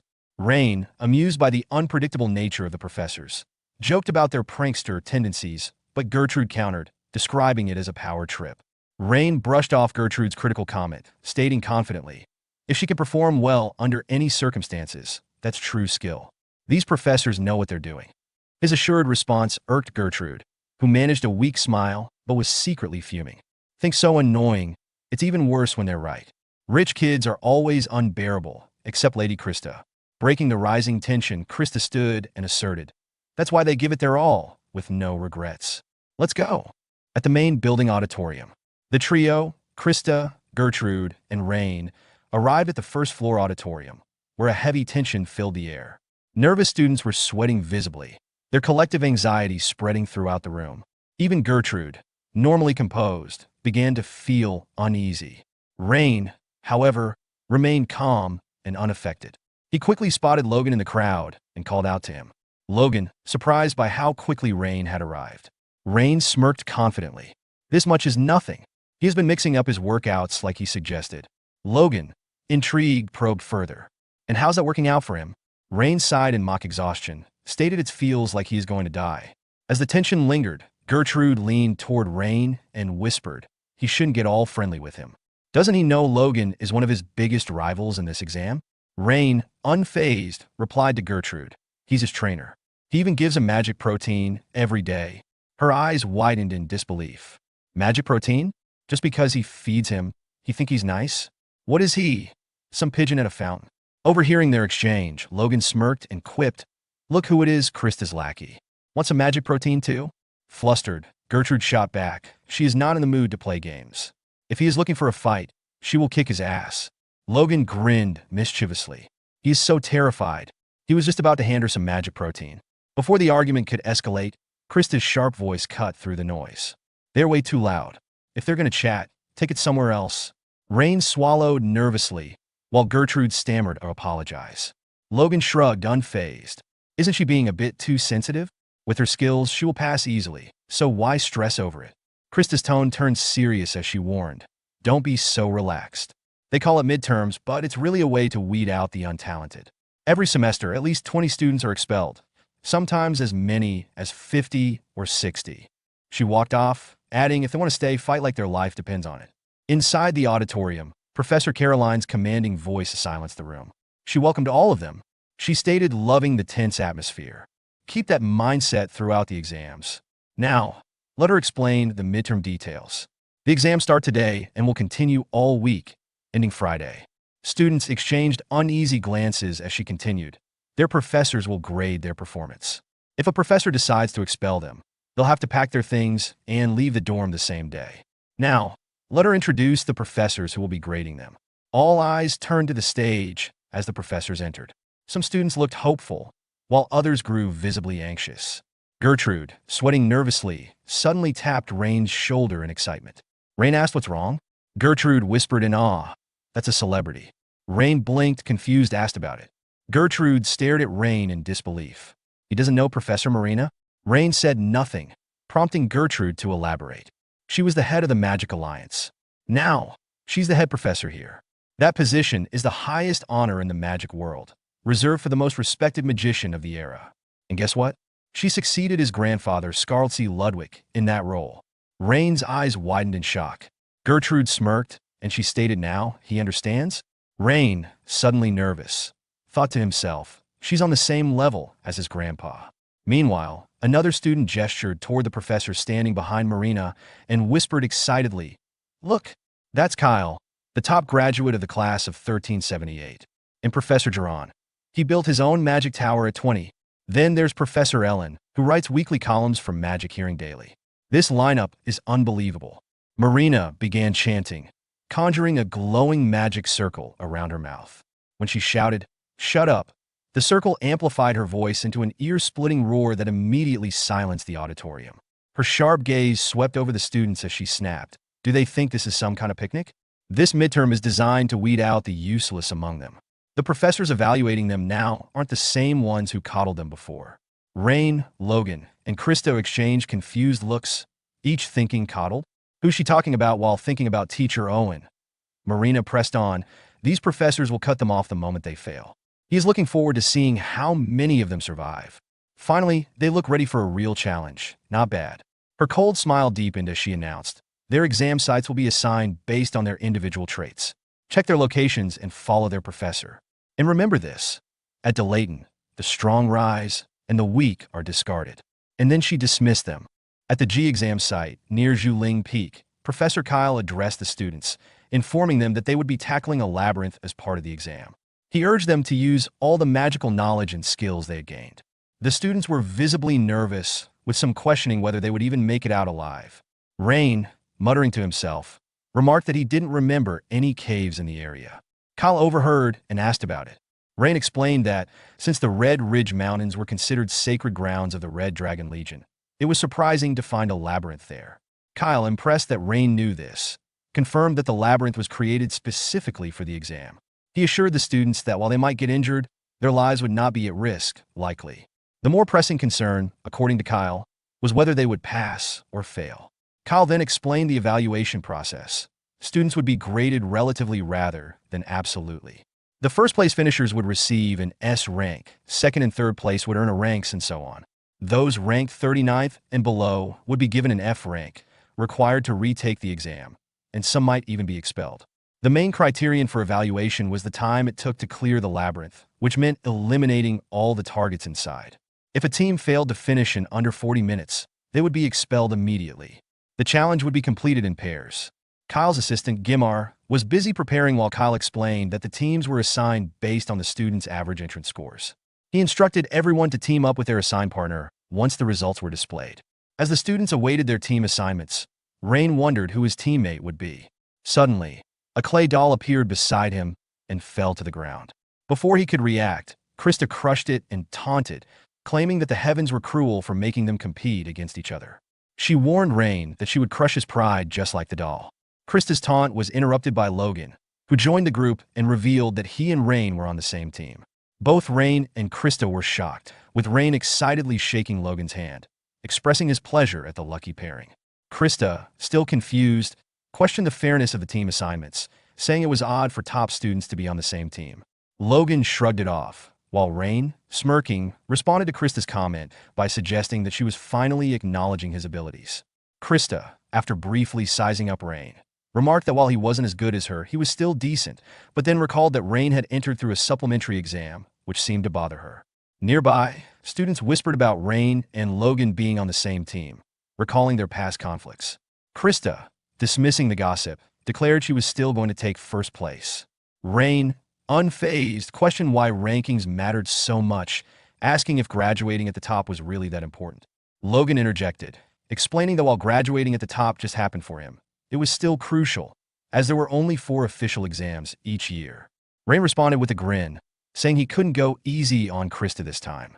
Krista, now nervous, smiled back, excited by the challenge. Kyle then announced that the students had 10 minutes to strategize before beginning the exam, which led to complaints from the students about the short time limit. Kyle explained to the students that the timer would start automatically in 10 minutes, and that there were 20 different routes in the labyrinth, each with an equal number of targets. Only one team would be allowed on each route, so the students should focus on their own strategy. As the students began discussing their plans, Kyle's assistant, Gimar, asked him why he insisted on holding this exam during the first-year midterms every year. Kyle explained that the true talent of a mage is revealed when they're placed in unfamiliar, challenging situations. In these moments, their minds can go blank, their judgment is clouded, and they hesitate, but some mages still shine despite the adversity. This exam, he said, was designed to identify that potential and encourage them to think outside the box. That, he concluded, was his role as a professor. Meanwhile, during Rain and Logan's strategy discussion, Logan proposed a straightforward approach. How about we just go in and smash everything we see? I hate anything complicated. Rain smiled and commented that Logan's strategy was simple but not bad, though he emphasized the importance of having a solid plan. He noted that balancing lighting, attack, and defense was crucial, and warned that failing to delegate tasks properly or recognizing limitations could lead to trouble. Krista interrupted, criticizing the idea of maintaining light magic while attacking and defending, suggesting that such a basic strategy wouldn't earn them the top spot. Rain retorted, telling Krista to focus on her own strategy instead of criticizing others. Krista smugly responded that her team had already finished planning. Logan, commenting on the limited magic available in the labyrinth, expressed his confidence in their strategy, but Krista replied that she would easily take first place, as she had never lost before. She walked off with her teammate, Rumlow, leaving Rain with a confident grin. Meanwhile, Team 2, consisting of Krista and Rumlow, entered their assigned route in the labyrinth. Kyle observed their progress on a floating screen. As they moved forward, Krista ordered the use of light magic. Rumlow cast both light and detection spells, soon reporting the detection of 2 enemies 20 meters ahead, one on the wall and another behind a northwest pillar. Krista demonstrated exceptional speed as she summoned over 10 sand soldiers at once, leaving everyone around her stunned by the rapid casting. Observers were amazed, counting the summons in disbelief, wondering how she could conjure so many so quickly. Kyle, watching from a distance, explained that this was the bloodline magic of the Warden family, a powerful technique created by the second sage, Riot Warden. He highlighted that even for a 2-star spell, her casting speed was extraordinary, and controlling 12 summons so flawlessly at her age was an impressive feat. After swiftly defeating the 2 monsters in her path, Krista stood confidently, eagerly awaiting more challengers. Rumlow used detection magic to identify 3 more monsters within range and pointed towards a left hole to inform Krista. Krista responded quickly, stating, "Good, she's going in." Turning to Rumlow to confirm the locations, Krista asked where over there was. Rumlow checked his spell and clarified, It's in the crevice at 3 o'clock, the second one is at 8 o'clock, and the third one is on the ceiling ahead. Krista then ordered her 3 sand soldiers to attack, and they quickly eliminated all 3 monsters with powerful strikes. Rumlow was impressed by how Krista managed to control all 3 sand soldiers at once. Krista interrupted his thoughts, asking why he wasn't checking for more enemies on their side. Rumlow confirmed there was nothing there after checking his detection magic. Krista then suggested they move on and find more monsters, and the two of them proceeded forward. As the students watched Krista's sand soldiers in action through the floating screen outside the labyrinth, they were astonished by the soldiers' fluid and lifelike movements. One student remarked, "They're completely autonomous. Don't they look like living beings?" Rain commented, "To cast a 2-star spell with that kind of precision, really impressive." Logan, however, wasn't surprised. "Well, that's expected. Krista is the most promising genius of our generation." Rain, still curious, asked, "Is she really that amazing?" Logan responded, "Everyone knows that. Even the elders at our school have warned us to be cautious around her." Inside the labyrinth, Krista's sand soldiers were efficiently defeating monsters, with one carrying Rumlow. However, despite their success, Krista was dissatisfied with her current strength, thinking, "Not yet. This level is still far from enough." Her thoughts shifted to a childhood conversation she had with 2 figures, one in red and the other in dark blue. She had asked, "Isn't the Warden family's ancestor a sage? They're the only family besides the Page family?" The person in red replied, "The Page family is in a different league. The current head is the Chancellor of Delayton. But what about your father, the head of the Warden family? He only just became a 2-star mage. How can 2 families, both with sages, be so different?" The person in dark blue interrupted, saying that's enough. The person in the red outfit advised Krista to face the truth, saying it was for her own good.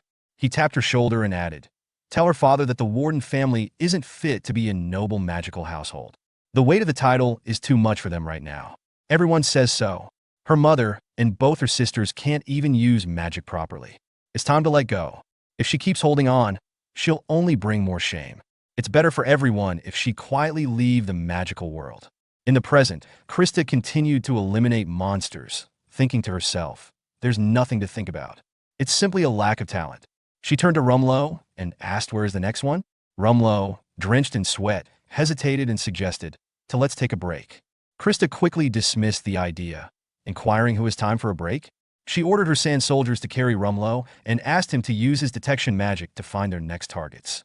Rumlow, still exhausted, agreed. As the sand soldiers carried them, they moved forward. The students watching were stunned by Krista's skill with magic. Kyle, the professor overseeing the exam, thought to himself, "Incredible. It's chilling." As she moved forward, Krista recalled a childhood memory where her father had seen her magic and remarked, "Incredible, Krista. To think you can already control magic at this level." Krista told her father that she would become the greatest mage, so no one would look down on her family. In the present, as she continued eliminating monsters in the labyrinth, she thought to herself that she will reclaim everything, honor and hypocrisy alike, aiming to do it all by her own strength. After defeating 31 monsters, a giant red monster suddenly appeared, destroying all of Krista's sand soldiers. Only one soldier remained, but it was soon obliterated by the monster's next attack, throwing Krista and her teammate, Rumlow, into the air. The students watching nervously outside the labyrinth observed the battle. Krista quickly cast another spell, summoning a massive sand soldier to battle the red monster. With a powerful attack, the giant sand soldier defeated the monster. As the battle continued, Krista remembered her father's words. He was counting on him. Revive the Warden family and make them proud. Meanwhile, Gimar informed Kyle that all magical responses in the route had vanished. Kyle then announced, Team 2's test is complete with a total clear time of 4 minutes and 13 seconds. And thinks finishing in under 5 minutes, just as expected from the descendants of a magical household. Krista Warden, a perfect S rank. As Krista and Rumlow emerged from the labyrinth, the other students were still deep in discussions, shocked that their team had already completed the test. Logan, observing from the sidelines, thought to himself, I knew Krista was talented, but this level of skill is beyond what I expected. Now I understand why the elders were so cautious around her. It's no surprise that she's being considered as a candidate for the leadership of the Magic City. Krista approached Professor Kyle to inquire about their ranking. Kyle replied, Since I started teaching, your team is only the second to finish the test in under 5 minutes. Krista smiled proudly, saying, with overwhelming power. That's the way our family works. It's only natural. Kyle, reflecting on the Warden family's power, fueled by their immense stamina and magical strength, acknowledged that although he had planned a strategy around that, Krista's execution surpassed mere raw power. He realized her movements were a product of not only natural talent, but also immense dedication. Krista's greatest strength was her combination of genius and relentless effort. Kyle then addressed Krista and Rumlow, telling them, "There's no need to discuss whether you've passed. Though other students are still testing, your performance warrants an S grade." Krista, after receiving praise from Kyle, bowed respectfully and smiled, thanking him. Kyle congratulated her, and Krista confidently walked past Rain's team, silently assuring herself that she would be the top graduate. Rain, smiling, turned to Logan and remarked that the exams might actually be more fun than expected. Logan agreed, reflecting on the situation. Rain's thoughts drifted to a memory from his past life, where he had been standing with Esther, looking at a fog-covered fortress from a cliff. As Lynn, he had asked if that was truly the Southern Star, and Esther had explained that it was once a beautiful city, but now felt dangerous to approach. Freed, sitting behind them, questioned their plan, suggesting that entering the fog would be a suicide mission. Lynn had simply agreed, and when Freed complained about being hungry, Lynn responded indifferently. After a brief moment of thought, Esther told Lynn, "Just blow the whole thing up." Lynn, surprised, asked, "Isn't that city a cultural heritage site?" Esther confirmed. Lynn pointed out, "She needs to preserve its original state if she wants to restore it." Esther agreed, but Freed and Kai started laughing. Lynn, confused, asked Esther, "Is she joking?" Esther responded casually, "Sometimes he just charge ahead and deal with the consequences later." Lynn, still not understanding, asked, "What does he mean?" Freed, backing Esther up, said that's true. Lynn snapped at Freed, shouting, "Shut up." After Esther declared that she would take the blame for blowing up a cultural heritage site, Lynn questioned her decision, asking if it was really that simple. Esther, confidently asserting her stance, explained that she didn't like complicated problems and that as a leader, she would handle the consequences, even using her fists if necessary. Lynn, now resigned, accepted her decision, stating he didn't care about the future criticism. Esther, with a grin, reassured him that sometimes reckless actions could lead to world-changing outcomes. In the present, Rain turned to Logan with a determined expression, saying he had come up with a plan and whispered his idea to him. After hearing it, Logan was taken aback, responding, "He is joking? That could get them disqualified." Rain reassured Logan with a smile, saying he'd take full responsibility if anything went wrong. Logan, scratching his head, remarked that they could probably pass if they followed the usual method, but it wouldn't be as fun. Rain agreed, stating, "Exactly." Krista then approached and asked, "Being disqualified? What exactly are you planning?" Rain responded casually, "Are you worried? Just wait and see." Krista snapped back, questioning what he meant by wait and see, and reminded him that this was an exam, not a time for fun. Rain, unfazed, replied with a smile, "Magic is supposed to be fun. Don't you think?" Krista, taken aback, felt a cold sweat on her cheek. At that moment, Kyle announced, "Preparation time, 10 minutes left. All teams, please prepare to enter." As the other student teams quickly entered the labyrinth, they muttered, "Guess they have no choice but to go in," urging their teammates to hurry up. Once the last of the teams had entered, Rain turned to Professor Kyle and asked, "Professor, the safety of the students entering the labyrinth is guaranteed?" Kyle assured, "Since they are controlling everything with magic, there's no way anyone's life would be in danger." Rain smiled and turned to Logan, asking, "Did he hear that? Let's proceed with the plan." Gimar announced, 9 minutes have passed. 1 minute remaining. Rain asked, "Is he ready?" Logan responded, "He will be done in 7 seconds on HS end." Rain nodded, "All right, he is counting on him." Kyle, watching them, was left confused, wondering what they were doing. Rain then said, "Let's go," as he started casting his spell, adding, "With one blow, let's blow it all away." As Kyle announced the start of the exam, Krista and Rumlow noticed Rain's team had yet to enter the labyrinth and were puzzled, thinking, "Why aren't they entering?" Kyle observed Rain's red eyes and thought to himself that it was the Ludwig family's signature magic, Bel Sidious, which allowed the user to see through all magic. At just 16, Rain was already surpassing even the family's greatest geniuses. Kyle wondered what Rain was up to, just standing there. As Rain's analysis completed, cross marks appeared on the monsters within the labyrinth, and Rain connected a magic circle to them. At the same time, Logan gathered all his strength into a single fist and unleashed a powerful punch at the connected magic circle, releasing his energy. Meanwhile, Krista and the others watched in confusion as Logan unleashed his powerful attack on the connected magic circle. Krista shouted, "Both of them are idiots. What were he thinking, blocking the entrance like that?" But before she could say more, she fell silent as the dust settled. To her surprise, the explosion seemed too small compared to the power of Logan's attack. Kyle, watching curiously, saw Rain use his spell to direct Logan's attack power toward the labyrinth's monsters. Magic circles formed around the monsters Rain had marked earlier, and a large circle appeared around the red monster boss. Logan's attack then surged through the magic circles, striking the monsters simultaneously. This triggered multiple mana explosions throughout the labyrinth.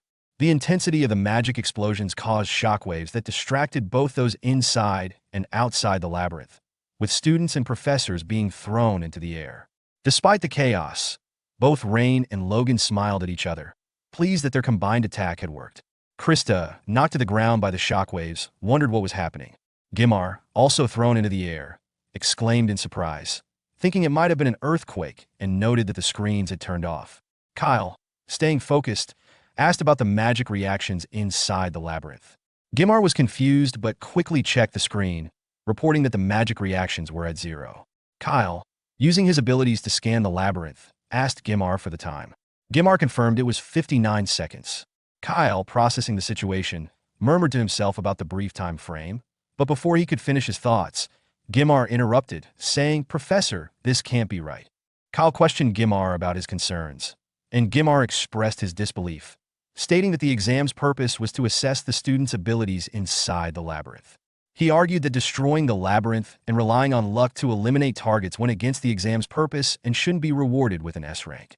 Kyle calmly explained that geniuses often defy conventional standards of perfection. Instead of adhering to established ideals, geniuses create a new form of perfection, which is what Rain and his team had done. Gimar, still unsure, asked about this new kind of perfection. Kyle acknowledged that from a traditional evaluation standpoint, Rain and Logan's team might appear far from perfect. He then asked Gimar if he had ever thought about destroying the labyrinth. Gimar admitted he hadn't thought about it, but suggested that if he wanted to, he could.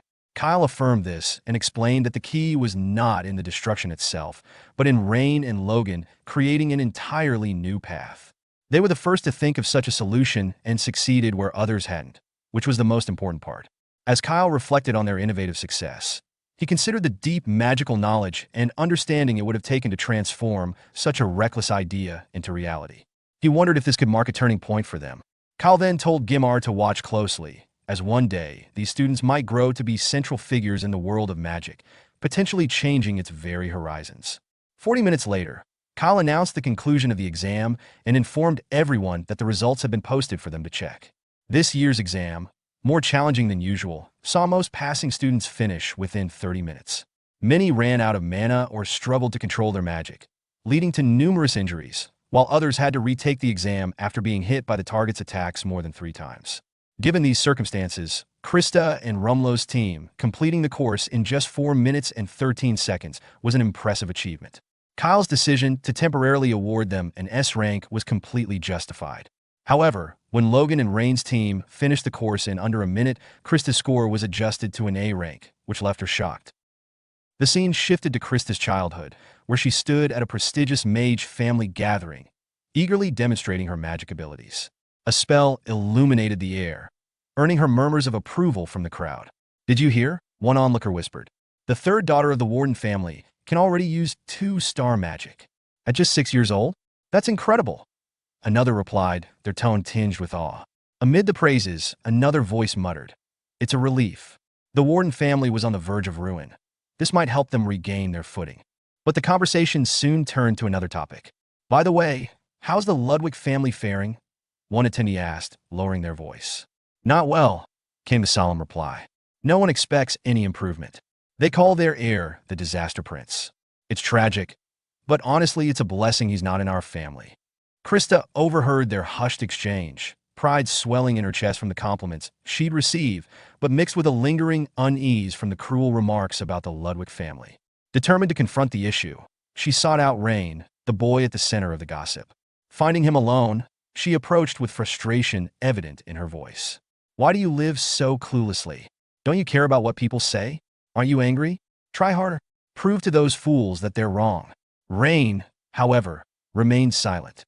Without a word, he turned and walked away, leaving Krista stunned and unsure how to process his reaction. She had expected anger, defiance, anything but this quiet retreat. Years later, the two crossed paths again at the academy. While walking along a bustling street, a thief targeted Krista, but before she could react, Rain stepped in. With precise and lightning-fast spellcasting, he disarmed the thief effortlessly, leaving onlookers in awe. "Did you see that?" one bystander whispered. "His casting speed. It's almost as fast as the professor's." Krista stood frozen, her heart pounding as she watched Rain, now a shadow of the silent boy she remembered. What happened? She wondered. He wasn't this strong back then. At the entrance exam, Rain arrived late, causing a stir among the professors. Professor Caroline turned to Krista with a puzzled expression. If he's here for the exams, why is he still lingering around? The test started long ago. Krista immediately defended him. Can't you just let him pass? Caroline frowned. Rules are rules. Being late disqualifies him. Undeterred, Krista pressed on. But he was late because he was helping someone. Doesn't that count for something? Can't you make an exception? Caroline raised an eyebrow, amused. Since when do you care so much about others? Krista crossed her arms, her tone determined. You saw what he's capable of earlier, right? Someone like him can stir things up here. It's good for the school to have someone interesting. Inwardly, she thought with satisfaction. Finally, you've decided to give it your all. Her persistence paid off, and Rain was allowed to continue. On the first day of school, Krista approached him confidently. You've been recognized by me as my rival, she declared with a smirk. In the present, Krista stood frozen before the results screen, her expression one of disbelief. She couldn't tear her eyes away from the rankings. Her teammate, Rumlow, approached her, his tone upbeat. Lady, thanks to you, I got a good score. Even though my rank dropped to A, I'm satisfied. Krista barely registered his words, her mind consumed by the results. I lost again? She thought, frustration bubbling inside her. To someone who casually talks about enjoying magic? To someone like him? Why didn't I think of destroying the labyrinth? Even if I had, I couldn't have pulled it off. Her competitive spirit burned as she stared at Rain's name above hers on the leaderboard. Nearby, Professor Kyle observed her reaction with a knowing look. He noted her intense focus and muttered to himself, still burning with competitiveness? That's good, but following in Rain's footsteps won't be easy. He sighed and stepped forward to make an announcement. Originally, we were going to award an S rank to only one team. However, given the unique circumstances of this exam, we've decided to award the S rank to two teams, Rain and Logan's team, as well as Krista and Rumlow's team.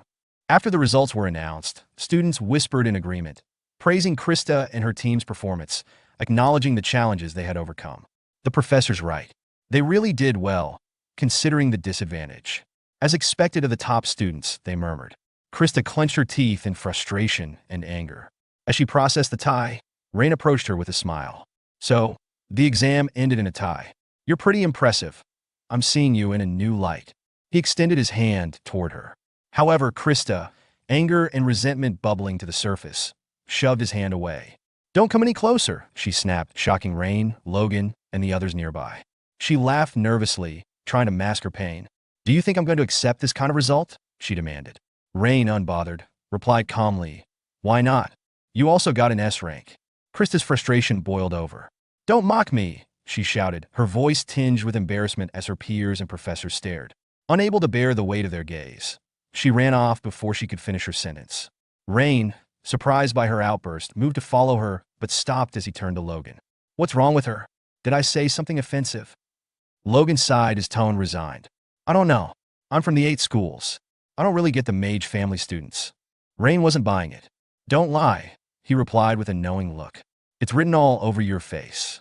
Logan hesitated before explaining. The Warden family is done for. People call them a disgrace to the Mage families. Until Krista was born, they didn't have the skills to maintain their noble status. She's the one who brought them back to recognition, carrying the entire family on her shoulders. Even now, she's their last hope. That's a heavy burden for anyone. Later, Krista, now alone, stopped to catch her breath, her mind racing. Rain approached her quietly from behind. She straightened at the sound of his footsteps and turned to face him. A noble of a mage family is supposed to be respected, revered, she said, her voice tight with emotion. We should be admired, not pitted. I've sacrificed everything to reach this point.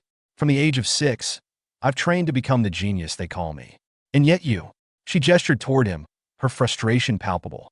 You, with no regard for honor or tradition, just enjoying magic. Outranking me? It's infuriating. In a fit of anger, she cast a sand golem spell and sent it to attack him. Rain, calm and composed, easily destroyed the golem with a single move. I love magic, he said, his voice steady. When it works the way I imagine, it makes all the pain and hardship worth it. It's a feeling only those who've worked hard can understand. But I wasn't always like this. I went through my share of pain and frustration too. Krista stood rigid, her eyes blazing with anger. But Rain continued, undeterred. You've carried your family's legacy alone, trained tirelessly, and achieved so much. But tell me, wasn't there a moment, that first time you succeeded in casting a spell, when you felt joy? That sense of accomplishment? That's what magic is about. Shut up, Krista shouted, casting an even larger, more powerful golem at him in retaliation. Rain, unshaken, continuous, the disgrace and responsibility you carry aren't yours alone. You could have walked away at any time, but you didn't. Why? Wasn't it because you couldn't forget that joy from back then? Krista, though seething, remembered the first time she successfully cast a spell, the elation she had felt at that moment. Her mind flashed back to that memory as she launched her golem at Rain. In the present, after defeating her golem, Rain stood tall, his tone calm yet firm. You're strong, Krista. Whatever choice you make, no one will dare question you. But try to find joy in magic again. Krista collapsed to her knees, tears streaming down her face as the weight of his words hit her. The burden of her family's expectations and the years of sacrifice had finally taken their toll, but Rain's words ignited something deep within her, a longing for the joy she had once felt. After a brief moment of emotional turmoil, Krista regained her composure. Wiping away her tears, she stood up, her expression fierce. Stop acting so cocky. It's seriously annoying, she told Rain. Rain, smirking, responded with a confident air. I've earned the right to be cocky.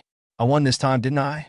He extended his hand toward her, adding, but it's been a while since I felt this fired up. You really are a worthy rival. Thanks, I had fun. Let's do this again for the next exam. Krista, however, was having none of it. Without warning, she slapped him across the face.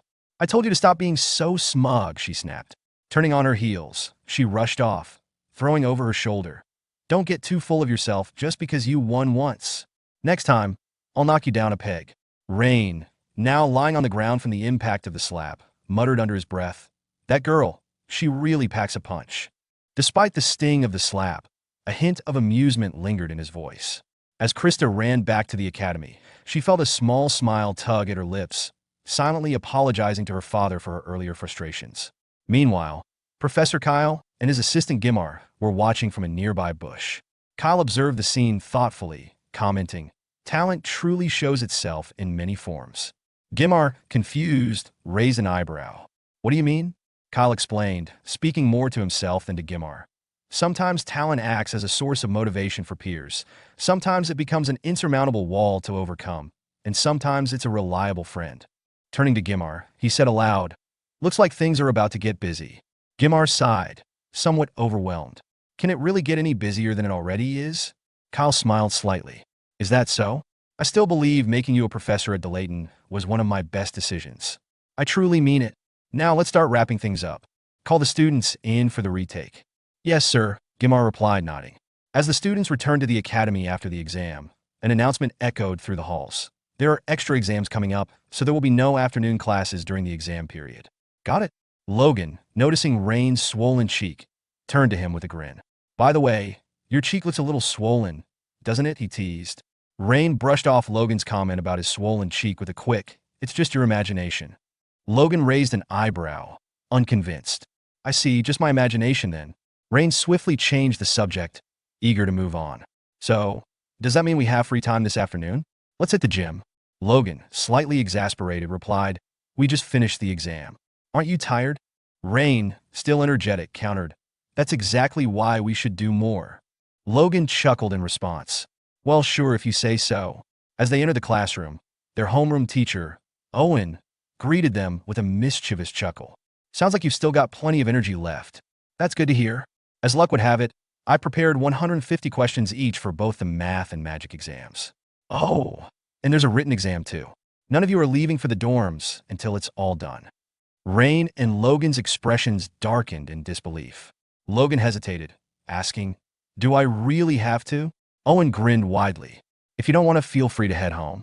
All the way back home." Logan quickly changed his tune. "On second thought, I'd love to." Owen turned his attention to the other students lingering near the back of the room. "Everyone standing back there, you're taking the exam too." The students groaned in unison. "What? No way. We're completely exhausted." Owen's face hardened. "I told you not to make me repeat myself." The students straightened up and replied in unison, "Yes, sir." Rain noticed Krista already seated at a desk, exam sheets in front of her. He thought to himself, "I could have sworn Krista left earlier, but she came back so fast." Just then, Owen turned to Rain and remarked, "I figured she had plenty of energy left, so I added a few extra questions for you guys compared to the original plan." Krista overheard and shouted, "Hey, are you laughing right now?" Rain quickly denied it. "I'm not laughing."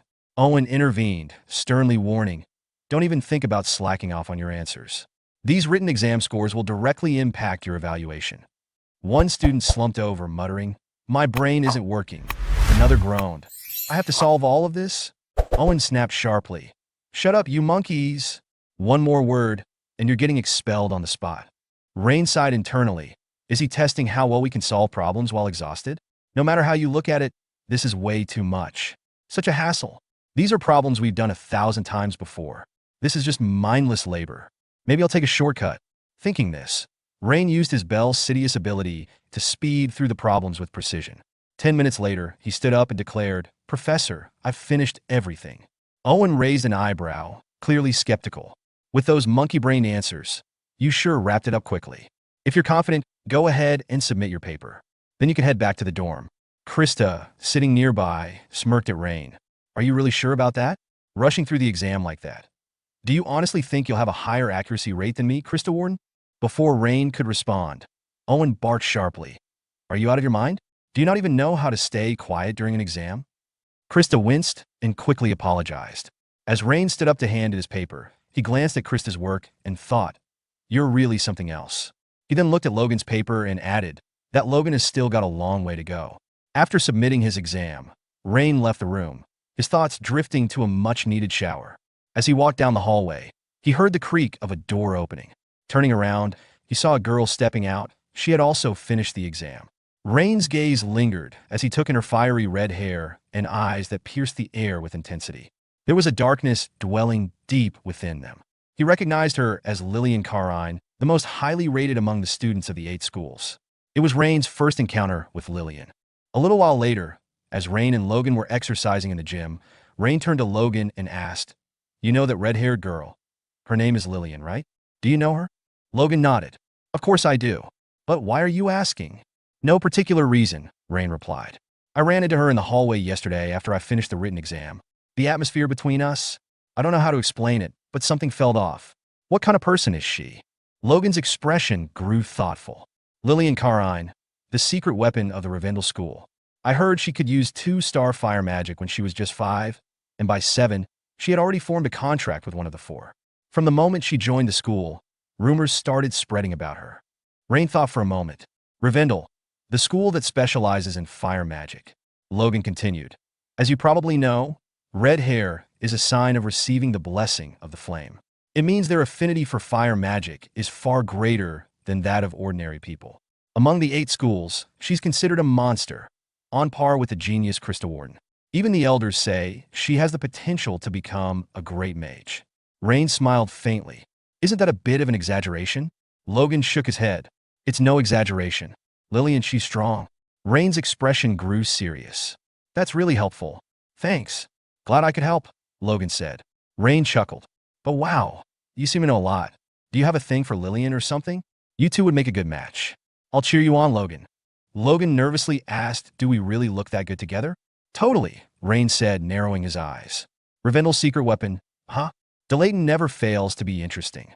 On day 4 of midterms, the students stood at the foothills of the Red Ridge Mountains, gazing at a shimmering magic barrier. The sight prompted one student to remark, for layers of magic circles? Doesn't that mean this barrier is a 4-star spell? Professor Gimar stepped forward and began explaining the day's exam. This test will take place in a fantasy world. You will be divided into 3 teams, A, B, and C, with 60 students per team. Rain, observing the barrier, thought a fantasy world, so it's inside that barrier. Gimar continued, today's exam is a battle royale. Treasures are hidden throughout the region. Each one you collect will earn you 1 point. Additionally, illusionary monsters are roaming the area. Defeating them will also earn you points, with points varying depending on the difficulty of the monster.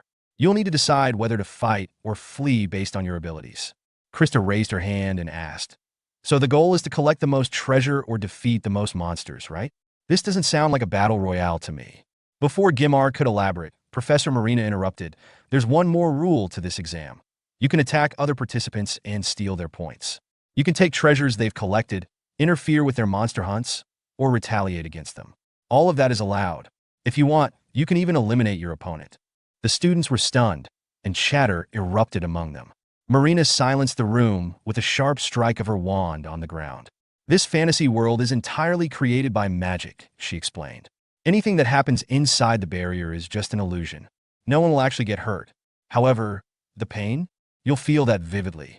Whether your body is torn apart or you're defeated, everything will return to normal once the barrier is lifted. Basically, you can go all out without holding back. The evaluation is simple. The 2 participants with the highest scores will receive an S rank. There are no other criteria. The students exchanged uneasy glances and one murmured, so, we just have to take everyone down? Easy. I like it. Professor Marina continued her announcement, stating, the founder of magic, Emetsa Page, once said, even in a world like this, the duty of a mage is to ensure people can still dream. The key to fulfilling that duty is skill. The world of magic values skill above all else. She then moved on to announce the team assignments. Team A, Hubert, Logan, and Krista Warden. Krista smirked at Rain.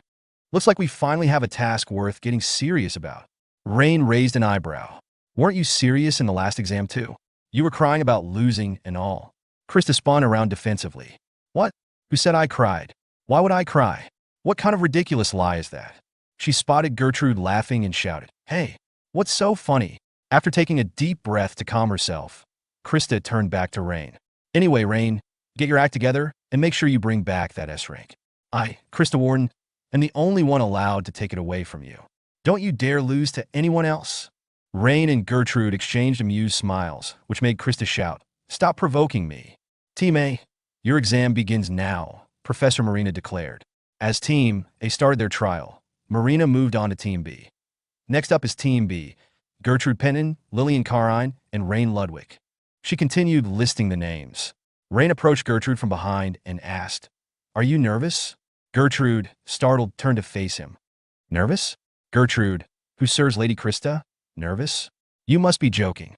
Aren't you the one who should be nervous, Lord Rain? Rain tilted his head. Me? Why would I be nervous? Gertrude, sweating slightly, replied, because you're on the same team as Gertrude. If you run into me early on, you might not survive. Rain grinned. That won't happen. Flustered, Gertrude clicked her tongue. TCH. Just then Lillian approached Rain from behind. He turned quickly and asked, what brings you here? Lillian said, I've got something to discuss. You got a moment, right? Rain shrugged. All right. If it's interesting, I'll listen. Inside the fantasy world, Krista's sandstone golem was battling monsters as she accumulated 280 points. Despite the score, Krista wasn't satisfied. She wondered how much Rain thought he could score. While deep in thought, 2 fellow students attempted to attack her from behind. Krista quickly sensed their approach and ordered her sand golem to pin them to the ground. Turning to face them, she demanded, did you think you could take me down if you teamed up? The students, clearly intimidated, stammered, no, of course not. Please stop, we were wrong. Krista commanded the golem to release them and remarked, killing you 2 won't give me enough points, and it's just unpleasant.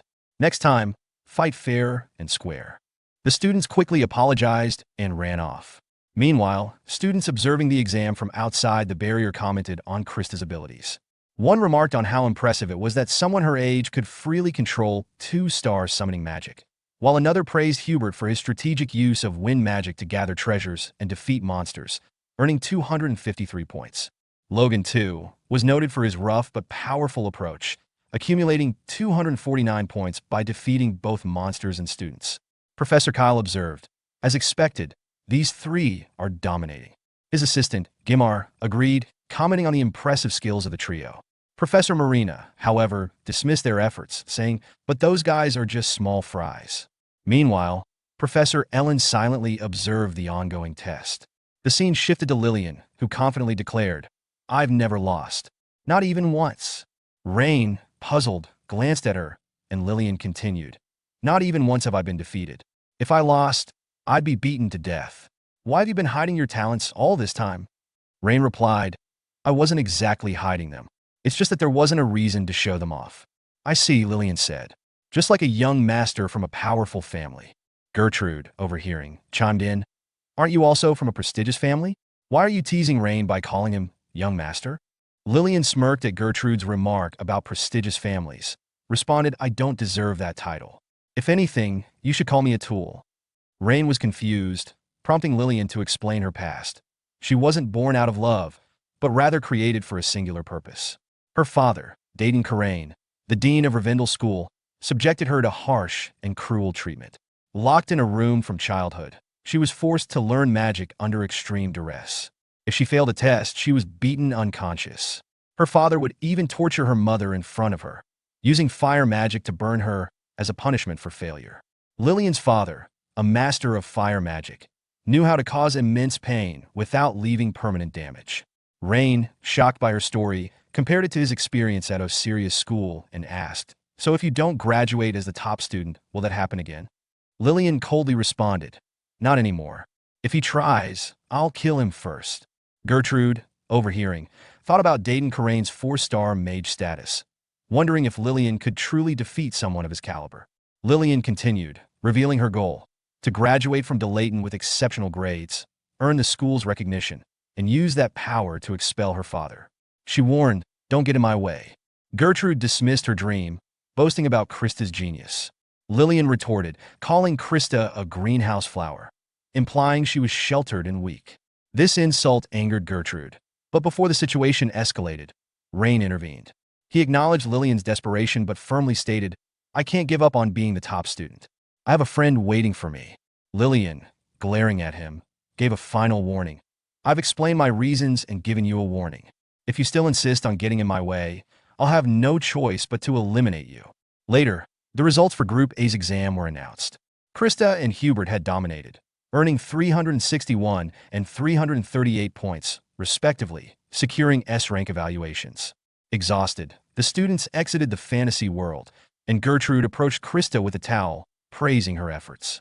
Krista, though tired from the exam, casually brushed off the praise, saying, "Thanks, but it was like a walk in the park." Meanwhile, the barrier mages informed the professors that Team A had completed their exam and exited the barrier. Professor Kyle then addressed Team B, asking them to choose their starting points for the exam. The available zones range from A to H, each with different strategic advantages and disadvantages. Rain pondered his options, considering the various factors. Zone A and Zone F, large and filled with treasures and monsters, were popular but risky. Zones B and C, with peaks for good visibility, could lead to being surrounded. Zones D and E, located in the forest, offered good hiding spots but limited visibility, making scoring difficult. After weighing his choices, Rain settled on the best place for his current needs. Professor Kyle instructed the students to visualize their chosen starting point in their minds before entering the fantasy world. Krista turned to Gertrude and encouraged her to do her best, to which Gertrude smiled and replied, "Of course," before disappearing into the exam world. Once Team B had entered, Professor Kyle announced, "Dimensional transfer complete. The test begins now." Professor Caroline leaned toward Professor Ellen, remarking, "It's Rain's turn." Professor Ellen, anticipating Rain's performance, thought to herself, "Marina's criteria are clear: mobility, information gathering ability, and combat ability. This exam tests the core talents of a mage. Rain, I'm already looking forward to seeing you leave that old hag speechless." The battlefield unfolded across a massive screen, revealing the chaotic action of the ongoing exam to the professors observing from the monitoring room. Assistant Professor Gimar leaned forward and commented, "Just like Krista, Lillian also chose Section F from the very beginning. It's clearly a display of confidence. That area is the most dangerous, but it also offers the highest potential for earning points. Starting there gives participants more flexibility to move across zones efficiently. He glanced at another part of the screen and added, in contrast, Rain's initial choice of area seems modest. It's probably a calculated move. He's likely aiming to gather points gradually while avoiding direct combat. It's unexpected, sure, but not necessarily a bad strategy. Professor Caroline scoffed. What a bore. Things would have been much more exciting if he had clashed with Lillian in Section F. Professor Ellen raised an eyebrow and asked, then why are you watching? Doesn't seeing him act like this just annoy you? Caroline sighed, folding her arms. Of course it does. The boy has the talent to defeat post-index mages from all 8 schools, yet here he is, playing it safe. Just then, Rain appeared on screen, approaching a red-haired girl. The girl visibly tensed as he drew near. Outside, watching through the observation glass, some students perked up. He ran into her right after we said it was getting dull, one of them said excitedly. That's Hannah, from the 16th class of the magic schools. She's no slouch, she's actually pretty strong. As the 2 students dropped into combat stances, Caroline narrowed her eyes. Now then, what will Hannah show us this time? She murmured. Let's see the skills that earned her an S rank from Senior Kyle. But before Hannah could cast a single spell, Rain abruptly turned and fled. The students watching outside gasped in confusion, and Hannah herself stood frozen, clearly baffled by his sudden retreat. Inside the monitoring room, both Ellen and Caroline were stunned. Caroline's eyes widened. What the? Is this for real? Professor Ellen, Rain's aunt, couldn't contain her fury. She stormed toward the exam site, only to be restrained by Professor Duran. How can he just run away like that? She shouted in disbelief. Meanwhile, Rain's classmates Krista and Logan exchanged concerned glances. Is he seriously aiming for the S-rank evaluation acting like that? Logan asked, puzzled. Krista looked just as uncertain. I honestly can't tell. However, not everyone was displeased. Senior Professor Marina chuckled and said, as expected of Scalzi Ludwig's grandson. Quite the eccentric. Gimar turned to her, frowning. Is this really the time to laugh? Marina smirked. What's the problem, you fool? Things just got far more interesting. He's conserving energy. That kid must be planning something big. Let's see if he can make up for all the points he missed. 40 minutes into the exam, Gimar reviewed the scores.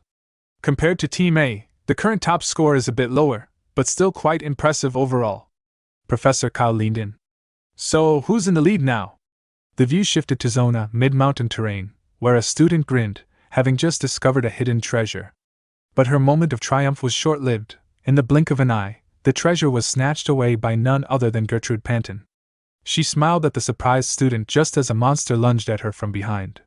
Calmly, she turned and dispatched it with a clean, lethal kick. Watching the display, Caroline thought to herself, I assumed Gertrude was just hiding in Krista's shadow, but clearly, she's a top-tier magician in her own right. Gimar confirmed. Currently, the top spot belongs to Gertrude Panton, of a baronet family. Kyle raised a brow. What about Lillian from Rivendell School? Gimar scanned the rankings. Surprisingly, she's not even in the top 20. Actually, she's dead last, with 0 points. The scene shifted again, to a mountaintop, where Lillian sat motionless, her eyes closed, as if meditating. Gimar observed. She's been in that position since the exam began. What kind of strategy is this? Just then, a student, trailing a monster, entered the area. As the beast charged toward Lillian, it was suddenly engulfed in flames, reduced to ash before it could get close. The observing student recoiled, quickly hiding behind a nearby rock. Maybe she doesn't care about her score at all? Gimar mused. Meanwhile, Rain continued collecting treasures across the map.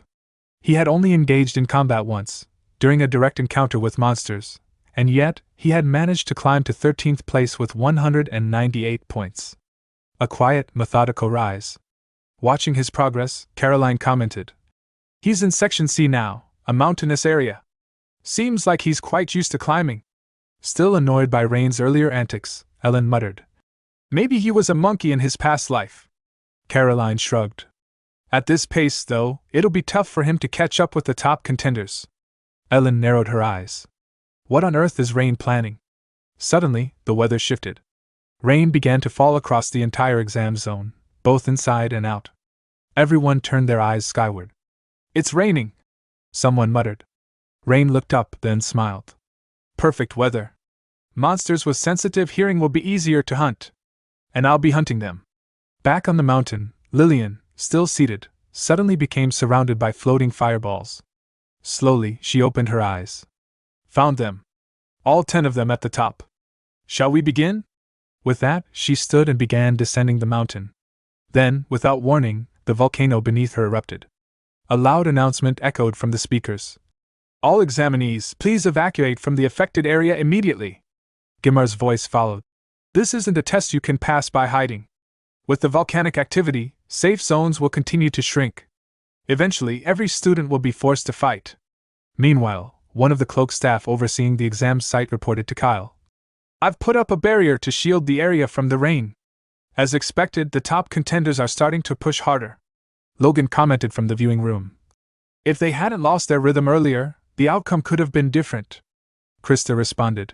That's not the issue. It's a lack of finesse. Suddenly, the cloaked observer stared out the window. Wait. Someone's advancing at incredible speed. It's Rain Ludwig. His score is rising at an unbelievable rate. Put the camera on him, now. Barina ordered. The feed shifted. Rain was surrounded by a horde of monsters, casting powerful spells as he moved fluidly through them, cutting down enemy after enemy. Watching the sudden turn, Ellen couldn't help but smile. There he is. He's finally making his move. As Rain continued his relentless assault against the monsters, the earth trembled beneath his feet with each blast of his spells. With calculated precision, he manipulated the terrain, channeling vibrations through the ground, magic designed to attract monsters. The air crackled with energy as more and more beasts were drawn to him, lured by the pulse of his vibration-type magic. In the viewing chamber, Rain's fellow students watched with growing amazement. One of them shouted, Rain Ludwig's score is skyrocketing. He just overtook 12th place. Now he's in 11th. Wait, 9th? No way, he's already in 8th. Their voices rose in disbelief as the numbers climbed. Watching him on the screen, Professor Marina smirked. Look at that cocky little rascal. What's going on? Logan asked, trying to make sense of the strategy unfolding before him. Standing beside him, Krista responded. He's been setting up vibration-type spells. They lure monsters straight to him. Logan looked startled. Wait, he's pulling monsters toward himself, on purpose? Krista nodded, recalling Rain's previous movements. He must have been preparing for this the whole time while wandering around Zone C. On screen, the scene was chaos.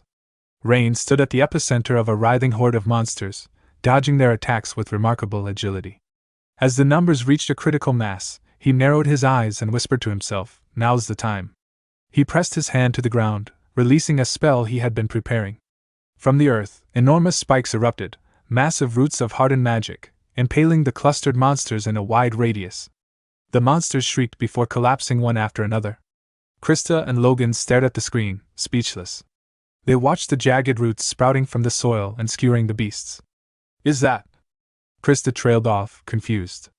But there aren't any trees in that area. Professor Kyle, the architect of the exam, furrowed his brow. That's right, there's no flora there to work with. Could it be? Was this his plan from the beginning? Just then, the cloaked observer reported.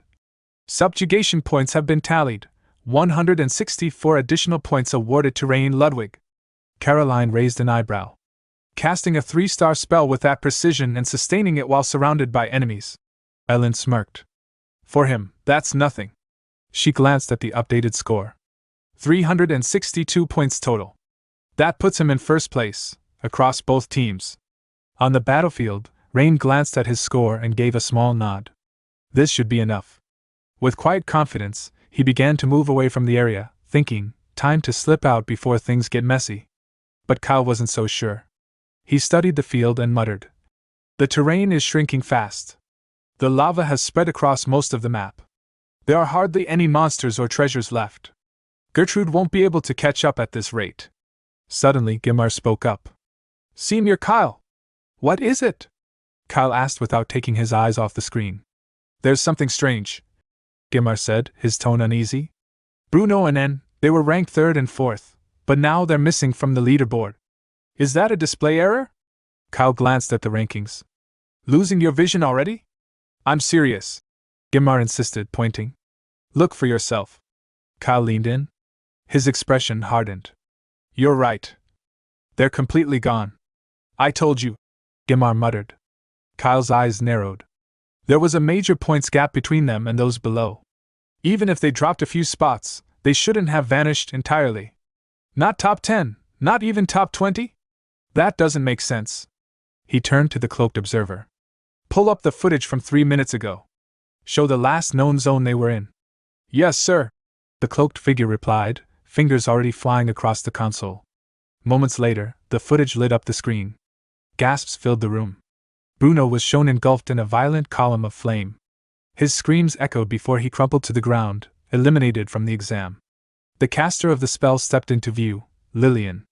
With a cold expression, she turned her attention to Anne, who trembled as she began to prepare a lightning spell. But before she could complete it, Lillian struck again, launching another blazing incantation. The fire engulfed, and in a blinding inferno. Her screams tore through the field before she too collapsed, scorched and out of the competition. Lillian walked past the charred remains with a steely gaze, her expression unreadable. Watching from the viewing room, a few students whispered, stunned.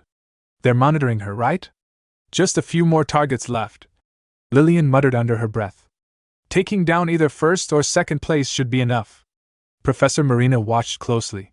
She's incredibly powerful, and her personality, it's just like her father's. Meanwhile, elsewhere in the field, Gertrude Panton gasped as she scanned the rankings. Wait, when did he pass me? And Lillian, she's closing in fast. But where did second and third go? They were right behind me just a moment ago. She sighed. I have no idea what's going on. Suddenly, a fiery shape streaked toward her, a flaming bird, headed straight for her position. Sensing danger, Gertrude leapt down from the burning tree branch she had been standing on. As she hit the ground, she looked up to see a bird-shaped flame soaring overhead. She clenched her teeth in alarm. Lillian! Another flaming bird exploded on impact just behind her, sending up a wave of fire and smoke. Watching from the observation deck, Krista shouted, Gertrude! The fire began to dissipate. Lillian, still calm, observed the scene carefully. Out of the lingering smoke, Gertrude burst forward. She moved behind Lillian in an instant, aiming a powerful kick. Lillian ducked just in time and began chanting another fire spell. Gertrude countered with her own, summoning a water barrier as she vaulted into the air, evading the blast and shielding herself from the flames. Back in the viewing room, Krista and Logan exhaled in relief. They're evenly matched, Logan said, eyes wide. They're both going all out, Krista added. Lillian pulled a talisman from her sleeve and tossed it into the air. It ignited instantly, transforming into yet another flaming bird. This one, Lillian muttered, might require a different approach than the others. The firebird launched toward Gertrude. With no time to spare, Gertrude raised her hand and cast a defensive water spell, erecting a shield just in time to block the searing blast. Gertrude laughed confidently as she stood her ground. You can try as many times as you want, but the outcome won't change. Just give up already. Lillian, however, remained silent. Without saying a word, she calmly pulled out a string of prayer beads from within her robes. The sight of them made Gertrude hesitate, her expression shifting to one of confusion. Then, as if guided by unseen threads, the beads began to float around Lillian in a slow, controlled orbit. Her movements precise, Lillian reached into her sleeve and retrieved another talisman. Watching from the viewing platform, Caroline narrowed her eyes. Those talismans. That's Rivendell's method. Their mages specialize in the Remedier class, adepts at combat support and enhancement magic. They use talismans to construct magic circles, accelerate rune inscription, and rapidly execute complex formulas in the middle of battle. The talisman Lillian held suddenly ignited, and from its burning parchment emerged a swarm of magical flame insects, glowing, ember-like creatures that buzzed and shimmered with heat. Fiery insect line, Lillian commanded. With a slight motion of her hand, the fiery insects zipped through the air, encircling Gertrude from multiple angles with high-speed trajectories. Caught off guard by the sudden ambush, Gertrude scrambled to cast a defensive spell. But before she could stabilize her footing, the insects struck her position, followed by a deafening explosion that sent fire and smoke erupting into the air. Lillian observed the blast without emotion, her face as still as stone. But as the smoke began to clear, Gertrude emerged from the flames, completely unharmed. With flawless timing, she charged forward and delivered a powerful kick aimed straight at Lillian's head. Lillian ducked instinctively, the strike grazing just above her. She immediately reached for another talisman, muttering coldly, "You're finished." Before she could activate it, Gertrude twisted midair and launched another kick, this one connecting cleanly with Lillian's jaw. In that split second, Lillian realized Gertrude had used the recoil from a nearby tree to boost her momentum. The brutal force of the kick sent Lillian flying, her body slamming into a tree with a loud crack. Dust burst into the air as she hit the ground hard. From the observation deck, Krista and Logan erupted in cheers. "Yes! Let's go, Gertrude!" Krista shouted, fists clenched. Without pausing, Gertrude pressed her advantage. She sprinted toward Lillian's prone form, preparing to end the duel. Lillian, seeing her opponent approach, summoned a fireball and hurled it at Gertrude. But Gertrude flipped midair, narrowly avoiding the blazing projectile. Landing gracefully, she pivoted and unleashed a high vertical kick, aimed once again at Lillian. Lillian narrowly avoided the strike by stepping back, the force of the kick instead cracking the ground where she had just stood. Professor Ellen, watching with narrowed eyes, commented under her breath, "She's cornered. If she doesn't turn this around now, she'll be hit." As Ellen spoke, Lillian raised another talisman.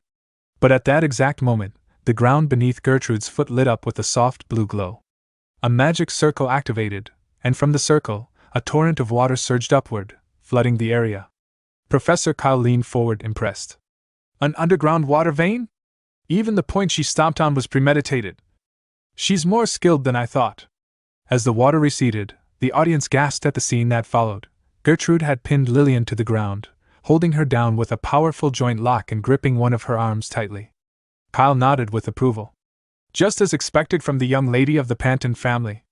Their bloodline specializes in the fusion of water element magic and close combat martial arts. She's capitalizing on every advantage. Lillian picked the wrong opponent." Gertrude let out a small laugh. "Before you go around challenging people without knowing your place, let me be the one to crush that overinflated ego of yours." Excited, Kristen nudged Logan on the shoulder. "She's doing it!" Gertrude tightened her grip, glancing at Lillian's soaked robes. "Your clothes are drenched. That means your talismans are useless now, right? This is your last chance. If you don't want a broken arm, surrender." But instead of panicking, Lillian gave a calm, chilling smile. "How naive! If it were me, I'd have killed you already." Gertrude's expression darkened. "So that's how it is? Then I guess you do want to see what rough really looks like." She began to twist Lillian's arm, the tension causing it to creak ominously. Wincing in pain, Lillian turned her head and looked straight into Gertrude's eyes. "The reason I use talismans isn't because I'm bad at calculations." She opened her mouth, and to Gertrude's shock, a glowing magic circle was engraved on her tongue. Lillian's voice was steady. "It's because I can't control my strength." The magic circle activated with a brilliant flare. Gertrude immediately let go and leapt backward, creating distance between them as the ground beneath Lillian shimmered with heat. As Lillian slowly stood up, the prayer beads floating around her began to glow and circle her rapidly. With a surge of mana, they ignited into flame and formed a burning ring around her. Gertrude narrowed her eyes. "Those are the remaining beads." Lillian's eyes burned with intensity. "Come forth, flaming serpent."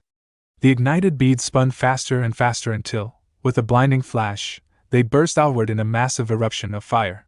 Gertrude shielded her eyes from the brilliance, and when the light faded and she looked again, her jaw tightened. Before her stood a colossal flaming serpent, its body coiled with radiant heat and glowing scales of molten fire, fully summoned and under Lillian's control. Lillian raised one arm and pointed directly at her opponent. "Devour her!" With a guttural hiss, the flaming serpent surged forward toward Gertrude. As the colossal flaming serpent slithered through the air with a roar of fire and fury, Gertrude's eyes widened in disbelief. She took a step back, heat washing over her face. "No way," she murmured. "To think it would be this powerful." High above in the observation gallery, Marina's voice rang with solemnity as she explained to the other instructors. "The flaming serpent. It's the mightiest of the fire element divine beasts Rivendell School has to offer. Among the 4 legendary summons, the serpent, the fire fox, the crimson hawk, and the scorched toad, the flaming serpent stands at the apex. It was the signature summon of Rivendell's founder, the Grand Mage Orbos Karine." She paused, watching the incomplete beast with a critical gaze. It's notoriously difficult to tame. Only a rare few have ever been acknowledged by it. Judging by its form, it's still not fully materialized. I'd estimate that's only about 30% of its full potential. Even so, Professor Ellen furrowed her brows, unable to hide her surprise. For a 16-year-old fledgling, to summon that? Meanwhile, Krista gripped the railing tightly, her voice trembling. Is there even a way to beat something like that? Back on the battlefield, Gertrude stood frozen, sweat glistening on her brow despite the infernal heat.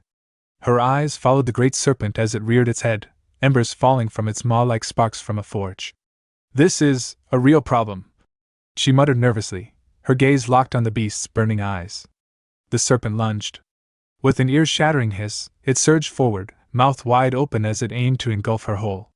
Gertrude leapt out of the way just in time, landing in a roll, but not without consequence. Her cloak caught flame. Gasping, she dropped to one knee, frantically patting it out with her hands.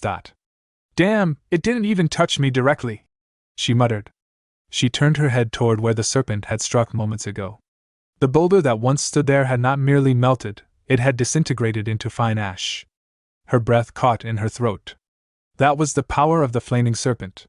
As the blazing creature slithered off in the distance, cutting through the battlefield like a firestorm, Gertrude watched in horror as it incinerated stray monsters and other students caught in its path. It circled slowly, deliberately, its glowing eyes never leaving her. A cloaked assistant near the edge of the arena relayed the situation to Professor Kyle. Sir!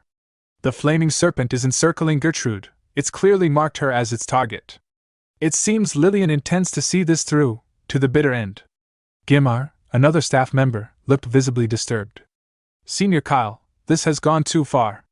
Even if she doesn't die, the pain from being hit by that thing's flames, it'll leave more than scars.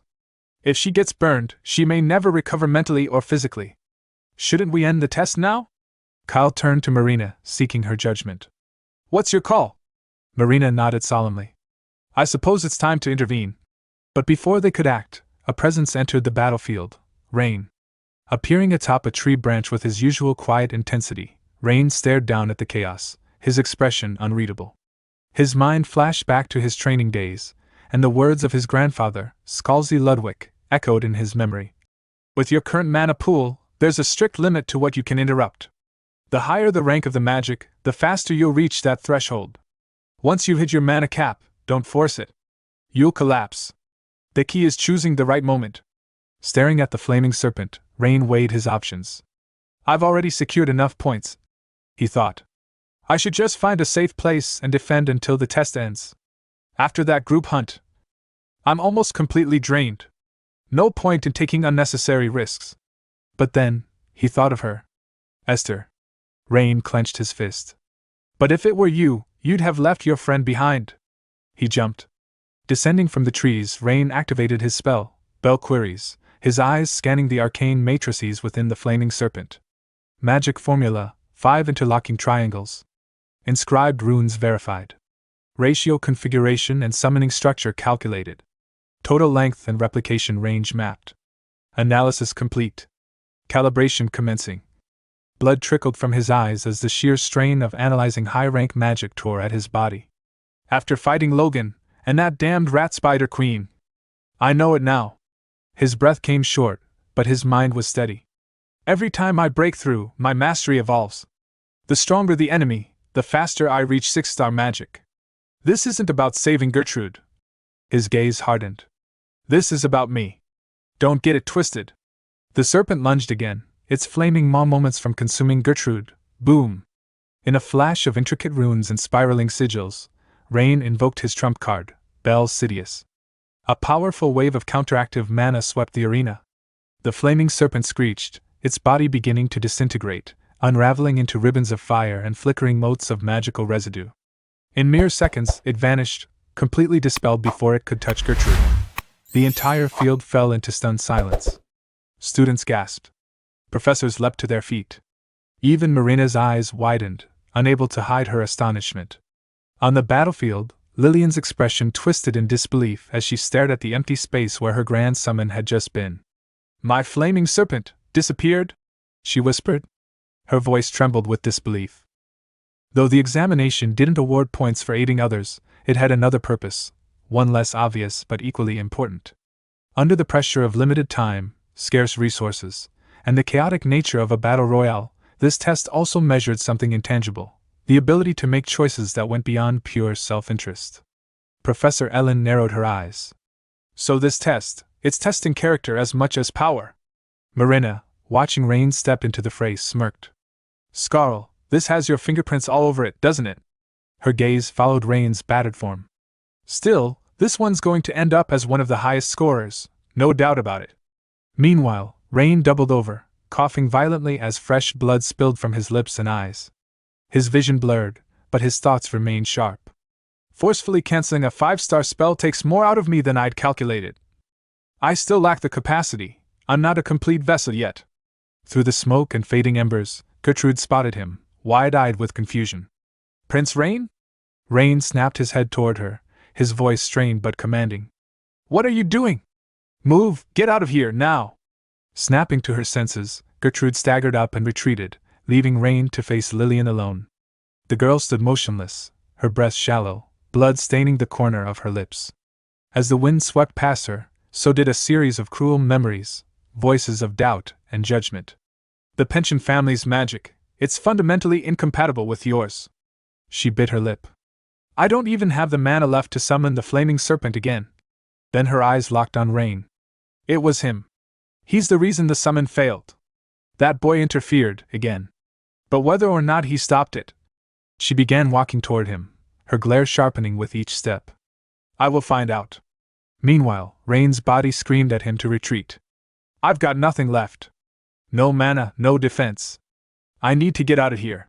But before he could take a single step, a shadow appeared before him. It was Lillian. Her expression was cold, calculating. If I eliminate you now, I'll take the top score. And without hesitation, she summoned the flaming serpent again.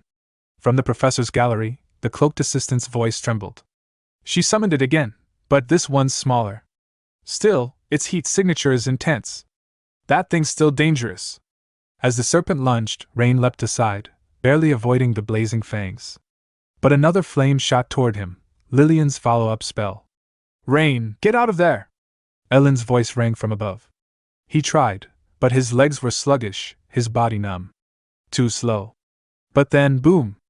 A thunderous sound echoed across the field as Gertrude dropped behind him, her boots slamming against the earth.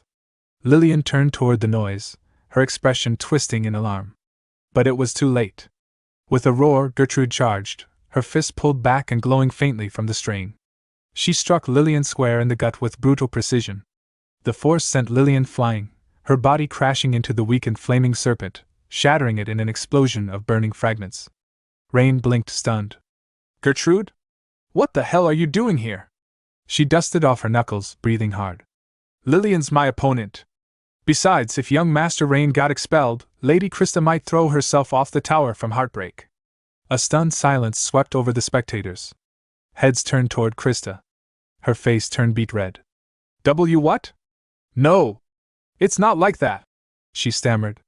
Rain's he's a rival. I mean, an enemy? Or something like that. Whatever. Just shut up. Logan gave her a thumbs up with a grin. Kinda suits you, you know. Do you want to die? Krista growled, then slapped him so hard he dropped like a sack of bricks. She clenched her fists in frustration, muttering under her breath. Gertrude, you're dead after this exam. Her gaze flicked to Rain. Still, it must have been him who cancelled that flaming serpent. The Ludwig bloodline magic, rumor says that, if mastered, it grants absolute control over spells. But in 1,000 years, only 3 mages ever did it. And even they were ancient by the time they pulled it off. Back on the battlefield, Gertrude turned to Rain. Young master, leave the rest to me. He noticed the burns on her left side. You're injured. Badly. Gertrude didn't flinch. I said I'm fine. I haven't given that brat a proper beating yet. Honestly? You're in the way. She glanced over her shoulder and muttered. That girl, better not die. Rain gave a dry smile. I won't. As he moved back, Lillian staggered forward, blood dripping from her mouth. Her expression was pained but defiant. Move! She hissed. Gertrude crossed her arms. You started this, and now you're telling me to move? You're finishing it with me. Lillian grinned, eyes wild. All obstacles must be removed. The two lunged forward simultaneously, their fists and spells clashing in a violent collision. Sparks flew. Neither gave ground. As Rain moved away from the escalating clash between Lillian and Gertrude, another danger appeared. A bolt of magic shot past him, so close it singed his cheek. The professors leaned forward. Where did that come from? A moment later, several low-ranking students emerged from the trees, surrounding Rain like a pack of wolves. They're ganging up on him? One professor muttered. Rain knelt, picking up a broken wooden staff from the ground.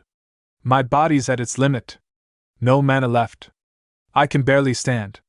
This is bad. He tightened his grip on the stick, steadying himself despite the pain. But I'm not done yet. Rain stared down the group of low-ranking students encircling him, his breathing shallow, wooden staff gripped tightly in his worn hands. So, you lower-ranked guys, he said with a smirk. Do you really think teaming up will let you beat someone even Logan couldn't take down? If you back off now, I'll let it slide. Their red-haired leader stepped forward, eyeing Rain warily. You're right, we know you're stronger than us, young master. But something feels off. If you're really that powerful, why are you trying to negotiate? Before Rain could respond, a student leapt from above, sword crackling with lightning. Rain's instincts kicked in. He raised his staff and blocked the strike in a sharp, practiced motion. The attacker sneered. You think we're idiots? You probably don't even have the strength to move. Just give up. Hand over your points quietly and we might let you live. Watching from the sidelines, Professor Ellen sighed and rubbed her temples. Unbelievable. There are always guys like this, no matter where you go. Caroline, arms crossed, gave a shrug. Don't look down on them. This is a strategy, after all. Back on the battlefield, the skirmish intensified. Rain clashed with the surrounding students, parrying and dodging with tight, efficient movements. His expression was focused, but his mind was racing. I can't afford to underestimate them. They're not half bad. One student shoved Rain back with a burst of strength, and another immediately lunged, lightning sword aimed at his chest. At the last second, Rain kicked up a cloud of dust into the attacker's eyes. The student flinched, momentarily blinded. That moment was all Rain needed. He stepped forward and drove his staff into the student's side. The blows sent him collapsing to the ground, unconscious. Some of the others hesitated, unnerved by the speed and precision of Rain's counter. In the professor's viewing platform, Caroline leaned forward. You know, I've been wondering. How does Rain know Osriel's staff techniques? Ellen nodded. Yeah, I was thinking the same thing. The cloaked observer chimed in. He can't sustain much longer. He's been quickly compiling 3-star spells and mimicking Osriel-style staff arts. His form is flawless, but his mana management is still immature. In that respect, Krista has the edge. Down below, the remaining students huddled nervously. Did you see that? One whispered. He didn't use magic. I think he's out of mana. Another replied. If we rush him now, we might actually stand a chance. From above, Professor Ellen narrowed her eyes. It must have been Belquiri's that he used to cancel the flaming serpent. No wonder he's drained. The low-rankers charged, yelling as they went. You botched the first attack. Stay back. Fine. You're up next. Yeah, let's stick to the order. Marina, watching Rain's ragged state, narrowed her eyes. Helping others is noble. But if you don't have the strength to follow through, it's meaningless. Just a futile gesture. So what now, Skarl's grandson? As two students reached striking range, Rain acted. Lightning crackled across the field. Electricity surged from the rain-soaked ground as soon as the attacker's feet touched it. Both students collapsed mid-charge, stunned by the sudden electric shock. The professors collectively gasped. Gimar furrowed his brow. When did he set that up? Wait, how does he still have mana? Kyle responded, impressed. He doesn't. That was his own lightning attribute sword, stored in a plasma state. He timed its release to coincide with contact on the wet ground. Just knowing how to do that is one thing, pulling it off. That takes real experience. Only 2 opponents remained, the red-haired leader and a green-haired mage. The green-haired student began chanting. No wonder he's one of the top contenders. But it looks like he's finally out of cards. If we hit him now. He didn't finish the sentence. The red-haired leader punched him without warning, sending him flying and crashing to the ground unconscious. Exactly. He muttered. Even alone, I can win this. He began drawing earth magic toward him, rocks swirling and forming armor around his limbs. Logan, watching, raised an eyebrow. Great. What now? Krista answered coolly. Looks like some kind of earth-based enhancement magic. But against staff techniques that rely on brute force, it's a poor match. The leader stared Rain down. You can transfer your points, you know. It'll hurt if I hit you. So why not just hand them over quietly? Rain's reply was flat. No thanks. The red-haired student leapt forward, his landing cracking the earth beneath his feet. Then I'll crush you. Rain dashed in at the same time, no words, no hesitation. He thrust the wooden staff forward with all his weight behind it. Crack! The strike hit the center of the rocky armor. The leader flew back, crashing into the ground, coughing violently. Fractures spiderwebbed across the stone covering his chest. Rain exhaled sharply. The Osuro-style staff techniques? I helped create them. Don't underestimate me. The leader lay trembling, barely conscious. He clenched his teeth. He still has enough strength to move? Damn it! That last hit shook my guts. Did I misread him? No. He's definitely at his limit. Rain stood over him, staff in hand. This test assigns an F rank to those who fail, right? Ever wonder why the faculty's been watching this simple exam from beginning to end? The leader didn't answer. Rain continued. They observe everything because how you perform matters. It's not just about points, it's about process. If you fail to score or worse, embarrass yourself with a botched ambush like that. He narrowed his eyes. You don't just get an F. You risk expulsion. The remaining students looked horrified. But if you survive, you're at least guaranteed an E rank. And if enough drop out, they'll curve it. You might even end up with a C or B. A massive explosion echoed behind them. Rain turned and pointed toward the raging battle still unfolding in the background. Lillian and Gertrude locked in a deadly clash. Over there. 2 of the top contenders are going all out. This place won't last long. And I don't intend to get caught when it collapses. He turned back to the stunned students. So make your choice, surrender now and settle for a B rank, or keep going and get expelled. Hearing Rain's words, the red-haired leader's mind stirred. B grade. Not bad. No, actually, that's more than I deserve. With my skills, that's beyond what I ever thought I'd get. Maybe I should wrap this up here. But then his jaw tightened, and a dark thought crept in. What are you saying? Did you hit your head? Backing down now would be idiotic. Anyone can see it, he's finished. That last attack drained everything he had. He has no mana left, no strength. If I take him down now, his points become mine. His heart pounded faster. Why the hell am I hesitating? An opportunity like this won't come again. This is my shot. I can do this. I will do this. But just as he readied himself, his eyes met Rain's. There was no glare, no bravado, just steady, unblinking focus. And in that instant, the leader froze. His body refused to move. Before he could make sense of the feeling gripping his spine, an announcement echoed throughout the barrier. The examination has ended. All students, cease combat and evacuate the testing field immediately. Rain exhaled sharply and collapsed where he stood, finally unconscious. The red-haired leader blinked, stunned, and then burst out laughing. He really was at his limit. He muttered under his breath, a strange mixture of relief and disbelief washing over him. From the observation platform, Ellen let out a deep sigh. It's finally over. Caroline placed a hand on her chest. That was nerve-wracking. I was tense the whole time. Weren't you? Ellen tilted her head. Not really. Meanwhile, Gimar leaned toward Kyle, concern creasing his face. This could get ugly. Lillian and Gertrude aren't stopping. Kyle folded his arms. They'll get point deductions if they keep going. That's not the point. Gimar snapped. They're completely losing control. Below, as the 2 top contenders clashed in a violent flurry of fire and force, Marina narrowed her eyes. With a sharp grin, she raised her staff and slammed it into the ground. Crack! The barrier's illusion shimmered, then cracked apart, dispersing the force of the duel and bringing everything to a standstill.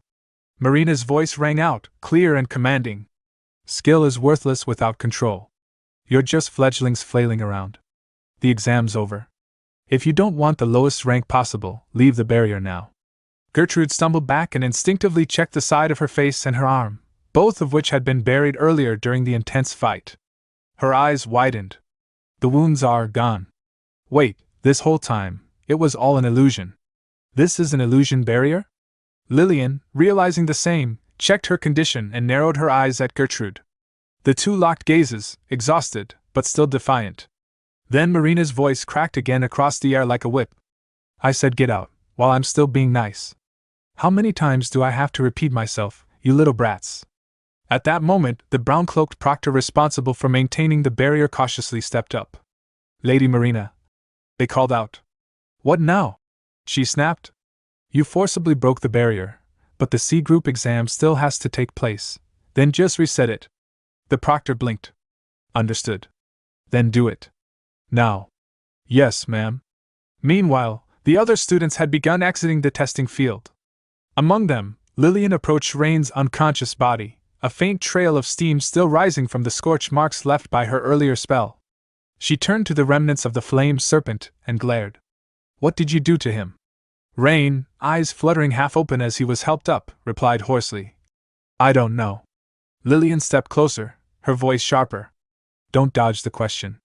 Answer me. Rain exhaled slowly, then looked her straight in the eyes. Before that, let me ask you something. She blinked, surprised. What? Do you actually respect your father? Her expression darkened instantly. You picking a fight with me right now? No, then what is it? Rain straightened, leaning lightly on his staff. It just seemed familiar.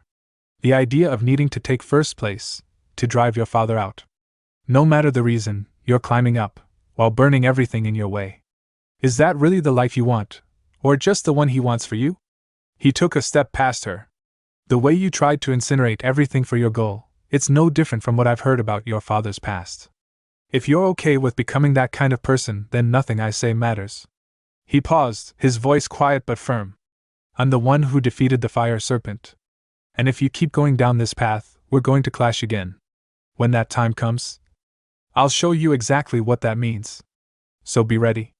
With that, Rain walked toward the exit of the barrier. Lillian clenched her fists, trembling. Her teeth ground together. What do you know? You who grew up in a warm family. You who had everything handed to you. What the hell do you know about me?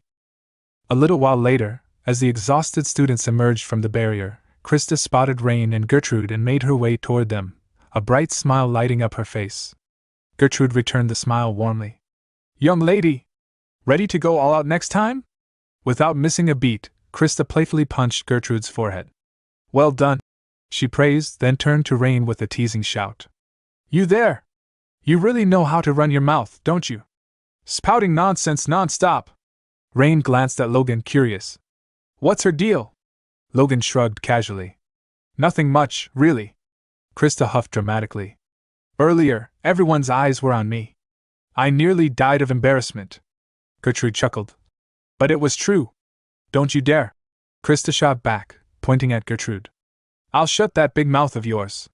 And you, Rain, what was that stunt you pulled earlier? Rain cocked his head in confusion. What stunt? Don't play dumb. You got rid of that python to save Gertrude, didn't you? Moving away slightly, Rain smiled wryly. Do you really think I'd do something like that? Lillian's magic must have just run out. Krista scoffed. Fine, but you, Gertrude, you definitely deserve a good beating. Rain's smile widened as he walked off. Logan looked at him, puzzled. What's so funny? Seriously unsettling. Rain shrugged. I just think it's funny. If I hadn't come here, I never would have had this experience. Logan nodded. Yeah, Delayden really is different from other schools. That's true in some ways, Rain mused quietly. Then, his thoughts drifted. If Esther hadn't left that letter, if only the privilege to meet Lynn was given to the top graduate, I wouldn't have had this experience. He smiled softly to himself. Esther, you were right. This world, it's truly fascinating. Krista, meanwhile, stalked over to Lillian with a mischievous grin. You've done something truly entertaining to my cute servant, haven't you? She said with a warning edge. Be prepared. The Warden family never lets debts go unpaid. Lillian said nothing in response. Despite their exhaustion, the exams pressed on without pause. On the afternoon of the fourth day, a grueling written test was administered, and on the morning of the fifth, the dreaded, but somewhat less brutal, practical exam took place. Thus, the chaotic midterm assessments finally drew to a close. The scene shifted to the professor's meeting room atop the roof, where all of the faculty sat gathered around a large table. Gimar stepped forward, pinning the results on the board for all to see. 4 students have earned S grades across both written and practical exams, he announced solemnly. They are Krista Warden, Nora Redden, Caden, and Rain Ludwig. However, only one can claim the top spot this year. He paused for effect. To determine the true top student, we will hold a bonus point evaluation. For fairness, professors with familial or academic ties to any of the candidates will be excluded from voting. The regular professors may each award 1 bonus point, Assistant Professor Kyle may grant 2 points, and Senior Professor Morena has the privilege of awarding 3 points. A professor raised a hand. My vote goes to Caden. If you look at his overall performance, you'll understand. Another countered. That's not so. Nora's talent, especially her magical precision, is far more exceptional. A third said. I vote for Krista Warden. Professor Caroline, how did you cultivate such remarkable skill? It's truly extraordinary. Caroline blushed lightly. You flatter me. After some deliberation and the distribution of votes, Gimar summarized. Currently, Krista Warden leads with 6 points. Nora Redden follows with 4 points, Caden with 3, and Rain Ludwig with 2. He then turned to Kyle. Assistant Professor Kyle, please cast your vote. Kyle rose, thoughtful. Cadet Krista is truly flawless. Cadet Nora's magical accuracy is deeply impressive, and Cadet Caden's ability to harmonize music with magic is incredible. However, for the future of magic, I must cast my vote carefully. He flicked a piece of paper toward Gimar. Gimar caught it, scanned the name, and announced. The recipient of the assistant professor's 2 points is Rain Ludwig. Caroline thought to herself, he's undoubtedly a cut above. But Krista remains the top scorer. Finally, Senior Professor Morena, known for never awarding bonus points, prepared to speak. She smirked and began to chuckle. The future of magic, huh? She said dryly. You, Kyle, who used to spout those cheesy lines trying to charm the ladies when you were a greenhorn, you've grown into quite the orator. Kyle bowed with a grin. Thanks to your guidance, Master. Marina picked up a pen and paper, nodding thoughtfully. I agree this vote should be an investment in the future of magic. She began to write, the professors watching in surprise. Then, handing the paper to Gimar, she awaited the announcement. Gimar unfolded it and declared with a smile. The highest score, totaling 7 points, goes to Rain Ludwig, this year's top freshman of the midterms. We got plenty more where that came from. Hit the subscribe button and stay tuned for even more amazing content.